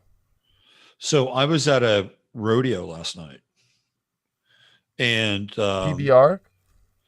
No, it's we have a peach festival rodeo here. Oh wow! In town, because this area is known for its peaches, and they have the peach queen, really, the crowning of the peach queen. But the rodeo event is legit. Like it is a everything they do goes to the standings, right? There's cash prizes.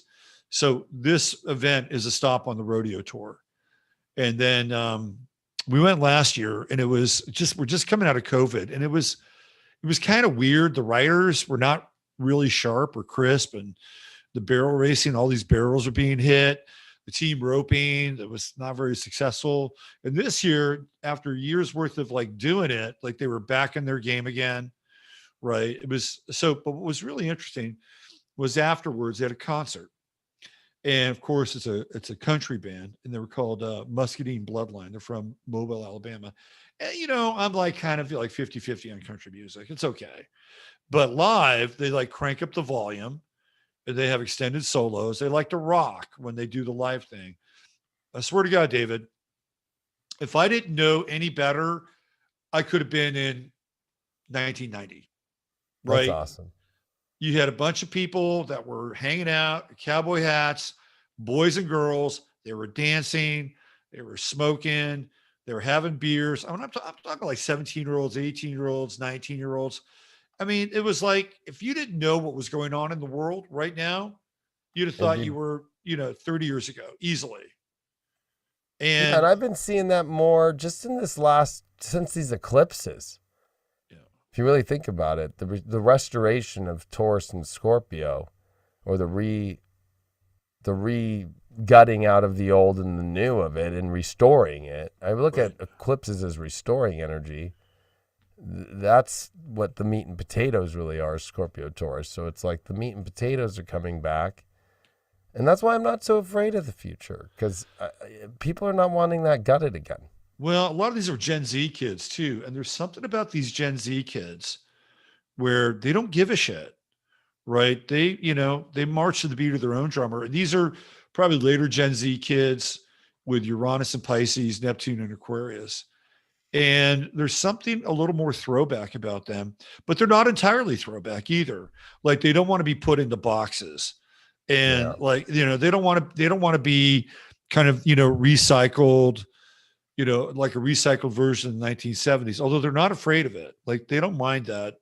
That's why Stranger Things is really big with Gen Z kids, because they tap into that kind of like late 70s, early 80s zeitgeist. Mm-hmm. But they have their own identity and their independent thinking, which even though 20% of them may be more, officially trans than say the other generations that preceded them, even I would say that 20% are probably trying to think through their thing. I mean, I'm going to give them the benefit of the doubt of that. But the other 80% or the majority of the Gen Z kids that I meet, I look at them, I say, I think, ultimately we're in good hands, because these are kids that want to think for themselves. They're not going to follow some, party line. And I like them. They're really smart too. They're really, and I think they'll follow like the revolution. I think they'll follow an idea and a belief system that they believe. They just haven't found out what that is yet, which I feel Pluto and Aquarius is going to drop. Yeah, I think so too. Right?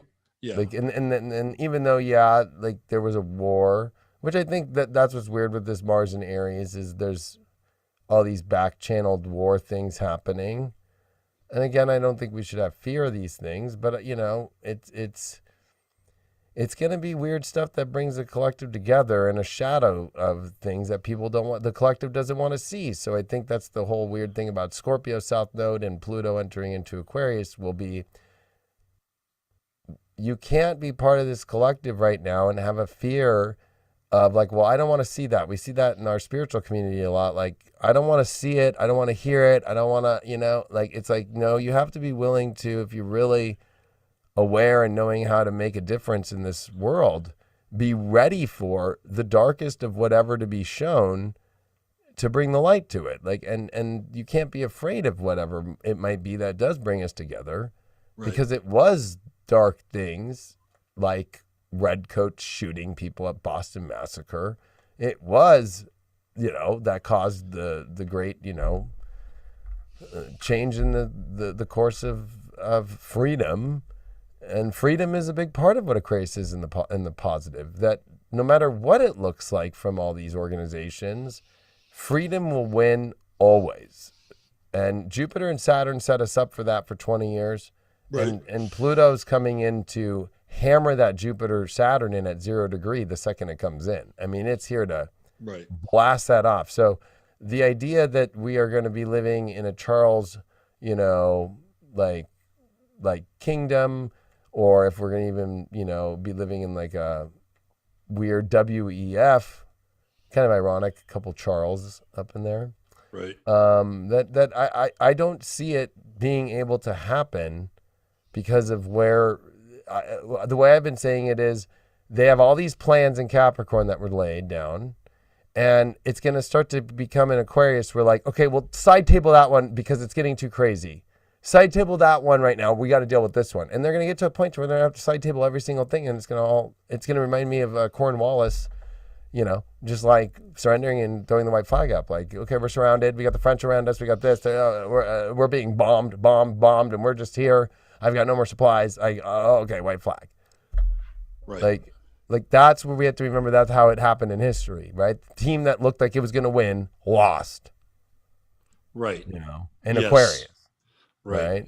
Exactly. And so the idea I'm with you on this, man. I'm totally with you on this. The idea that we think that, what we're seeing in America or what we're seeing in the world, that's going to win. If you look at China too, and they try to scare us with those pictures now of their military and their I will admit it as a Navyman, to see that they are so smart to have a drone battleship / drone aircraft carrier, right? Like they've got that. We don't have that. And that's what they just launched like about a month ago, right? To do these crazy swarm drone fucking strikes now anywhere that they want using ships to get them there. Yep. That's scary. But at the same time, that reminds me of the Bismarck in World War II that Hitler had, the greatest battleship that did get taken down by the British because of a rudder they struck the rudder and then it couldn't move. It had a weak spot. Right. And the Bismarck was something I was obsessed with as a kid. I loved that ship. It was a beautiful Nazi ship and it had everything ready to go. The biggest guns, the best sailors on there. And it was the rudder that got hit by one of the HMSs, I forgot which one, and it just sat there and they couldn't do anything, and they just bombed the crap out of it and blew down. So we have to remember there's those in Aquarius, there's in Pluto. Pluto's going to go down and find that one spot that doesn't connect as great as you think, and that Absolutely. can just be the Achilles heel, because it rules the heels, right, and the ankles, right? There's a Pluto in Aquarius is the Achilles heel. Yep. That will buckle. Yeah. Right? Like, oh my God, right? Like that's what happened in Troy. Like that's the Achilles in his heel. Right. Right? That took the greatest warrior down. It's like the greatest thing that you think will win will not. There's always an Achilles heel to take something down that you don't know. I mean, Biden obviously, geez, he can't even hang on a bike, so I'm not that afraid. Yeah, I think the Achilles heel for the drones is probably Rick Astley. You have to find the right Rick Astley song and hit the drones. Or our pole shift that's affecting GPS systems for the last 3 years, that they have to keep recalibrating it all the time. Right. So like drones are based off GPS. And so the idea that, oh my gosh, well, the day they could be doing a crazy drone strike, the poles shift a little. And, you know, I mean, it's happened to all of us. You're on your GPS and now you're on the street next door. Right. Yeah. No, I think if they hit the drones with the Rick Astley. Yeah. We just have to play that over and over again. Right. That'll disable the Or drone. even if they have the batteries. Russia's the one holding all the nickel right now in the world. So the idea of this Green New Deal that people are afraid about, it's like, you think Russia's going to trade nickel? 90% of those electric batteries are nickel, and Russia has the majority of the nickel. So It's crazy for people to think that this Green New Deal is going to work, or that we're going to go to all electric cars right now. They're all throwing up all these shows, and they're playing with gas prices too. And that's Jupiter and Neptune and Pisces. That's always inflation of oil and always overinflation of gasoline and stuff like that. Yeah. Like once Jupiter next year, this oil thing, people are gonna start saying no, sorry, you know. Right. And especially if things are shifting here in the midterms, it might be such a red wave that the president will not be able to get anything through. Like and Congress. Well, they don't need to though. They don't need to get anything through now. They just do executive orders, and they just have a bullshit war, and then they just start throwing money at the war because it's one, you know, a massive virtue signal that everybody theoretically agrees upon. I mean, that part of the system is over. I mean, I feel like in 2020. When on March 13th, when Trump made that executive order and signed the paperwork, we decoupled. We are no longer a country. I'm sorry. We're no longer a country, right? So they don't really need to go through the process that they've had to go through for a couple of 100 years or change, right? Now they just, whoever is, you know, the resident, and that is really up for grabs at this point. They just have to have a crisis, and then they just have to throw money at it. And then everybody in Congress goes, okay, it's a crisis. We need to throw money at this. I mean, that's where it's at now. There is no real due process anymore. No, but I know this might be kind of an interesting way of putting it, but because these Jupiter, Neptune, Pisces times brought up the Civil War, and because if you're looking at our politics, the fact that they say, okay, the Republican Party is changing to Trump's party or MAGA, right? It's like, okay, that's kind of a good sign, because the party that changed was the Whig Party to the Republican Party, right? It's the Democrats that want to hold the party to stay the same way. Same thing turned into a breakup of North and Southern Democrats, which it was the Southern Democrats that seceded from the Union, and that broke the whole entire Democratic Party apart. You're seeing that with the left-wing progressive Democrats and a very small majority of centralists in the Democratic Party, whereas you're seeing the old Republican Party, the old Bush, the old Reagan, even though I think Reagan has a little bit, because Make America Great Again was actually Reagan. That's what's so funny. Yeah. But there is a Reaganistic / Trumpish Republicans shifting to this MAGA party, which is now it's ultra mega thanks to Joe Biden, right? It's ultra mega, right? There's your inversion. It's like, oh well, hey, guess what? We just got rebranded. Thanks. Right, but that's where it's not the way the January 6th Commission or anything that's happening is scared because they know if there actually was, which I don't think it's crazy to think that if you see the midterms right now and they're all tripping out that it's all Trump/MAGA Republicans that are winning these primaries and that are even in places where they don't believe it's going to happen and it's happening, that Congress could actually come in and actually hold accountable the executive branch like the way it's meant to be with Pluto and Aquarius of a republic and individual states' rights and individuals that represent us that are going to hold the executive accountable for the first time in 100 years, let's say. Well, I would say since after I think our last real good president was probably Theodore Roosevelt. I think after that, you start getting into, the weirdness that we see. And he was a Republican. And I think that's the Whig Party. Did Roosevelt take over for McKinley when McKinley was shot? Mm-hmm. See, that whole thing 1920 is really weird. when McKinley was shot. McKinley is shot, and he's that's a weird thing, man. At the Temple of Music Saturn thing, right? Yeah. Like that's the weird thing is that the fact of the history is that the party that's changing its name wins. The party that's trying to hold its name loses, and that's the Democrats trying to hold their shit together and won't shift. Right. Whereas, except Shifty Shift, but but like, I hate him. But it's like that's the craziness we're seeing in the. It's not crazy. It's not crazy to see the Whig Party and the Liz Cheneys and all that holding the Whigs, holding the Republican old school like. It's kind of funny, right? It's a elephant. Like, Make America Great Again is like the American flag, I guess you could call it, right? It's like shifting the parties, and the old kind of Republican is no longer valid.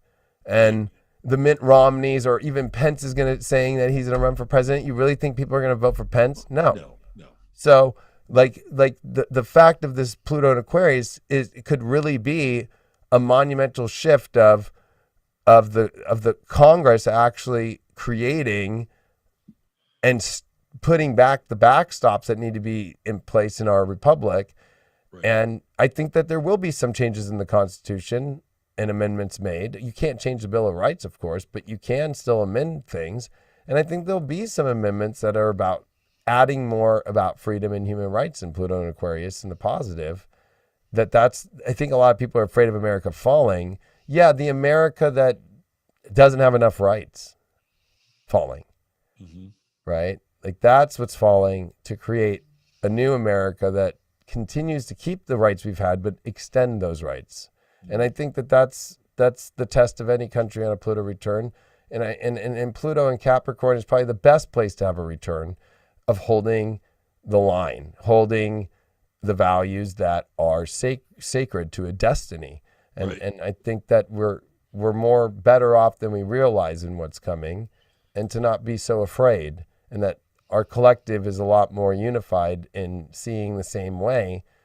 And it's the media that's creating the synopsis that if you are for this Republican new party, that you're bad.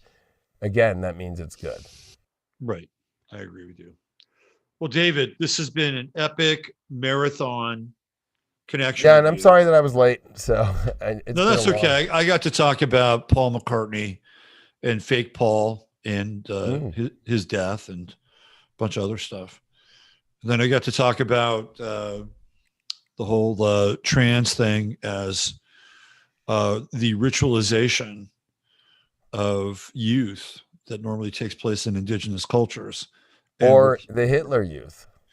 The Hitler Youth. Yeah, no, I'm thinking about really what that was nationalistic, but it's almost like individual nationalism. Well, yeah. I mean, I'm just looking at like augmentation of body, right? Body augmentation. Whether you have that was like the Aryan race of the Hitler's Aryan, right? It's like trans is becoming for children like that. it's inverted, right? So it's not about one race, but it's about inverted. Yeah. It's about the opposite of that, which would be all races. But the more trans you become, the more special you are. The more Aryan you became, the more SS Hitler Youth you became, in your SS Hitler fucking right. So you're talking about groupthink, really, is really correct. It's groupthink. Yeah. All right. So shall we tell people about our event that's coming up here? Is this a good time to? All right. So most people who watch my channel know that every year in October for the last 3 years, I've had an event in the Hill Country, and mostly my people, but a few other people drop in to attend this 3-day event. Well, David is going to be present. Yes. This year, and it's going to be in October, and it's going to start. People show up on the 13th. That's here in the Hill Country, Kerrville, Texas. 13th, the 14th, 15th, and 16th. So basically, Friday the 14th, we have my Friday Farcast, which I do. It's a live show. We also get together. We have kind of a meet and greet, and then Saturday, it is the meat and potatoes. We have our guest speaker do some cool shit. So David's going to be on the roster this year. And then we're going to figure out what other kind of activities we can have on that Saturday. And then David is going to spin. Well, not spin. You create music. You don't just like mess around and mix records. Yeah, we're going to have a great time. Right. So that's going to be on Saturday night. Sunday, little recovery day by the pool. And then we got some other cool events planned. That's all going to be here in Kerrville, Texas. And I'm going to have a link tomorrow for rooms. Yeah, and we all really want to get together because I feel like I'm so excited to be part of this with you, Robert, because it really is about this collective and us coming together. And during that time, we're gonna feel what Pluto and Aquarius is going to start to bring out with Pluto coming direct in October. Yeah. But really, we're all going to want to start to be together and to really include each other in how we're all going to start to figure out this new future for us all. Yeah. And I feel like doing it with you, Robert, is such an honor. And the people that do watch us and who want to come together and be part of something where we're all coming together and really doing the work and setting the intention correct is so important. And also while having a really beautiful time and enjoying each other as people and really uplifting all of our spirits for these amazing times that are forward that we're going to create, opposed to being afraid. Right. Absolutely. And it happens during Libra. So it's usually a pretty mellow, pretty balanced, pretty aesthetic experience. People just getting to know each other and enjoy one another's company. So I'm going to have a link for the rooms at the hotel, which will be available tomorrow. Right. And then you and I will get together and we'll figure out some of the pricing and stuff, and we'll nail that down. Yeah, it's perfect because I'll be jet skiing, I think, until the 8th or 9th in Havasu, and then I'll be heading out to Texas. So it's perfect. I'm already halfway there. It's going to be great, man. It's going to be totally great. I'm so excited, especially because I just did a bunch of talks and was just gone. And like, this is my next big thing that I'm doing event-wise that I want to go to and I want to be part of. Yeah. And it's going to be great to be able to rap with you and rap with everyone else about astrology and the future. And I know that there's a lot of activities we've been talking about to bring people together. That's going to be really exciting. Yeah. And the weather that time of year in Texas is fantastic. Awesome. Yeah. And there's something about Libra season to me that's one of the most beautiful times to get together. And it's really the harvest season. And it's the beautiful part of it that really brings people together and prepares us for not going into a dark winter, but really prepares us for going into a new season of what this collective is going to be about. Yeah. And people always seem to return to their lives energized and connected, and new relationships form out of this whole experience, which has been really great to watch. So, and then you've got, your people and your group who want to come hang out, and it's going to be a really great co-mingling. I mean, we got 651 people here right now with us live. So wow, that's great. That's really great. I mean, This is definitely going to be something you're not going to. There's no cooler place to do astrology than this event. Like, and hang out and all have a great time. Robert is quite the guy to know as a friend, and one of the most fun people I've ever been friends with in my whole life. And I just feel like we're going to have the best time ever. Yeah, it's going to be great. Totally great. And so I'll have more information on the rooms and the link for the rooms. And, I think they're going to go fast. Now, here's what can happen. If we sell out of rooms, that doesn't mean that you can't come. It's going to happen. Right. Doesn't mean you can't come, because there are Airbnbs and there are other hotels in the area. Right. But we will have the majority of our activities at this one hotel called the Inn of the Hills. I've been there for the last 3 years. The staff is great. The food is really, really good. And it's just kind of a classic, laid back, kind of 1970s kind of vibe, a little bit of a throwback. It's very relaxing. So if you can't get a room, doesn't mean you can't come. And everything around the hotel is pretty close. So it's not like you're going to be out in the hinterlands and, have to drive into the event. So anyway, we'll have more information on that. The link for the rooms will happen tomorrow. I'll have it. I'll put it up on my websites. And and so for people know, right, that's like what? It's like 30, 40 minutes like southwest of Austin, something like that? So it is the closest airport, if you're going to fly in, would be San Antonio. And that's it's about 55 miles away. Okay. Austin is about 75 miles away. Right. And some people double up and share rooms. There's some single rooms. We should create a Telegram group. I just did that for Don't Trip, where people were able to get together. Let's do it. People roomed together, and it worked out so great, and had the best time ever. I have an 11th house group on Telegram. Awesome. And we could use that, or we can we'll use that. Yeah. So anyway, I'll put that in the description of the show. And then you can just jump in and people can connect. And if you want to drive in or share a room with somebody, you can probably work that out. Yeah. Or some people are saying RVs. I'm sure there's an RV campground within 10 there to is 20 one. miles. There is one. No, there's one about 4 miles away. Okay. Yeah. So if you're going to RV it, go to that's what I'm doing. I'll be at the RV park. So. Right. Yeah. But that doesn't mean you're coming in my RV and nowhere, but. I love RVing. I just RV'd in Vegas for 2 days. RVing is great. I was like, why am I driving to Vegas and getting hotel rooms when I have my RV? It was so great. Yeah. It's you just hang out with other RVers, right? And yeah, it was so much fun. Like Brian and I had the time of our lives. He had never been to Vegas as an adult. I'm like, are you serious? And I'm like, you don't know who you're going to Vegas with. You know what I mean? Like, I showed him Vegas. You know what I mean? All right. Cool. So. Yeah, man. All right. I'm going to let you get back to your Yep. Happy Father's Day to you, Robert. Thank you're you. An amazing dad, and you're amazing, brother in this collective understanding. And your work has been impeccable over the decades. And I appreciate you very much, and all the people I've met through you too. And thank you for having me on your channel. It's just always been such a blessing, and so many people look forward to it.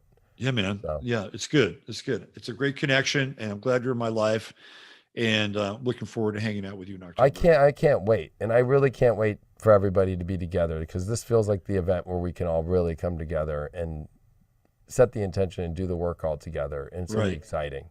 Yeah, and just like go back into your life, like, screaming at the world, but in a good way. Oh, totally. Yeah, in a really good way. Yeah. All right, David. I love you, man. Love you, brother. Love everyone. Take care. Yeah. Have a great night, and we'll talk soon. Bye. All right. Bye, everybody. Have a good night.